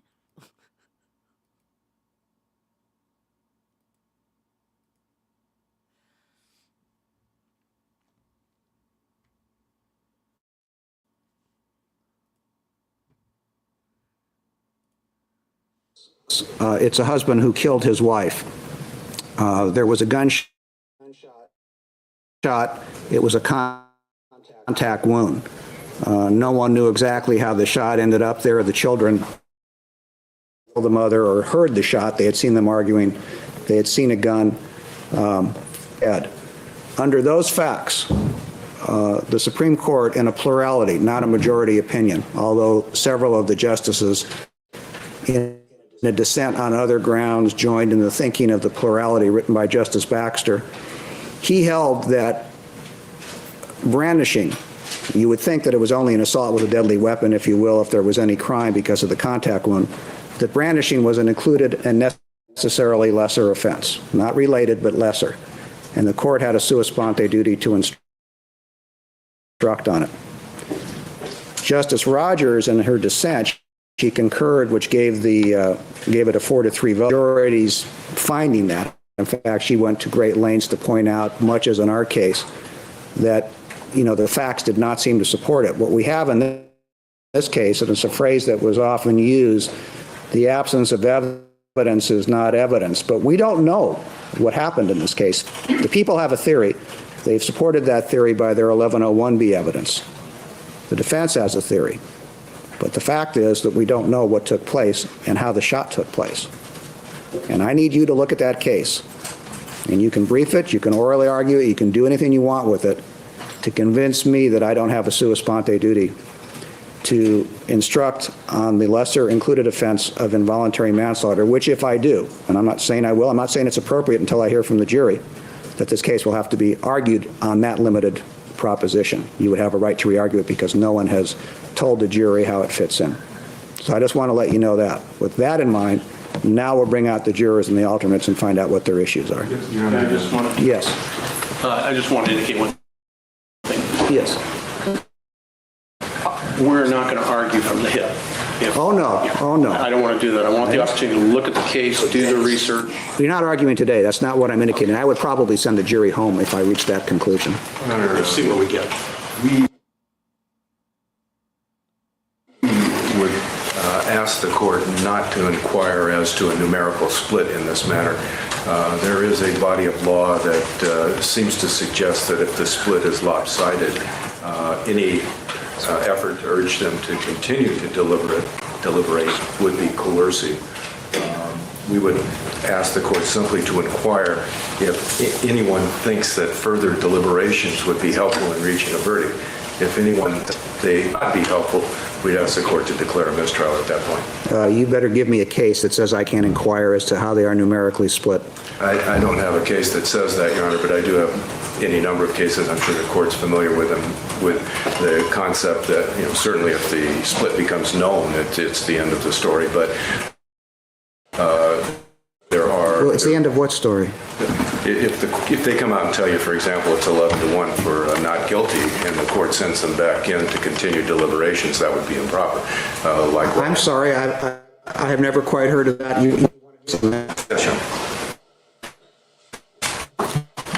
People Proctor 4 Cal 4, and I think in particular quote is probably found at about page 538. Okay, give me the quote. I'm sorry? Could you give me the quote? I don't have the quote, I just have the holding, Your Honor. And basically it says, as I said, that if the way the split is determined, guilt versus innocence or vice versa, that it is improperly coercive to continue the deliberation. And there is a string cite included at that page that I referenced. Okay, I'm going to go take a look at the case before we do anything else. Yes, sir. What's the exact note that the jury sent? They haven't sent a note. They just told Wendy that they were hung. Or if they have sent a note, I haven't seen it. I'm sorry. Okay. Is this what's in the folder? Okay. Exactly what they said. The jury has reached an impasse. We do not feel we can reach a unanimous period. I assume they meant a unanimous verdict. Okay, I'll be out shortly. Your Honor, thank you. While the court's back there, I would ask the court to, just to save a little time, the court may want to take a look at People versus Moore, and I'll give you the site. It's 96 Calat 4th, 1105. 96 Calat 4th, 1105. Or what specifically proposition? At, I think about 1118. Page 11, a pinpoint specific instruction, the language of which has been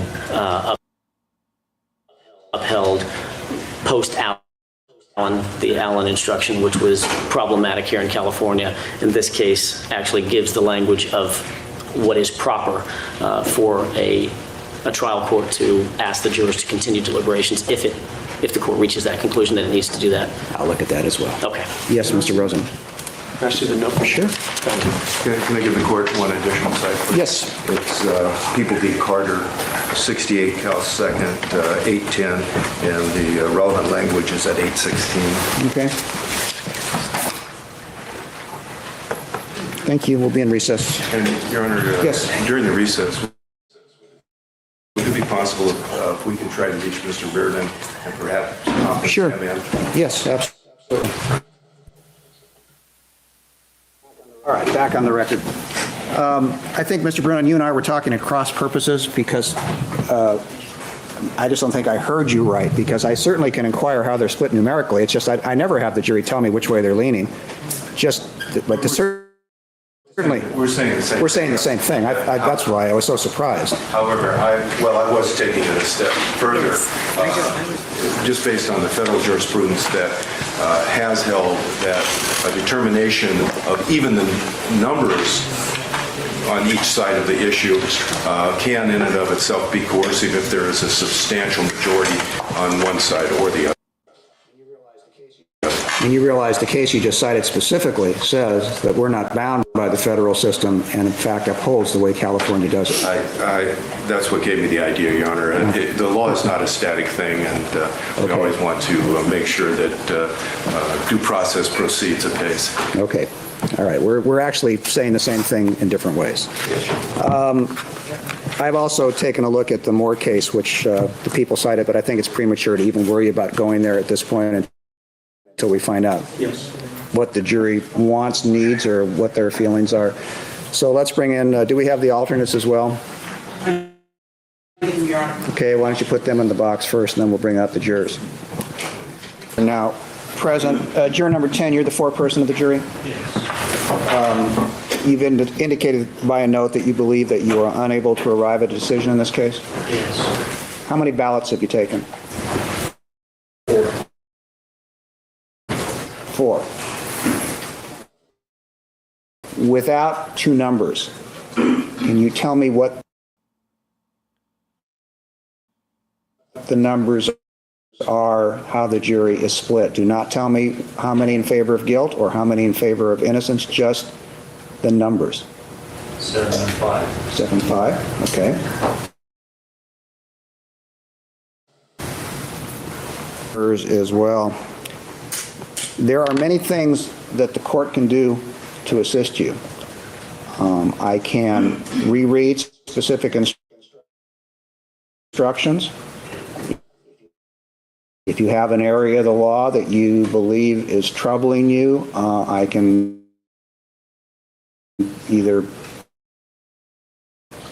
seek to find further instructions or perhaps clarify the instructions as written to re-argue all or a portion of the case to you. Do you believe as these might resolve its dispute? We've discussed that at some length. I believe it comes down to the individual jurors' conclusions that are drawn from the facts.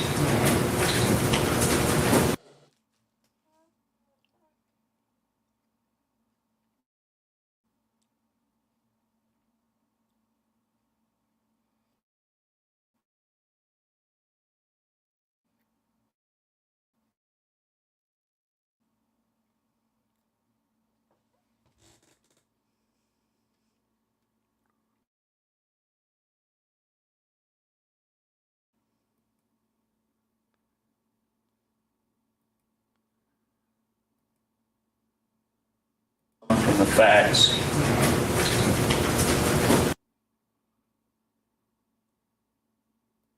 I don't believe that anything else will change the positions of the jurors based on the facts that are in evidence. Okay. I'm going to ask each juror whether they agree or disagree with that, and please feel free to state your mind. Juror number 1, do you agree with that? Juror number 2? Juror 3? Yes. You hesitated. That the court does that assist the jurors? Possibly rereading some instructions that might not be clear. Okay. All right. Thank you. Juror number 4? Yes. You think there's more that can be done, or you agree with the foreperson? Thank you. Juror number 5? Yes, I think that Dadgummit!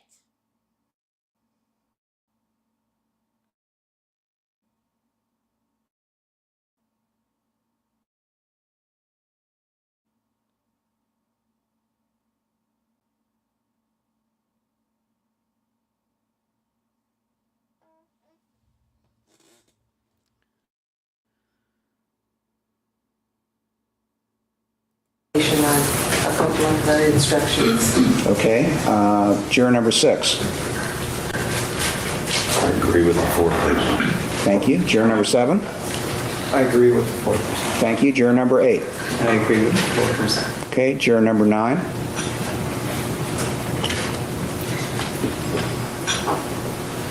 Just speak your mind, sir. I think there's maybe something we could read back. I don't think that's the case. Okay, thank you. We don't have juror number 10. I assume, is that your position or not? You may be speaking on behalf of the other jurors. You think there's anything more that can be done? I honestly don't. Okay, thank you. Juror number 11? Okay, and juror number 12? Maybe, but I think they're all short. Okay. Can I ask juror number 3 what area of instructions you think might be useful? Possibly the reasonable doubt. Okay. Juror number 5? Special instruction 3. Special instruction 3, thank you. Juror number 9? I think the difference between reasonable doubt and just doubt. Okay. All right, what I'm going to ask you to do at this time, ladies and gentlemen, I would like the jury to go back to the jury room, not continue deliberations. I need to talk to counsel. The alternates will go with the bailiffs, and then we will reconvene shortly, and I will tell you how we're going to proceed in this matter. Thank you. Keep in mind the admonition. What it is my intention of doing, you're welcome, at this point is to allow the jurors and the alternates basically to go home for the day. I want to discuss some of the things that we discussed prior to them coming out, and we can decide how we're going to proceed at this point. I certainly have some ideas, but I'll be glad to listen to any input from you, and I think to do that, then we'll have a little more leeway. All right? All right, let's bring back the alternates and the jurors as well. Before we do that, yes. Just so the record is clear, we are asking at this point that the court declare the matter a mistrial and discharge the jury. The motion is denied, especially in light of the fact, and that's not controlling in any event, but the fact that 3 of the jurors believe that further instructions would be helpful, and especially in light of the comments that I made prior to the jurors being brought out, that I think we may need to re-instruct the jury and re-argue the case on the area that I've indicated. That would be inappropriate, so the motion is denied. All right, the jurors and the alternates are now present along with the parties. Ladies and gentlemen, what I'm going to do in this matter is follows. It is a possibility, and I merely say this is a possibility, that I will give you some further instructions tomorrow. I'm going to send you home for the afternoon. I want you to take a break. I want you to just put the case aside for the rest of the day, and when you come back tomorrow, we'll have some further guidance as to where we're going. There is also the possibility, and it's just that, it's a possibility that I may have the attorneys re-argue a portion of the case to you, and you may have some new instructions as well. With that in mind, it's very stage-sitting. Keep in mind the admonition, don't discuss the case among yourselves. Don't allow discuss you. Don't form or express any opinion on case in your deliberations. Just set the case aside for the rest of the day. We'll see you tomorrow morning at 10 a.m. 10 a.m. tomorrow morning. You're excused at this time. Thank you.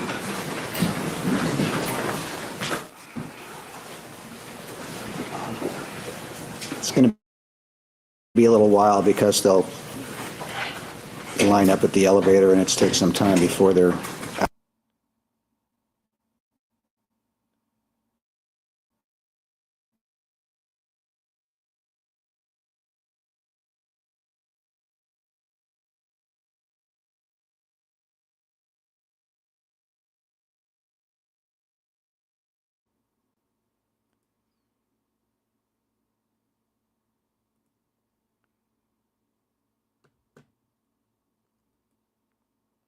I'm working on it. I'm getting really aggravated, but I'm working on it.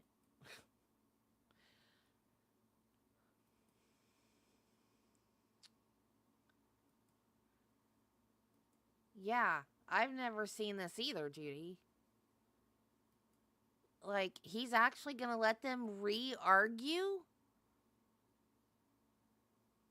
That's why, I mean, I didn't know he was going to do this, but this is why I wanted to watch this part, was because I wanted to see how he was going to fix this instruction that they were confused about. It's like, I know it's boring, but at the same time, it's interesting. I know that's like that doesn't make sense, but it's boring and interesting at the same time. Like, the actual meat of it is boring, yet it's interesting the way he is trying to fix the hung jury part. If I can get Court TV and StreamYard to play nice, because we're almost done.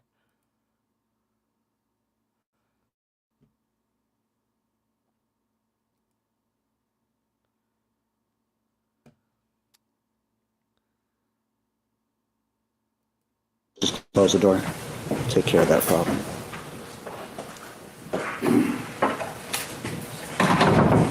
All right. The jurors and alternates are now both out of the courtroom and out of hearing. Here's what I suggest we do. I suggest that we recess, that both sides take the opportunity to take a look at the Lee case. You need to look at Justice Brown's dissent because she sort of arrived at where we did originally. You're not going to get a lot of guidance by Justice Baxter's opinion in the sense that it tells the analysis. So it comes to a conclusion, basically that, you know, even with this set of facts, that still you would need to give involuntary manslaughter. So I want you to take a look at that. The defense will have a chance to discuss it with Mr. Reardon. You should also look at the Moore case and see whether both sides deem it appropriate. I think I know what both positions are going to be. Yeah, that's 96 Calat 4th 1105. And the instruction that the court ended up giving begins on 1118 of that opinion. And take a look at how appropriate it might be to give that instruction. I need to have you, however, we need to be ready to go forward, even if I choose not to follow this route and give any instructions pursuant to People versus Lee. You need to get ready to argue that limited area of evidence. It shouldn't take very long. It's basically arguing the instruction and how it applies or doesn't apply to the evidence. So something you need to think about. My guess is it would take approximately, and I won't give you a limitation, but I would suggest that probably 30 to 45 minutes would be more than sufficient for each side to argue this. It's per side. It's not going to take very long. Divvy up the arguments. I would treat it the same as I would closing argument. People open, defense responds, people close. It's that simple. Your Honor, am I hearing in your comments here that you're going to have us come back tomorrow morning and make this decision? Yes, but you need to prepare tonight as though the decision was made. And I'm not suggesting it is. I'm simply saying that the jurors, I don't view this as being complicated. Now, if you think that there's a problem, then both sides should let me know. I suppose we certainly could, if we decide. Lawyers always make things complicated, Judge. You used to be a lawyer, don't you know that? If I decide to go that route, that I certainly could put it over till Thursday. Your Honor? Mr. Reardon, yes, a voice. Yes. Are you able to hear me, Your Honor? I had a suggestion. Yes, Mr. Reardon, I can hear you well. What is your suggestion? My suggestion, Your Honor, is that you've denied the mistrial motion, and there's been some specific requests from the jury, I believe, for some testimony and re-instruction on reasonable doubt and so forth. My suggestion would be that tomorrow morning, the jury receive the guidance they specifically asked for, the re-instruction and any testimony. I think the course of instructions on lessers is such a big issue that my suggestion would be that we give them what they've asked for, we see if it makes a difference by the end of the day, that by tomorrow at the close of day, that you receive written briefs on the question of re-instruction, because I do think there's a good deal of law that you'll want to consider.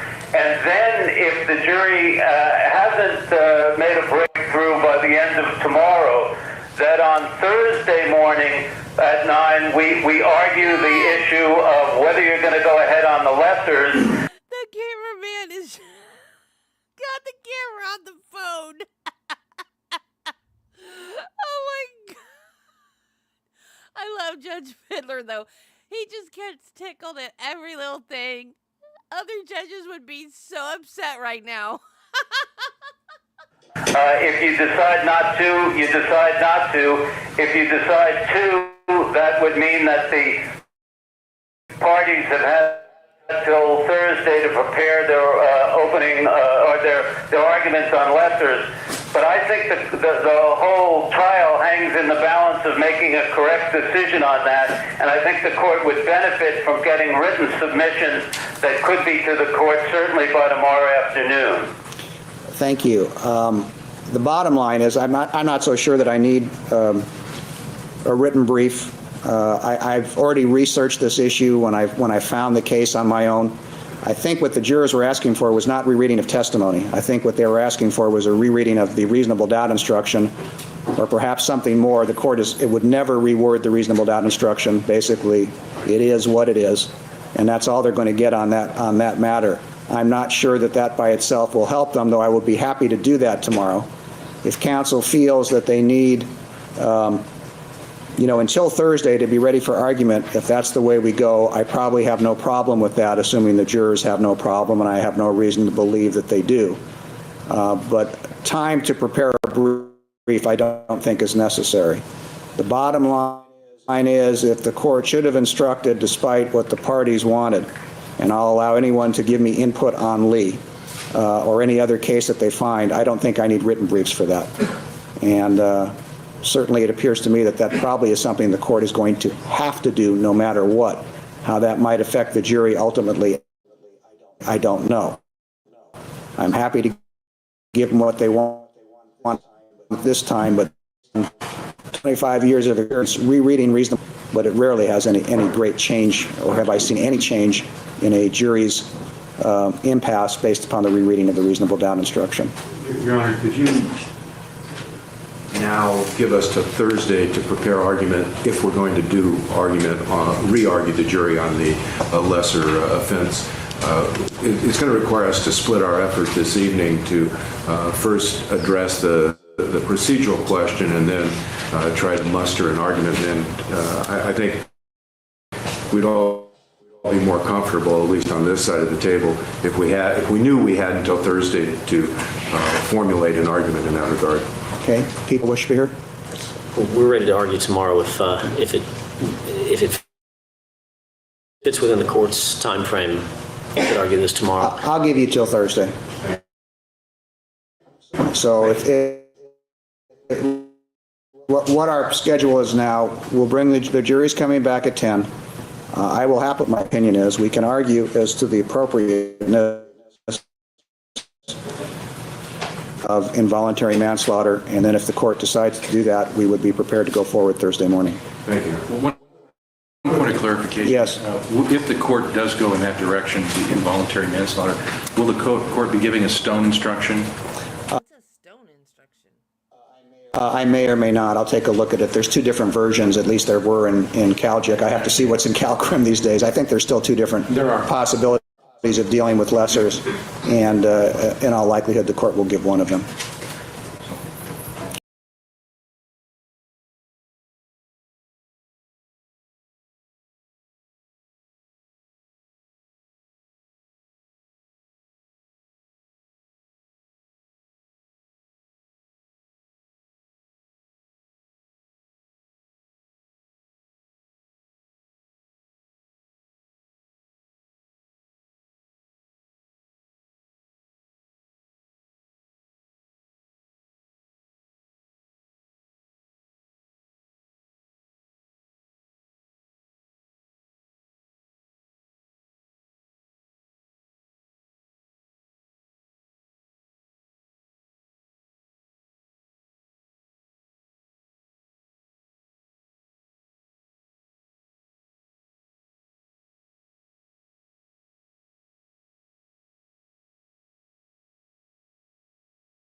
I heard somebody say something about an Allen charge.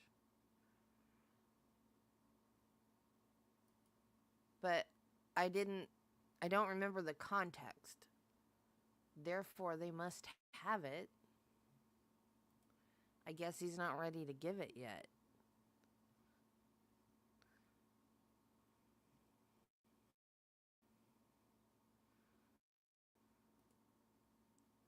Because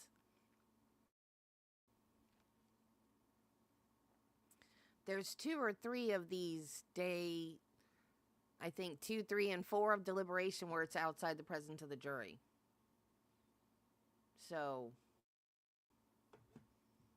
I don't know what the other ones are. This one's almost over.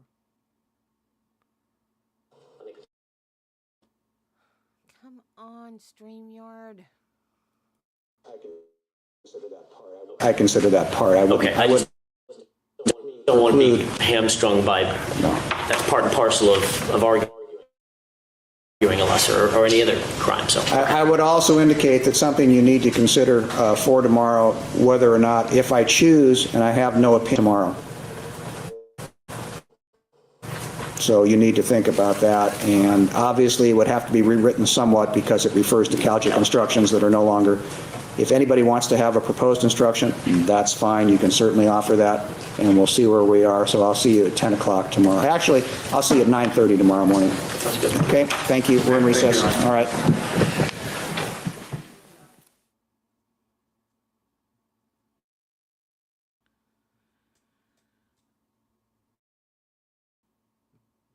Deliberation day 3.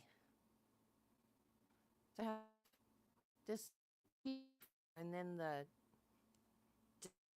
doesn't say verdict, it says decision.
A lesser StreamYard, come on.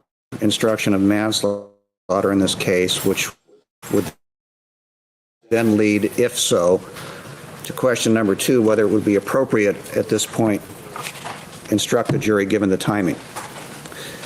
That's one set of issues. Did the court say manslaughter or involuntary? Involuntary. I just said manslaughter. I didn't say voluntary or involuntary. Okay. Sure. We've only been talking about one theory. Okay. And then a further issue that needs to be addressed that I'm not sure that the parties have addressed, or there was some problem with special number 3, and we need to address whether that is an appropriate statement of the law.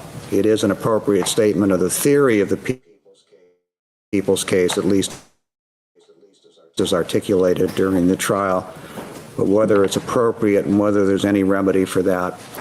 Then we also need to address whether the so-called Moore instruction should be reread, and also whether the possibility of re-arguing the case is appropriate, depending on what the court finds. So I'm happy. I've read and considered the memorandum filed by the defense this morning, and I'm happy to hear from anyone who wants to address the issues. Mr. Dixon? Just one issue really first that involves all this. If, let's just assume, if the court is right and decides that under Lee, the involuntary instructions should be given. Well, it's not right or wrong. It's a question of whether Lee applies. I pointed that case out. I'm concerned about it. Let's just assume for discussion that it is. The jury's continuing to deliberate. If the court comes to the conclusion that the lesser included should be given, and between now and that decision or the argument in the instruction, the jurors reached a verdict, wouldn't there be a problem? There would be, but I don't believe the jurors are doing very much. They're waiting for further instruction from the court. They indicated, and I indicated, I believe to them yesterday, that we're doing something tomorrow, which is now today, and to just take a break on deliberating. Okay? Mr. Bruno? Good morning, Your Honor. First, I want to apologize to everybody for keeping you waiting. It's okay. I just got so engrossed in the law, the time just slipped away from me. Okay. Your Honor, in the first category of issues that we have. Well, first of all, let me just say this. Mr. Spector would like very much for the court to defer these arguments until tomorrow morning when Mr. Reardon can be here. Mr. Reardon prepared the brief overnight, which we filed this morning. He is intimately familiar with all of these issues, and Mr. Spector has asked us to request the court to put us over until tomorrow morning. I think we can go ahead and argue. It's the content that's controlling. I mean, not that anyone's argument isn't persuasive. It's the facts and the law, which I think is pretty well set forth. You may proceed. Thank you. Your Honor, in regard to the first two categories of questions that the court posed having to do with the lesser included, there are three significant problems that face the court. Whether or not the defense was given notice that these charges would be offered by the prosecution and considered by the jury, whether or not there is evidence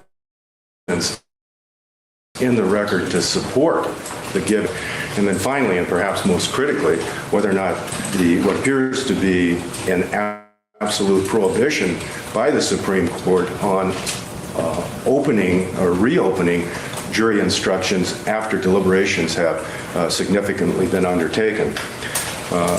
Just, if I may, to recapitulate how we got to this point, from the time of the indictment, and in fact, even prior to the indictment, but certainly as incorporated within the indictment, the prosecution has had one theory in this case from the beginning, and that is that Mr. Spector placed the gun in Ms. Clarkson's mouth and pulled the trigger. That was true at the time of the indictment. That was true throughout our pretrial litigation and trying to narrow the issue and bring the evidence into focus. That was true in opening statements and closing statements. The prosecutor, Spector, put the gun in Ms. Clarkson's mouth, but we've also proven beyond a reasonable doubt that he didn't, that he did some brandishing, he did some other activity. And given the caliber of attorneys that they are, they would never take such diametrically opposed positions. Two opposites can't both be true at the same time. So they have elected to proceed on that theory, and we, in turn, have taken the other side of that coin.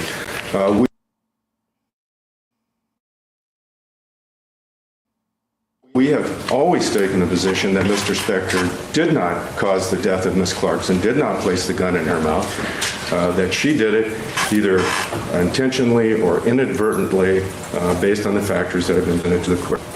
So in terms of having been given notice that these charges would be brought, it simply never was contemplated by either side, by the court, or by anyone. That's an important component of due process, being able to address the charges that are made, and we simply haven't been given notice. Additionally, the second question is whether or not the evidence would support the giving of an involuntary manslaughter instruction. First of all, we'd have to fix upon a theory of culpability.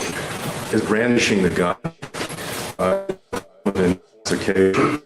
Is some form of negligence? At this point, the court, I assume the court doesn't know, I certainly don't know what the theory would be, how that would be articulated. And the court very presciently, at the time of the instructions, made this finding. He said, I have for weeks now been thinking of alternatives, and what if this, what if that, just sort of trying to get a head start on whether there is a possibility of voluntary manslaughter or involuntary based on the facts of this case, and also based on the defense. I don't see it. The reason you didn't see it, Your Honor, I would submit is because it wasn't there.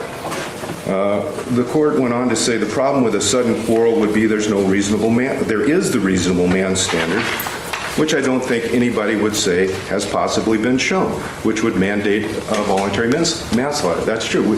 We never indicated that this was a shooting that was based upon any kind of provocation. That would be antithetical to what we have maintained. Likewise, there's been no evidence of brandishing in this particular case. There's been no evidence of any particular gross negligence that has been proffered by evidence and argument. So when the court found there was no factual basis to give that instruction, the court was correct. Now, nothing's changed since then. Obviously, the evidence hasn't changed. The Supreme Court has enlightened us with a new case that has opened new possibilities of criminal culpability. The only thing is that the jury appears unable to, based on the evidence that they have and the instructions that they've been given. And for the court now to say, well, let's throw something else into the mix, can be perceived.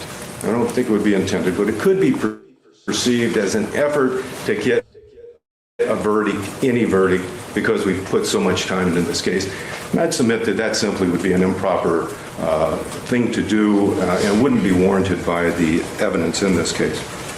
Now, court has brought up Lee, and on first blush, Lee appears to be opposite, but when you carefully read the case, it is, first of all, strange to begin with, the procedural history and how it got to the verdict and how the issues got to the Supreme Court. But if you distill it down to the issues before this court, does it voluntary manslaughter instruction? And the answer is it clearly doesn't. The case in that regard stands for no more remarkable proposition than the fact that if there are two theories of involuntary manslaughter that have been proffered to the court, in that case the intoxication to the point of unconsciousness or some form of gross negligence in pushing around a person with a gun in your hand, then the middle leg of involuntary manslaughter, that is misdemeanor manslaughter, in that case posited upon the predicate offense of brandishing, should have been given sua sponte.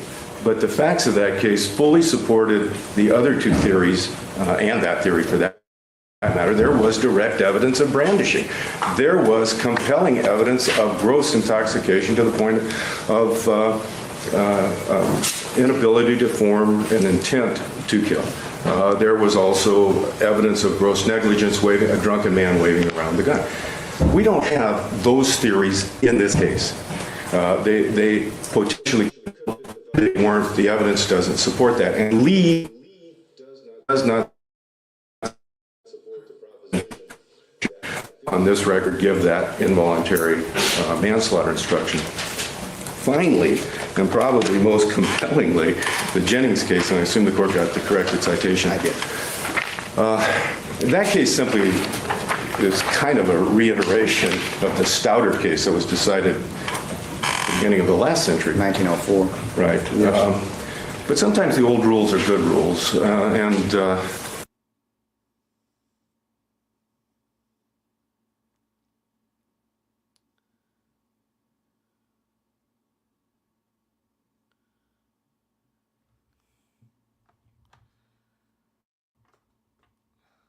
Why does everything always happen on a Monday? We have a sentencing and a hearing, and I really wanted to finish this today. Other matter-of-fact way. In that case, the jury was instructed on the principal offenses of assault with intent to commit murder. The court rejected an included offense of assault with a deadly weapon, as well as an included lesser offense of simple assault. The 245, the assault with a deadly weapon, was rejected on a constitutional argument that is no longer applicable, but wasn't rejected because it wasn't a lesser. So the court initially refused instructions to 217. The jury was unable to reach a verdict. The court reconsidered and gave instructions on both of the lessers, the 245 as well as the, looks like a 240. The Court of Appeal said that's absolutely prohibited. You can't do it because it's coercive, because Stouter says you can't do it, and it invades the jury's province. And it does appear that the court is attempting to suggest how the jury should decide. And there's been no case that has qualified that. Jennings itself referred to the, I think it was Butler was the name of the other case that in kind of passing, yes, this is what Stouter says, once the deliberations have begun, you cannot instruct on lesser included if they come to an impasse. Do you want to give the reporter, I don't mean to interrupt, but give the reporter the cites on both Stouter and Jennings? Yes, Your Honor. Jennings, the correct citation is 22 Calap 3rd, 945. Stouter, the case that it relies upon is spelled Stouter, and it's 142 Cal 146. Thank you. So for those three reasons, the court at this point should not re-instruct this jury on any lesser offense, and consequently should not require us to argue any lesser offense. Thank you very much. People? Yes, Mr. Rowan. Mr. Brunon touched on this, and I just want to refer the court to volume 64, which is dated August 29th of 2007. And that was the volume that Mr. Brunon was citing from, and he cited in part the discussions that went on regarding the lessers, but there was a little bit more, and I don't know if the court's had a chance to look at it or not, but I did last night. And I noted that the court not only went through the decision-making process, as Mr. Brunon has indicated, that in fact, lessers would not be included because there was no evidence of it. I would pick Bobo. And here, and I'd just like to read one if I may. The court, right. I mean, I think initially when the case started out, there was a lot of talk of alcohol intoxication, but nothing was presented to the jury that would be sufficient to proceed with that. So based upon that, the court will instruct only on murder. And Mr. Jackson interposed a concern at that point. I don't know if the court recalls it. And it goes on to say, Mr. Jackson, Your Honor, on that note, the court, yes, Mr. Jackson. And following up on that, what Mr. Reardon just indicated, one of the things I spoke with him briefly off the record this morning, and what it was is Mr. Jackson was concerned about somebody making an argument that a lesser would be appropriate in their argument, even though they weren't being instructed on. And he goes on to say, he said, referring to Mr. Reardon and myself, that they are not going to engage in any gamesmanship wherein they don't ask for a lesser and we don't ask for a lesser, and then someone stands up in front of the jury and says, quote, now we don't think he did it, but even if he did it, he didn't do this crime. There's some other crime he may have committed, close quote, et cetera, et cetera. That's Mr. Jackson. And the court responds, the court, how could they, given the fact I am not instructing Mr. Rosen? It would be totally improper. The court, I would cut that line of argument off immediately. It goes on. But I think that's important too, because it not only contributes to the discussion that the court counsel had, it really set a very bright line distinction in the sand.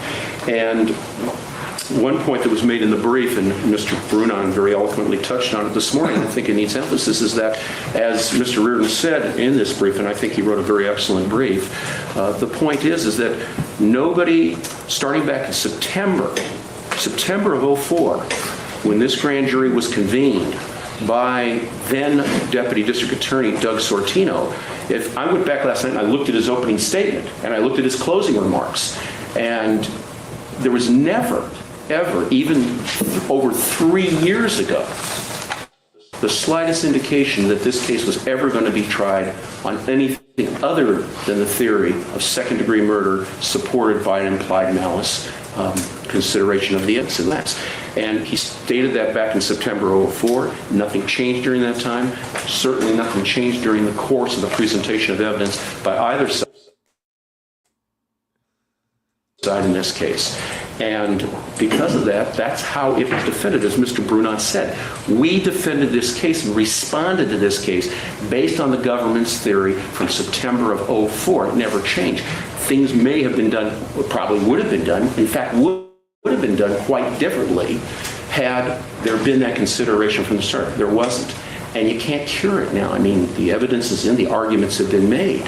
So I just want the court to take that into consideration. It was addressed by Mr. Reardon in his brief, but I felt that it was important just to read from the transcript of the time that we did have these discussions several weeks ago on August 29th. Thank you. People. Your Honor, may I, with the court's permission, stay seated? Yes. My notes are kind of spread out in front of me. It appears that the defense's arguments concerning the first point and the second point are sort of interlaced between them. The notice requirement that Mr. Brunon touched on, and the point that both Mr. Brunon and Mr. Rosen just made about having the record not bearing out evidence to support the giving of this instruction, they both kind of overlap one another, and I'll try to address each in turn, and I'll use Mr. Reardon's moving papers as a guideline. Mr. Reardon indicates at first blush that there are three factors that he believes are determinative in this court's decision as far as giving an instruction or not giving an instruction concerning the lesser. He says, number one, that there's no substantial evidence in the record to support it. Number two, that we, the prosecution, never articulated the theory that this was anything less than a second-degree murder, implied malice murder. And number three, basically an amorphous complaint saying the court would be treading on thin ice to do it. First of all, there needs to be a distinction made between what the defense is saying is no substantial evidence supporting the theory. And that kind of, like I said, interlaces into the notice requirement. It's impossible to say that there's not substantial evidence in the record to support a misdemeanor manslaughter instruction. I'll phrase it as a misdemeanor manslaughter instruction based on brandishing. That's impossible to say. When the court spoke on the record, which Mr. Brunon quoted, and the court indicated, I don't see it. And you remember that dialogue we all had. He got it in her mouth. If the jurors believe the facts as they've been presented, the gun was actually inside her mouth, and everybody here at the tables would agree that that is, in fact, an assault with a deadly weapon. It goes beyond brandishing. And that word beyond is the seminal phraseology. It's not that there's no evidence to support brandishing or support the misdemeanor manslaughter. It's that we all realized that the conduct was grave enough that it subsumed misdemeanor brandishing and went beyond it to a different degree. The same as Justice Brown articulated in her concurring opinion, and I think that's why the court pointed us to that language in Lee. In her concurring opinion, Justice Brown said something to the effect that in that case, under those facts, in her opinion, that a reasonable jury would have to believe that the conduct went there to the manslaughter and substantially further. But the manslaughter is in fact factually and legally in that case. And I'll get to Lee in just a second, and I believe the court is correct. Lee is factually foursquare with the facts that we have before us on several grounds. So I want to make sure that I start out by saying what the proper playing field should be. There is no reasonable argument that the facts don't support a brandishing. You can't assault someone with a gun without first brandishing that gun. Everybody would have to agree with that. The defense, all the defense lawyers would have to agree. Therefore, it is supported by the facts. The court took the position, and I think we all did, that, yeah, it's supported by the facts, but my goodness, based on these facts, it appears to go beyond that as well. Actually going into an assault with a deadly weapon, actually putting a gun in someone's mouth. That is a far cry from saying the facts don't support it. So with that said, I want to talk a little bit about the notice requirement that I think is interlaced with this argument. There is no difference in the prosecution's theory, my theory, Mr. Dixon's theory, the indictment, the opening statements, the closing arguments, the rebuttal argument, the facts that we've presented. There is no factual difference at all. Not one would have or could have done had we been deciding from the beginning to include a lesser included of manslaughter. The facts are the facts of theory. If I stood up and re-argued to the jury, I wouldn't change my theory. I'm not. My theory is the facts bear. The actually pulled out the gun, put it in her face, went off. During the course of that, in pulling out a gun, that is in fact brandishing. Brandishing only requires that you draw or exhibit a weapon in an angry or threatening manner. It's impossible, factually, legally impossible to assault someone with a firearm without first brandishing. Therefore, it's not that the defense hasn't had notice of what the potential. I mean, everybody knows the law is we can add counts or seek to amend complaints or seek to amend charges anytime before the jury returns with a verdict. It's perfectly appropriate. That's the kind of second point that I want to make sure we clear up, is that when the defense in Mr. Reardon's moving papers and in the arguments this morning from Mr. Rosen indicate we've never heard this, quote, theory before, I don't really know what they're talking about, because the facts have never changed. And the theory of brandishing or misdemeanor manslaughter is legally malice.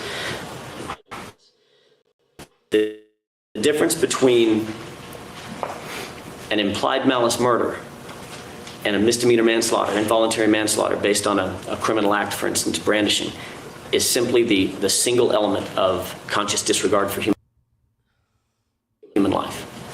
All of the other elements are the same. If you add conscious disregard, which is an amorphous gray area kind of element, then you get less than that. Conscious disregard is gross negligence or. So with those kind of preface comments, I want to speak to a couple of things that Mr. Reardon puts in his moving papers, which I think bear some discussion, not a lot.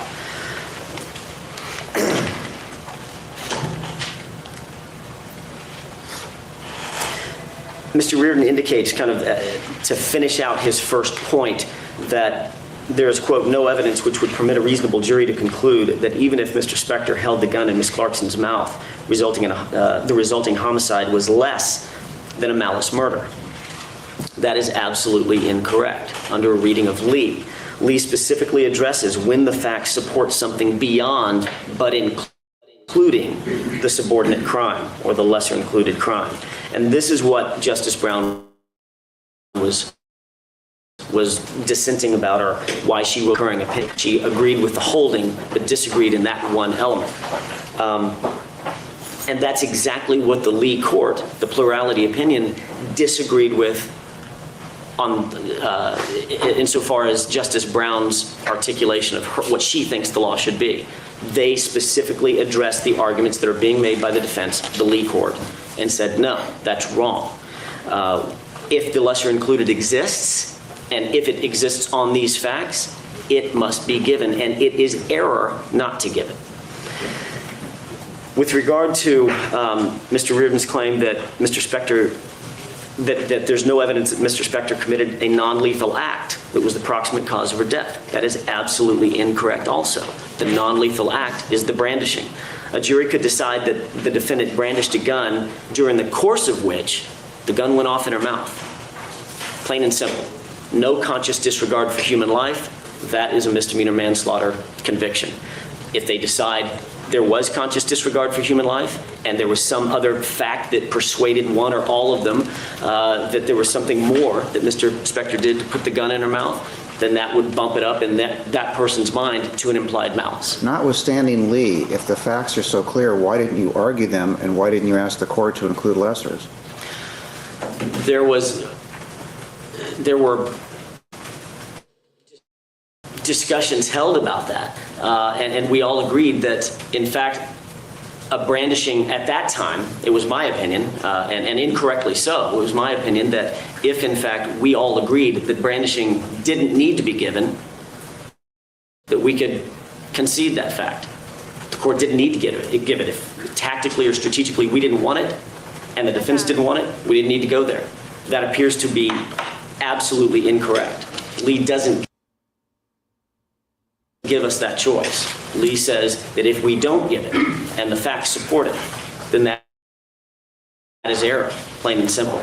The defense, and I would note this with regard to the notice, I don't believe can make the argument that they weren't on notice that brandishing and that theory of liability was on the table, because at some point during either my argument or Mr. Dixon's argument or both, Judge, Mr. Reardon approached the bench and said, you know what, I think based on these arguments, manslaughter needs to be given.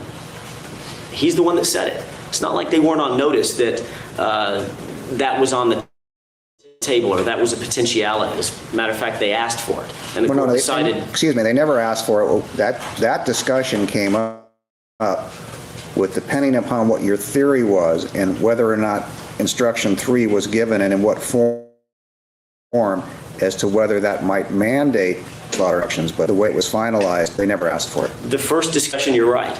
My memory is after the animation was shown, Mr. Reardon specifically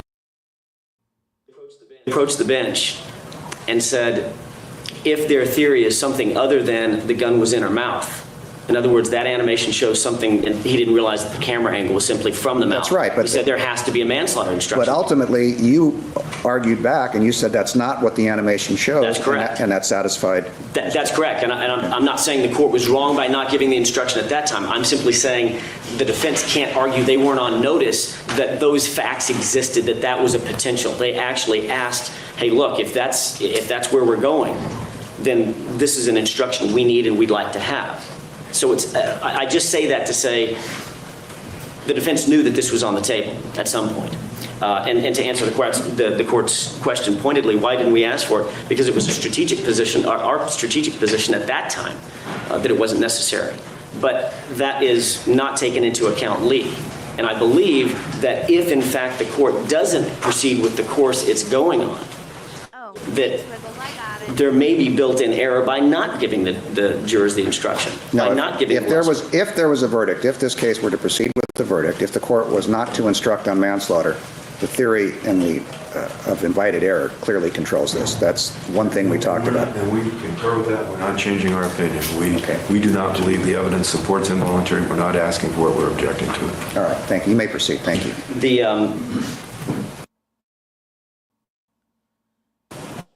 So that I addressed that just to once again address the notice requirement. With regard to turning my attention specifically to Lee, and this kind of segues into what the court was just asking me about. In Lee, an individual who was in a fight, wife or argument with his wife, he had been drinking all night long. The husband walked away, grabbed a gun. The daughter was watching as they continued to fight and watched as he brandished the gun in front of her, in front of the daughter. The daughter then leaves the room, and as the fight begins to escalate, nobody is in the room. There's no direct evidence as to what happened exactly, but there was a contact wound, a gunshot wound to the wife's head. She died.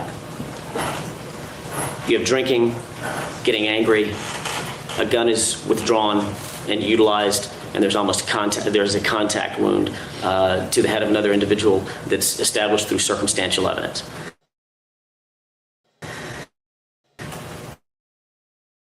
In this case, Mr. Spector had been drinking. The facts support the following. That Mr. Spector, another thing that Mr. Reardon put in his moving papers, he asks kind of a hypothetical question. Where's the evidence that Mr. Spector ever brandished the gun? Well, the evidence comes from the witness. The evident motive is not simply what motivated him in the terms that we think about it, and the court has explained this over and over and over. It's how... I don't like the term moving papers. I know what it means, but I don't like it, because it makes me think it's toilet paper. I don't like it.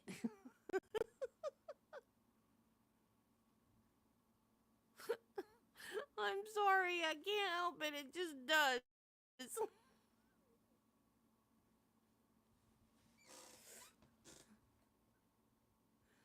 We are not going to get done with this today. Circumstantial evidence, a plethora that he became angry. He withdrew a weapon and brandished it, and she was shot to death with a near contact wound, a wound inside the mouth. I mean, factually, it's on all fours with what we have here.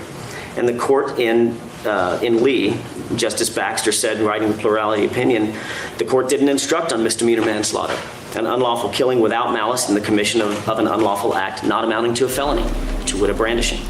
It's been 84 years. When the defendant used the gun in his quarrel with Nor, that's M-E-E-N-O-R, the wife, he violated Section 417, period. That is the violation if it goes no further. The violation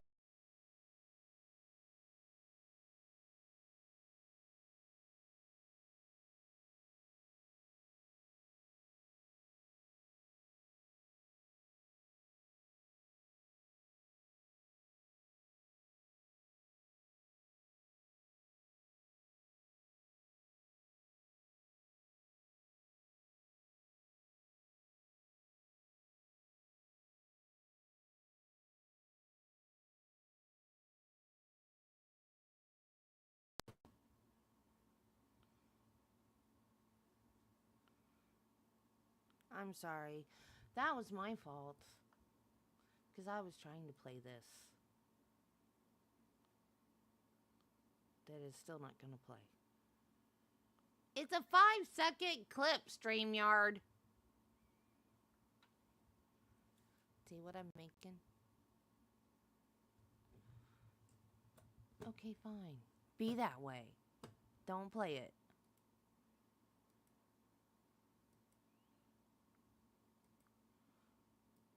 Watch, it's gonna play in 15 minutes and scare the crap out of all of us.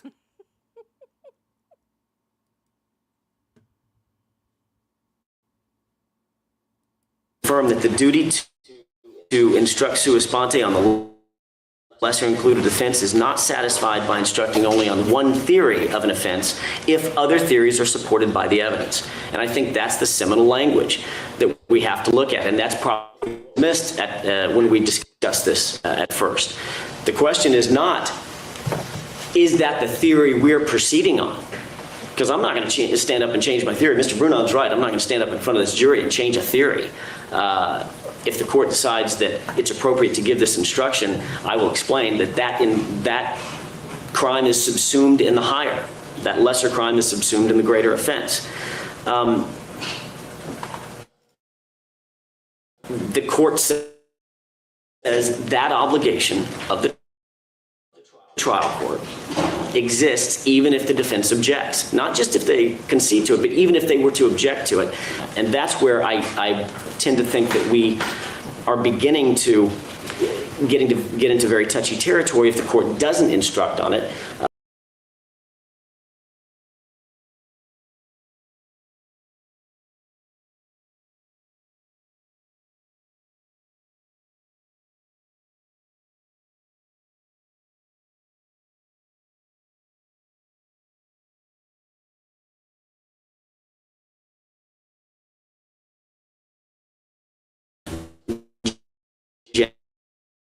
Jennings, the defense cited Jennings and its predecessor, I think it's Souter. It's distinguishable, Judge. Now is the time that this court could and should instruct on the lesser if it believes that the lesser is mandated under Lee. Why? Because the court has not undertaken to engage in a dialogue with these jurors about why they are hung. In both Souter and in Jennings, more pointedly, there was a very specific discussion about exactly what the jurors needed to come to a conclusion. In Jennings, quote, a dialogue ensued between the court and the jurors, which made it apparent that the difficulty with the jury reaching the verdict lay in reaching a unanimous determination on intent to murder.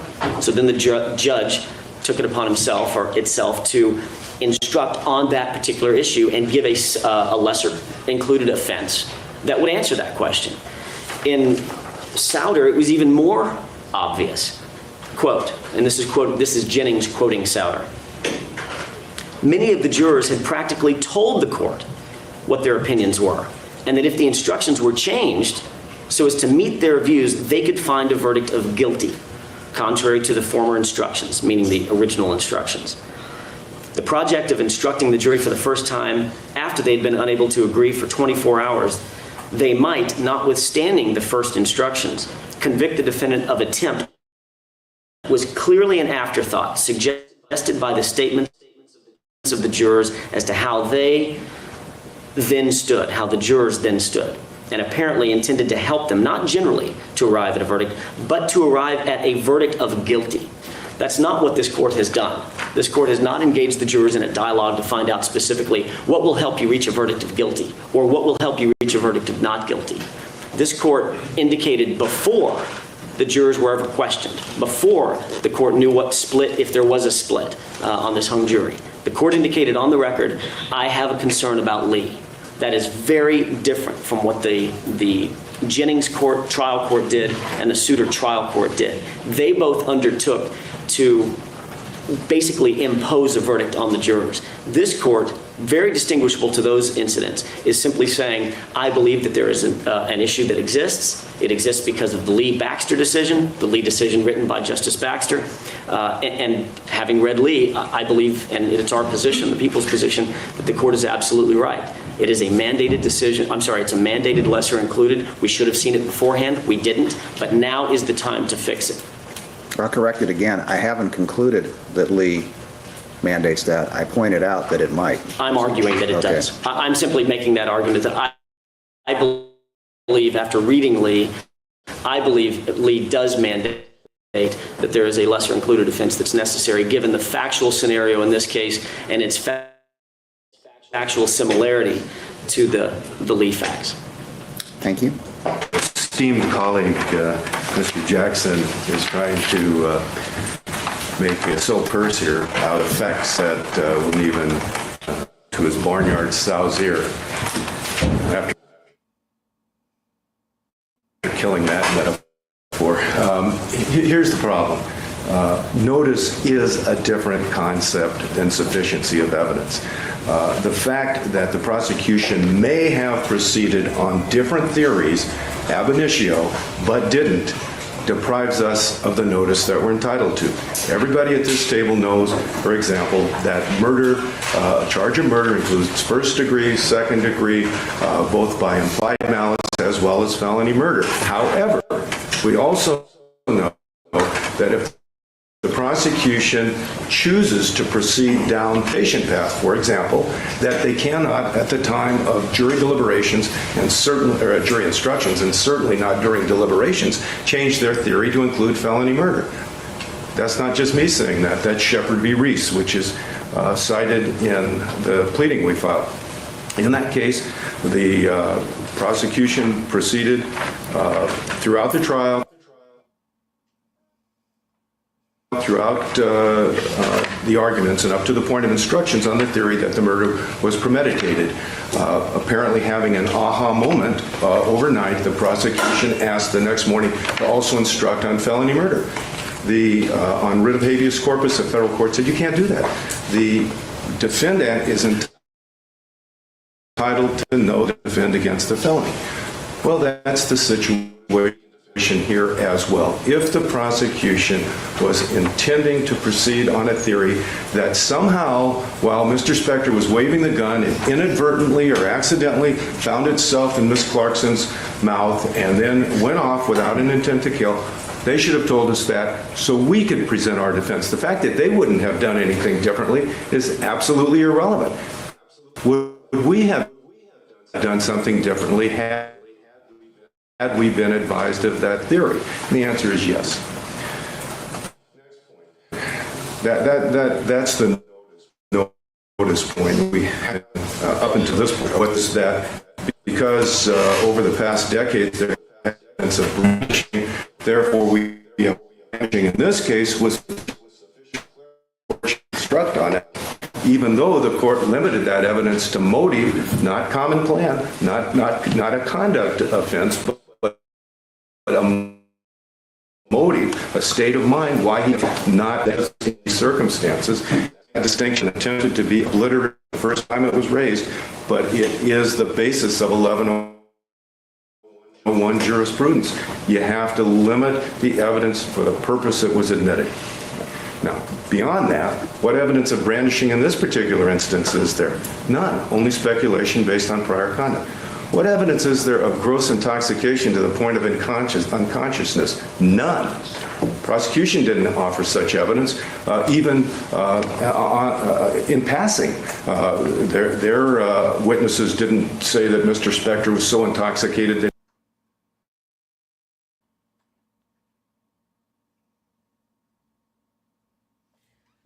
no, he wasn't passed out. You can't be passed out and shoot someone at the same time. Was a determinative feature in either case. Both courts would have told us so. The entire discussion of the content of the dialogue in Jennings, for example, is there was a dialogue. If the nature of the communication is the determinative consideration, don't you think the court would have given us a little bit of guidance as to where the line should be drawn, how much information the jury has to disclose that would allow a reinstruction on a new theory after deliberations have begun?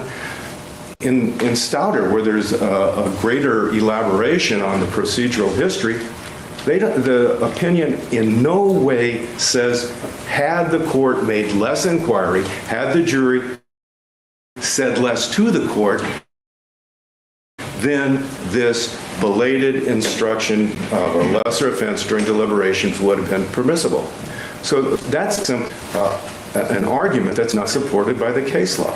There are rarely absolute rules. I would submit that the rule prohibiting the court from reopening instructions, argument, and ultimately evidence, because if we're going to manslaughter, then we ought to be given the opportunity to consider what additional facts we can offer to either support or detract from that theory.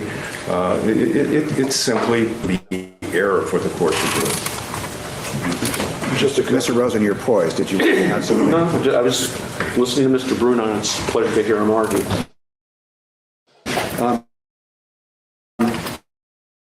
3 points very briefly. First of all, I'm sure the court and all counsel are familiar with the Lee case, and it may just be that Mr. Jackson misspoke. He indicated in his argument that there was no witness to the brandishing. That's not correct. Lifting right from the statement of facts, and it says, he, the defendant, pulled me, spelled M-E-E, nor, N-O-R, from the kitchen washing dish into the hallway, where the couple continued to push each other with a gun between them. Mary the daughter. So the facts clearly say that when that went on, there, because you do not have any brandishing whatsoever in the record otherwise. The other one I wanted to make was Mr. Jackson came and why they didn't argue it. And the only thing that's changed from their position at the inception, at the genesis of this case, which was when the grand jury was convened, and today is what occurred yesterday in court. The jury was brought into the court, had company with the judge. Nothing's changed. Nothing else. And I'm suggesting that the reason that the government is now taking the tack that it is that we're hearing for the first time, because they've never taken this tack before. In fact, their position has been exactly the polar opposite of that. But now this morning they come in and they argue that they want this lesser instruction and they want it badly. And again, you know, we can read the tea leaves, but on the other hand, I don't think it takes a great leap of logic to understand why they weren't happy with what they heard yesterday. And what I think that maybe they're thinking about is that term that always sometimes crops up in jury trials that concerns all of us, which is compromise verdict.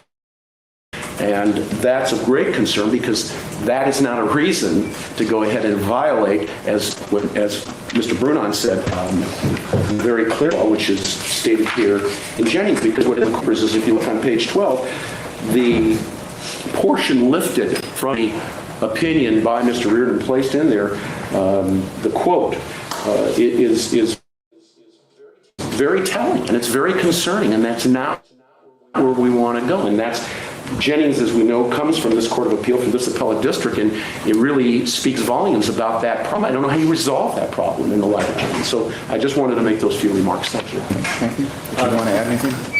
Very briefly. First of all, I don't think I misspoke. I did indicate that in Lee, the little girl saw the brandishing. She saw the gun come out. And I take no issue with that. That doesn't change the Lee's factual similarity to this particular case. With regard to Mr. Rosen's second point, that what changed from yesterday to today, what changed is the court asked us to take a look at Lee. That's what changed. If the court had taken the information from the jurors and we all walked out, then we'd do what we always do. The court specifically asked us to take a at least. So I think it's a little bit unfair for Mr. Rosner to attack us for bringing up that me to bring Lee. It's very, very clear, the appellate district. If there were to be a conviction of second-degree murder and the jurors were not properly instructed on a necessarily lesser included, which Lee appears to mandate, then that is potentially reversible. And that's the last thing any of us, I'm arguing the points. I'm arguing the points because from a legal standpoint, that's what it is. Like I said, I don't know how many more times I can say it to the court. I don't know how many more times I can say it in front of counsel. That doesn't change our theory of liability. Our theory of liability is exactly that. We're not having any aha moments. We're not having any changes. It's like any other case in which there are lesser included in the jury instructions, and you stand up and you argue for the greater offense. The lesser included is committed, and the greater offense is committed, and that's what I would say to this jury. If they need to be, it needs to be done now. Now is the time to do it. And that's why I distinguished Jennings. Mr. Brunon said there's no language in Jennings to indicate that dialogue or the colloquy between the court and the judge made any difference. That's the entire thing that made the difference. That's the whole holding of Jennings when it cites Souter, is that in that case, the judge was taking cues from the jury and guiding their verdict. That's what was found offensive. That's very clear in the Souter case. Where is it so much in the Jennings case?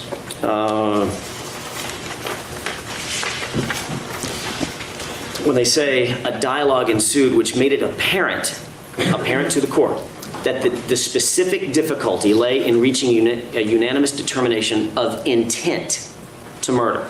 And then they go on for the next paragraph. We cannot see that the case at bench differs in any material factor from Stouter. I mean, it doesn't get any clearer than that. They had, in that case, the lower court had a dialogue that specifically guided the trial court as to what issue they were having a problem with, what specific issue they were having a problem with. In that case, it happened to be the issue of intent. Then the appellate court turns around and says, and we don't see any difference between that dialogue. And keep in mind, Judge, the appellate court had the full record in front of them. We don't see any material difference in the case at bench. It doesn't differ in any material factor from Stouter. Then they cite Stouter, which had this long colloquy about, between the judge and the jurors. And I think that's what this court has avoided. And that's why I bring it up. This court didn't do what happened in either one of these trial court cases. Okay. Thank you. Anything? Just briefly, Your Honor, I'm not going to readdress Jennings. If the propriety of innocent reached an impasse by adding lesser offenses was dependent on what had been said, we would have some more explication on that. And there would be other cases in other circumstances saying that this isn't approved procedure. It is not.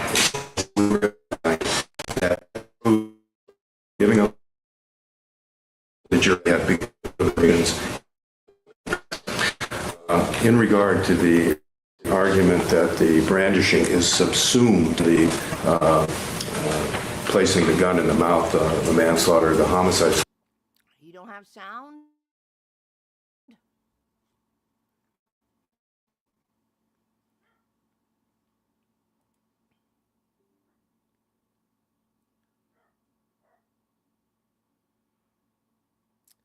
Great, Wiggles.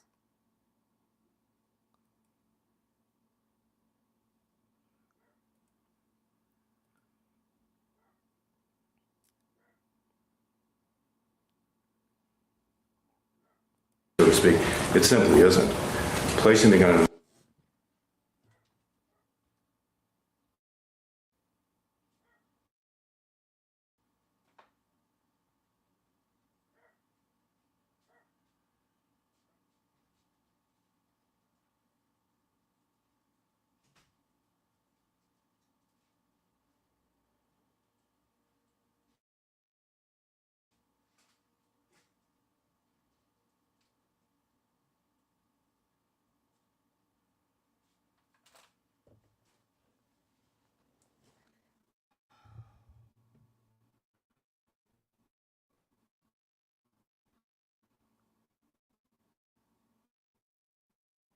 separate acts, as if he sped to the location, illegally parked, and then committed a crime. Those are not subsumed. They're factually related. They're not subsumed. Okay. Thank you. This is a good example. As I do in every case, not just this case, whenever I've made a decision that legally is interesting or challenging to me, once I make the decision, I don't stop, and that's how I got to Lee. I've been looking at this, as I said, weeks before you got to the point, because I could see that it was an issue, and I've discussed it with my colleagues, which of course is the only discussion I can have with anyone that is ethical in a case that is ongoing. Being concerned as to whether lessers were appropriate.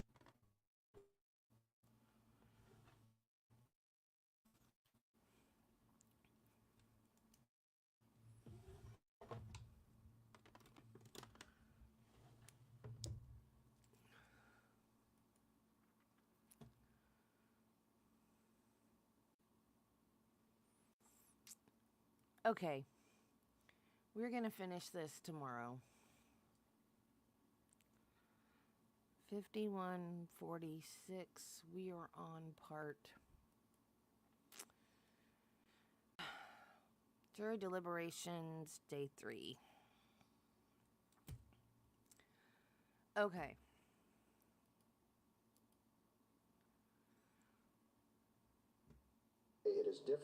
It is different from this case because you did have a witness who saw. Okay.